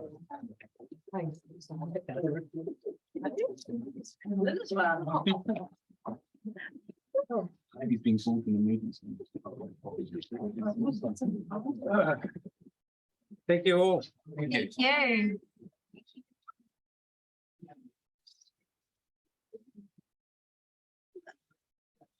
Thank you. Tomorrow. Really wet now. I'll just send up. You stretch, yeah, you can, because So get the right you're sitting down for. The only one they can. Were my eyes moving enough? They had some other white. The original. Are we still live and on? Sorry. You know. For 5 minutes. That's been there. Good afternoon. The hearing on tangata whenua provisions as reconvened anyway. The last part of today's hearing will just be an opportunity to follow up with any questions for the reporting planner after she's had a chance to respond to matters arising during today. Recognising that it's not the normal hearing process and it's still a work in progress very much. So she's quite it right to sort of withhold any direct opinion on things at the moment. But I wouldn't mind actually a little bit of a almost discussion with you, Stella, after you've had if you want to reply or respond to anything just about the way ahead, just briefly, as a way of perhaps helping Dave shape the wānanga and help shape our thinking and also help shape our minute that we'll issue after this hearing as well. So I'll let you have a chance to talk and then open up to something. Now my chance. Now is your chance. Now is my chance. Speak.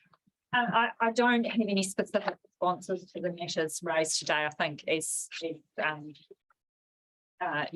been a lot of good conversation and a lot of food for thought. I guess in terms of the, you'll have all obviously read my preliminary section 42A report. So we've already put some thinking into the front end about, maybe how we could do this or, where we might not be able to do things. I think there's an awful lot of matters that we can address within the district plan provisions and generally where at all possible we will be trying to work out a solution that's acceptable. I guess there are some areas that so that's probably my general comment. In terms of the way forward and where we might head with the wānanga, I'm wondering if it might be useful to take some of the suggestions today, and I think it may have been David Tiffany Leach who sort of summarised it in a nutshell and said, well, the three things these are what I thought the three things were, and actually so did everyone else. And if we heard him correctly, those three things were tangata whenua, those broader, high-level tangata whenua issues, and then the matter of protection of important Māori sites would be the second issue, and then housing and Māori land development would be that third area. So I was wondering if in your direction, you might like to, that might help you sort of guide you, that those might be the three areas that we focus the wānanga on. Mm-hmm. They would fit really nicely with the issues as I've identified them. I think what I'm looking at, I've got a summary. I can send you my summary from my notes at the start of those issues. And I think we could pretty much fit key issues 1, 2, we could fit the issues under those headings, and I can match those up to those headings if that's helpful for you as well. I think that would then give us the opportunity to prepare for each of those wānanga in quite a focused way. I do think with some of the, one of the big sort of matters that would be really great to get resolved in this process is the mihi and the tangata whenua relationships and the representative voices.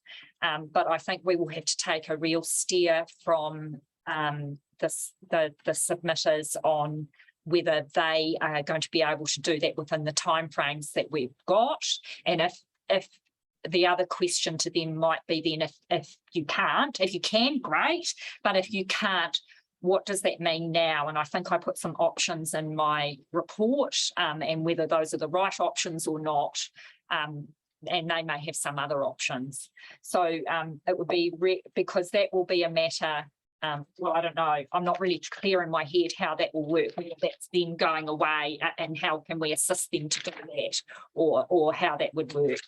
I think the other thing, Kate, you raised that whole matter of translation Te Reo and having those chapters in Te Reo.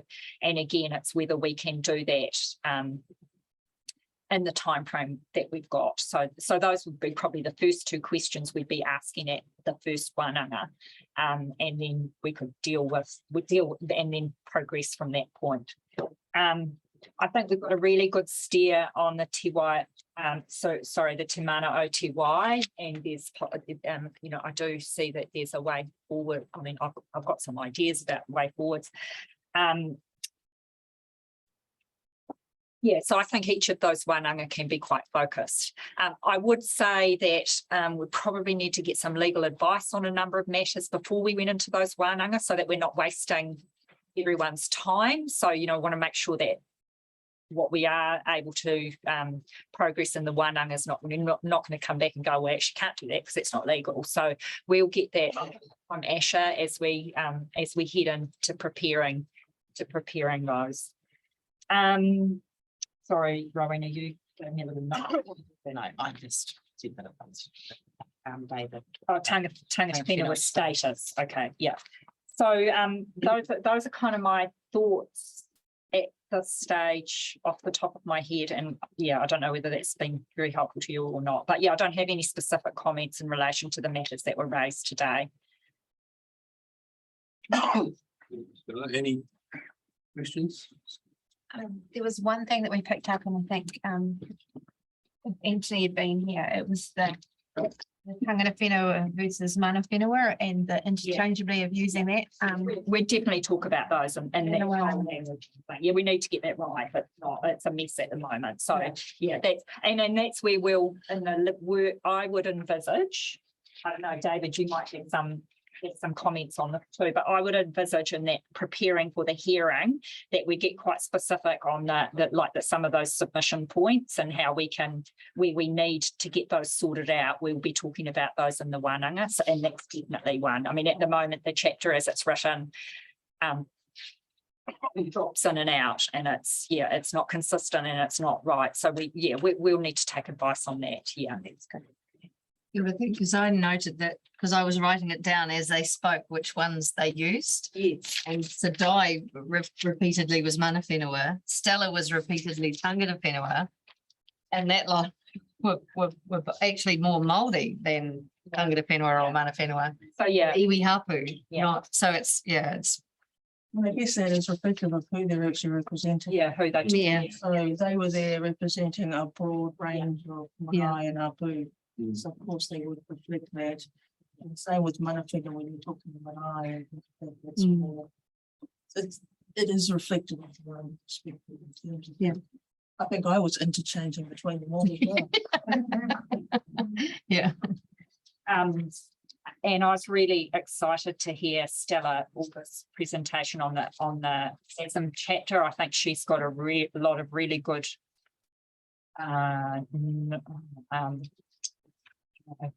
if we can work and the other submitters to get that nuance. So clearly the language we've got in there is not reflecting the position on those sites at the moment. Yeah, so if we can capture that in the wording, I think that will really improve that chapter. I see that Kairaka Lands Trust have moved away or basically accepted that our rule frameworks is legal, which was a question they'd have raised in their submission. So that's really helpful to know that they're on board with that now. But it's really about getting the nuancing and the language right, I think, in that chapter. And I think we should be able to do quite a lot of that. Yeah. I just had a question about the sites of significance and the wahitapu. So was it just a rollover from the operative plan, or are we actually taking the time to recognise new sites in the PDP? So the sites, the schedule is just a rollover from the operative plan, because we haven't had, and we haven't really been able to, and we haven't really had enough engagement to identify any new sites. So the chapter actually acknowledges that and recognises that that schedule is pretty deficient. I mean, even the sites that are on there, I think Heritage New Zealand have pointed out, you know, we've just got a site, we haven't said where it is. You know, there's a whole lot of information missing on that schedule. There are some submissions, well, particularly from Heritage New Zealand and the Mataweka Marae submission, that have talked about specific sites. So we may be able to address those through this plan process, and that's certainly something that I'll be addressing in my section 42. So are we, through the Wānanga, are we going to be able to be more site specific on the ones that we already have listed, or are we going to have to do that outside this process? I think it'll have to be outside this process as part of a review of the whole of that schedule. I think that there's a whole lot of work that needs to be done on that, because the other thing with that is, if that new information comes in now, no one else has had an opportunity to have a look at it, like the landowners, or so that's kind of missed that opportunity to bring in new information at this stage on those sites. Yeah, that would be my view. That would be. Would you agree? Rowan? Yeah, I think the difficulty with the operative plan is I don't think there's even any historical information back from pre-2000 around where they came from, how they were identified, who identified them, what they were even on, why they were even on the list. But as drafting the proposed plan, our approach was we didn't want to just take them away in case there was some value to them being there. So that's why that's still there, but they're an enigma, really. Don't know how they got there. No, we don't know how they got there. And nobody's questioned their no, but that significance. That doesn't mean that they're not important. Yeah. Oh, no, definitely. Nobody said they shouldn't be on there. Yeah. That's the thing. Right. The only thing we've had is people ask for more to be added. Yeah. Or to understand not a huge amount. What area they in. And I think that there's probably some tidying up that would need to be done between the historic heritage schedule and the SASM schedule as well, because sometimes there's not a lot of logic as to why one might have landed in one and not the other. But again, that would be that's some work, that's some extra work that needs to be undertaken separately. Yeah.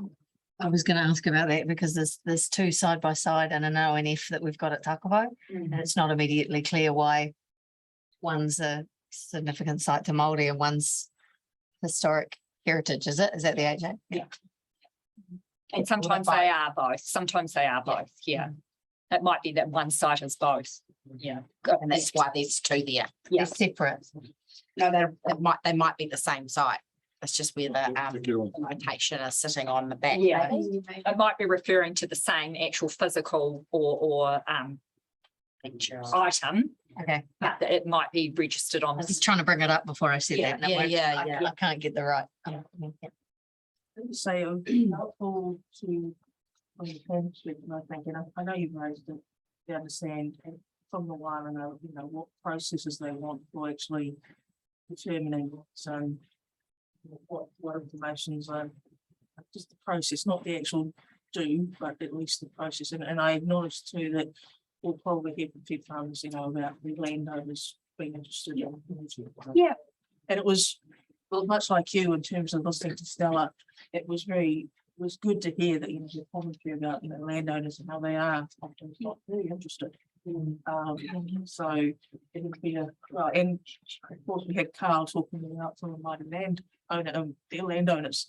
So how do we, and what facilitation is involved in the process as opposed to the outcome? Detailed process that I think we might have a broad framework maybe. Hang on, I'm just a bit confused. So the question is, Just in terms of the, getting some feedback at the Wānanga about. About the process, absolutely, yeah, process. Not the do. Yeah. Just the process about how you get to the do. yeah. That would be quite helpful as well. I just wanted to say too, in terms of your list of things in terms of. One of the things we want to do, which I'm not sure is actually, executive stated in here, is I've seen, and I'm not saying that necessarily would be helpful, but I've seen in other situations where we've had multiple tangata whenua perspectives of history, where you can have, well, effectively more than one meeting. You have one, and you don't lose the value and the flavour of the one while adding and acknowledging the voice of another. That might be something to consider, because so it's how how we allow the voices to be heard more than.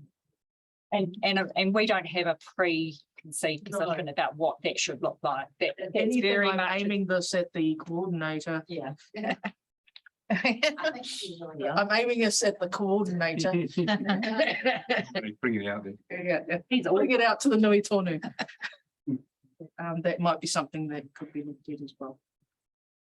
Just to add to that, I felt this morning when we were talking about it, that it's by Dr. Roger Marker. It's like so you can't sort of tutu with it because it's So I concur with that about the possibility of asking rather than changing that if there is another one. Thanks, Mr. Chair.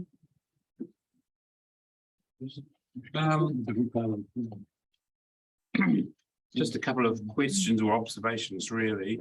One is for Heritage New Zealand tomorrow. If there are any, I don't know, I mean, you've got to be careful about this, but if there's anything that came out of today that influences your submissions or thinking tomorrow, it would be good for you to flag that tomorrow if you can, just to help us, but as far as I'll take that.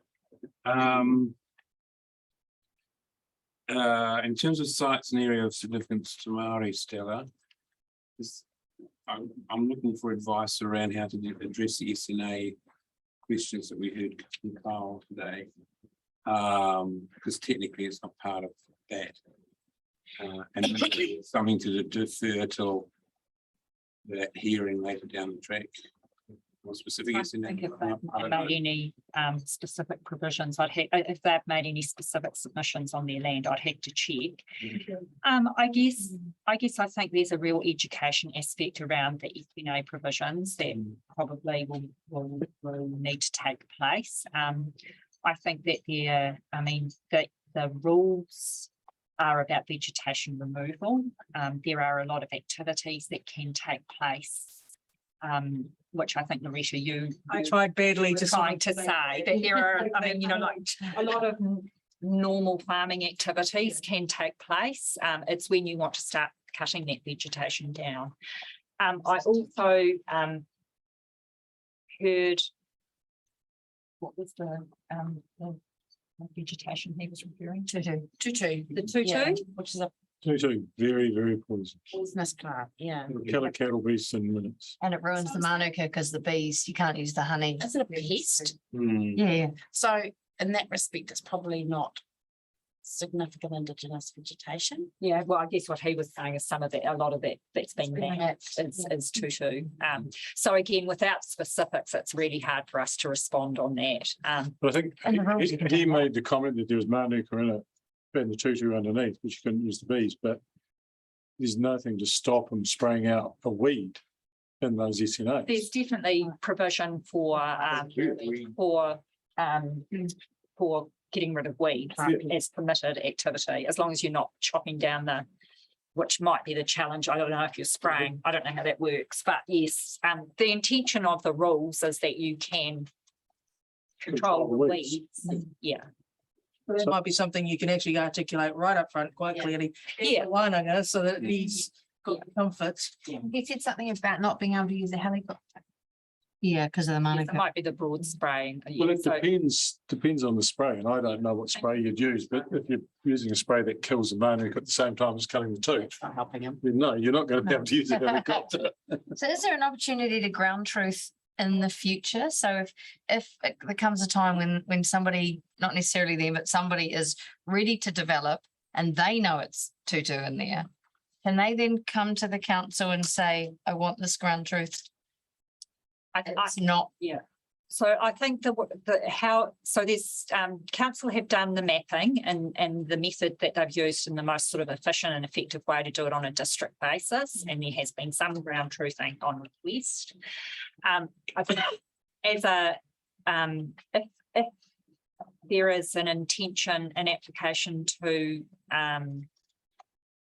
clear, or modify the vegetation that requires a consent, then at that point, you really pretty much need to get an arborist involved, and someone will come in and tell you whether it meets that criteria for SNA or an ecologist, sorry. What did I say? An arborist. An arborist, an ecologist, sorry, Jerry.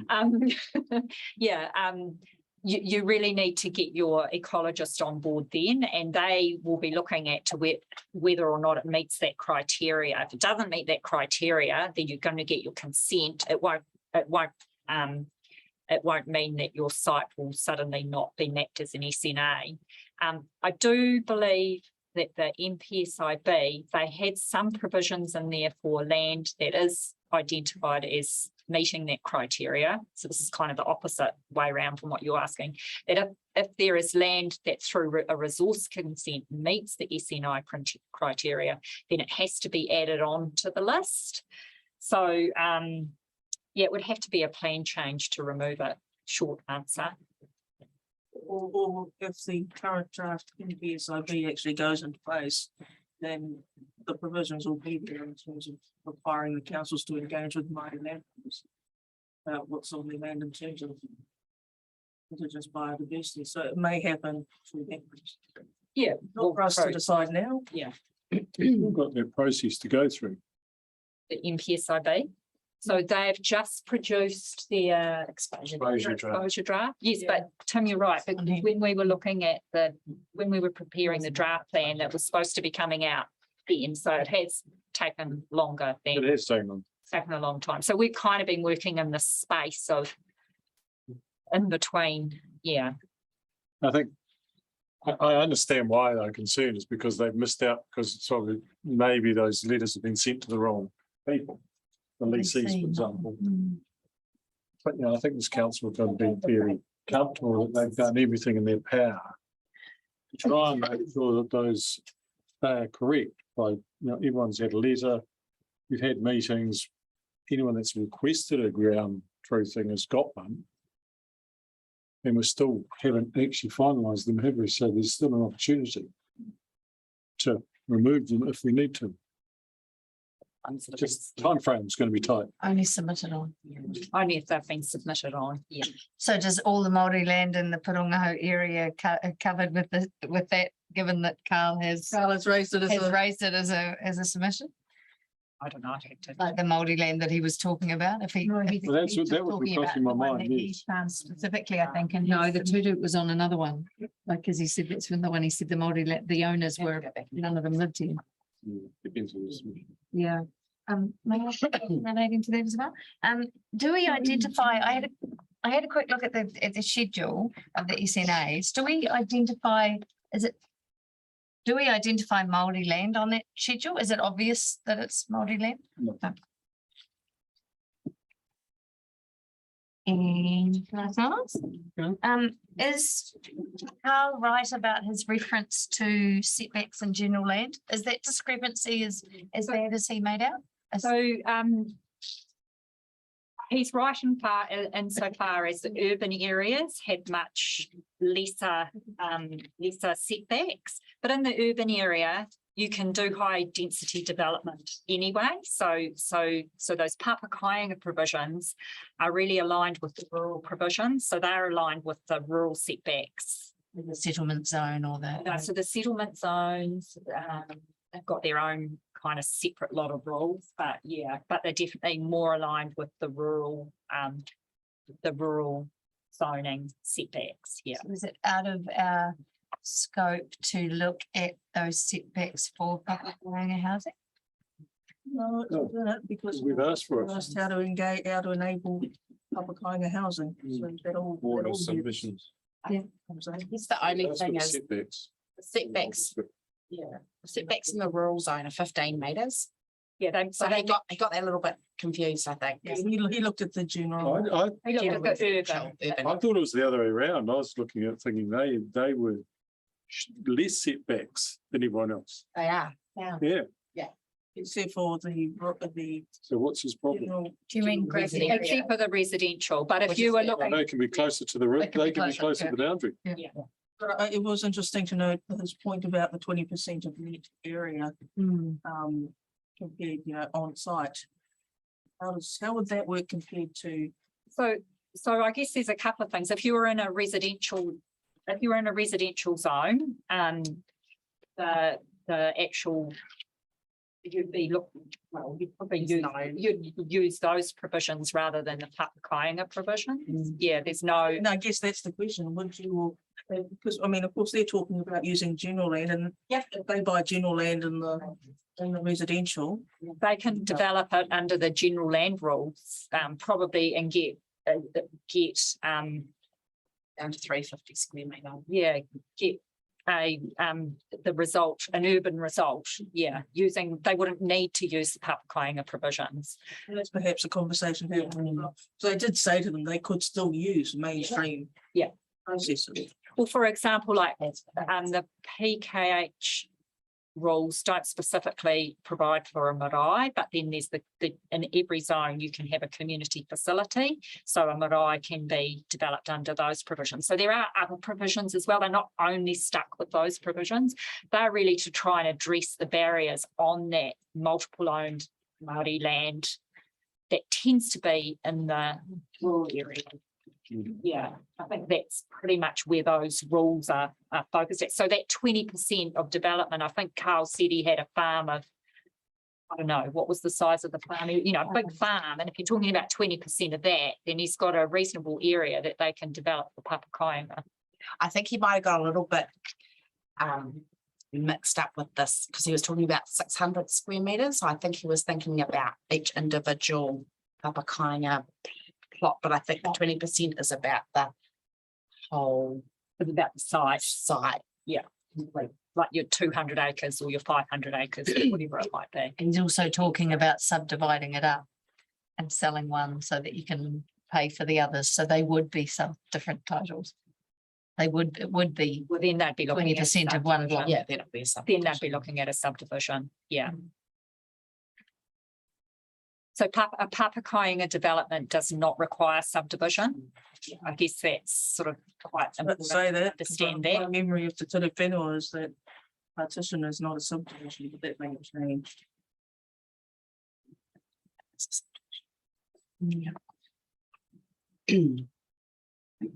So I think that's why the standards in the Papakainga chapter talk about the internal setbacks as opposed to boundary setbacks. Yep.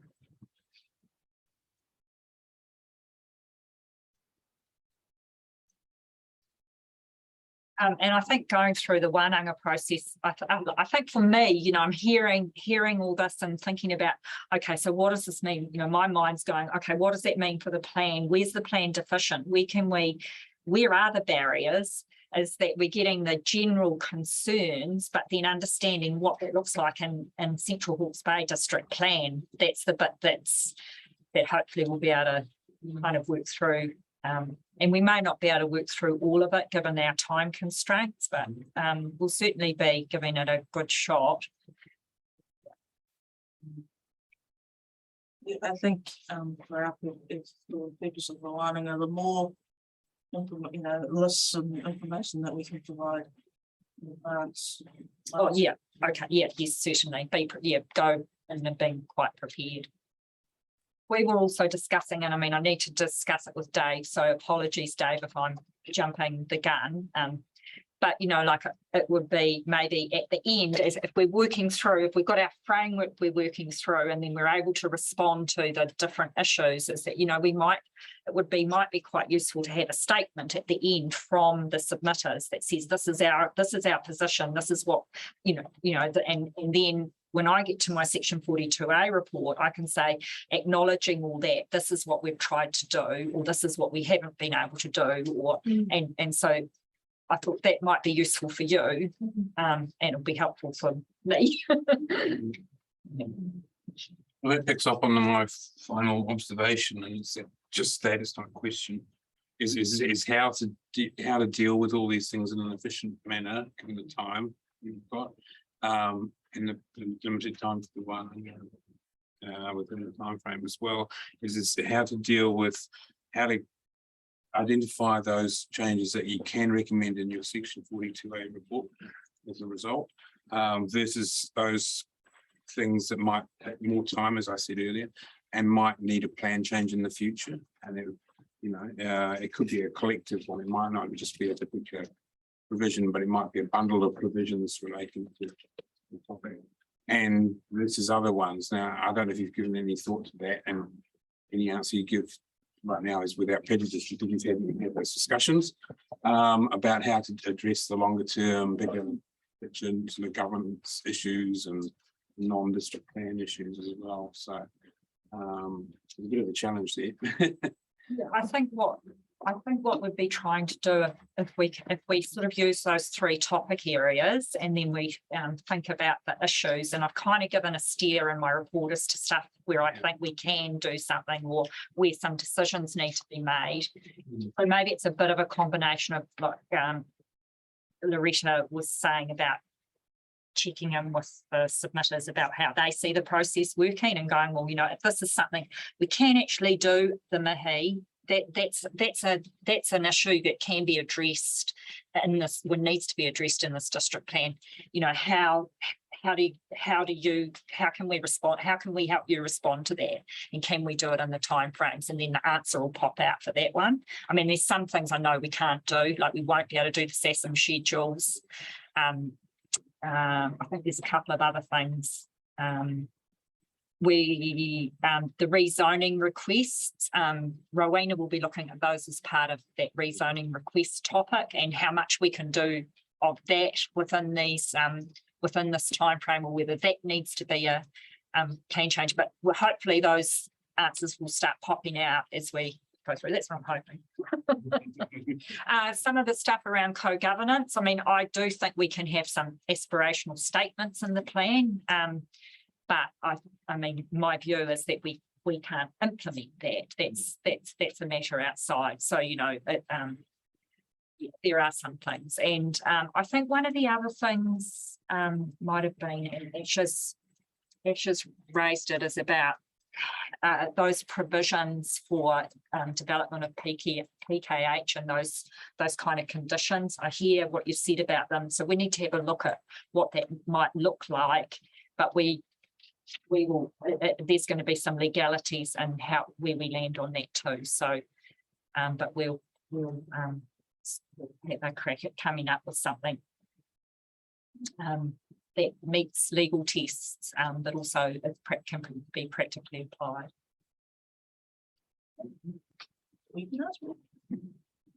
Okay, thank you. Any other inputs?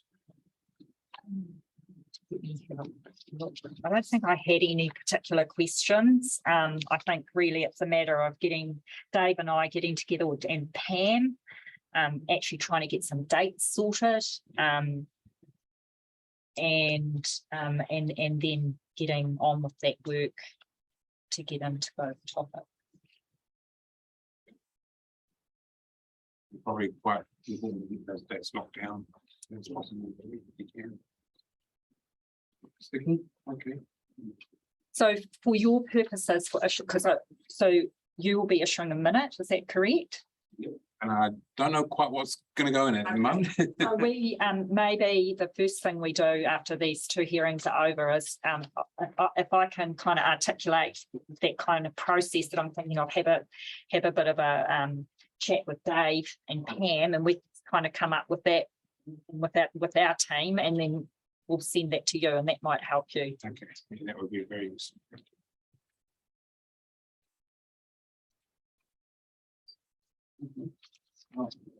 It's been a very but full-on day today. On behalf of those listening in still, and those not here, and the panel, and everyone else, thank you for your attendance today. I'm sure you found it as useful and interesting as we did. And I think the council has, done the correct thing in terms of how it's managed this and the way forward. Should be commended for that. And we look forward to the results. We're realists, so we know there will be some limitations about what can be done in the next few months by the time we issue the reports. So I think we all understand that. So on behalf of the panel, we'll adjourn this hearing. We're resuming tomorrow at, what time is it? 11 o'clock tomorrow morning. 8:30. 8:30. Councillor Aitken. Well, it's on. So we'll see you then. Yes, thank you, Pam. Kia tātou katoa, kia pai o te tātou areki o iwi karaiti, me te aroha o te atua, me te whiwhinga tāhipanga i te wairoa taki, a ki e āpia ane,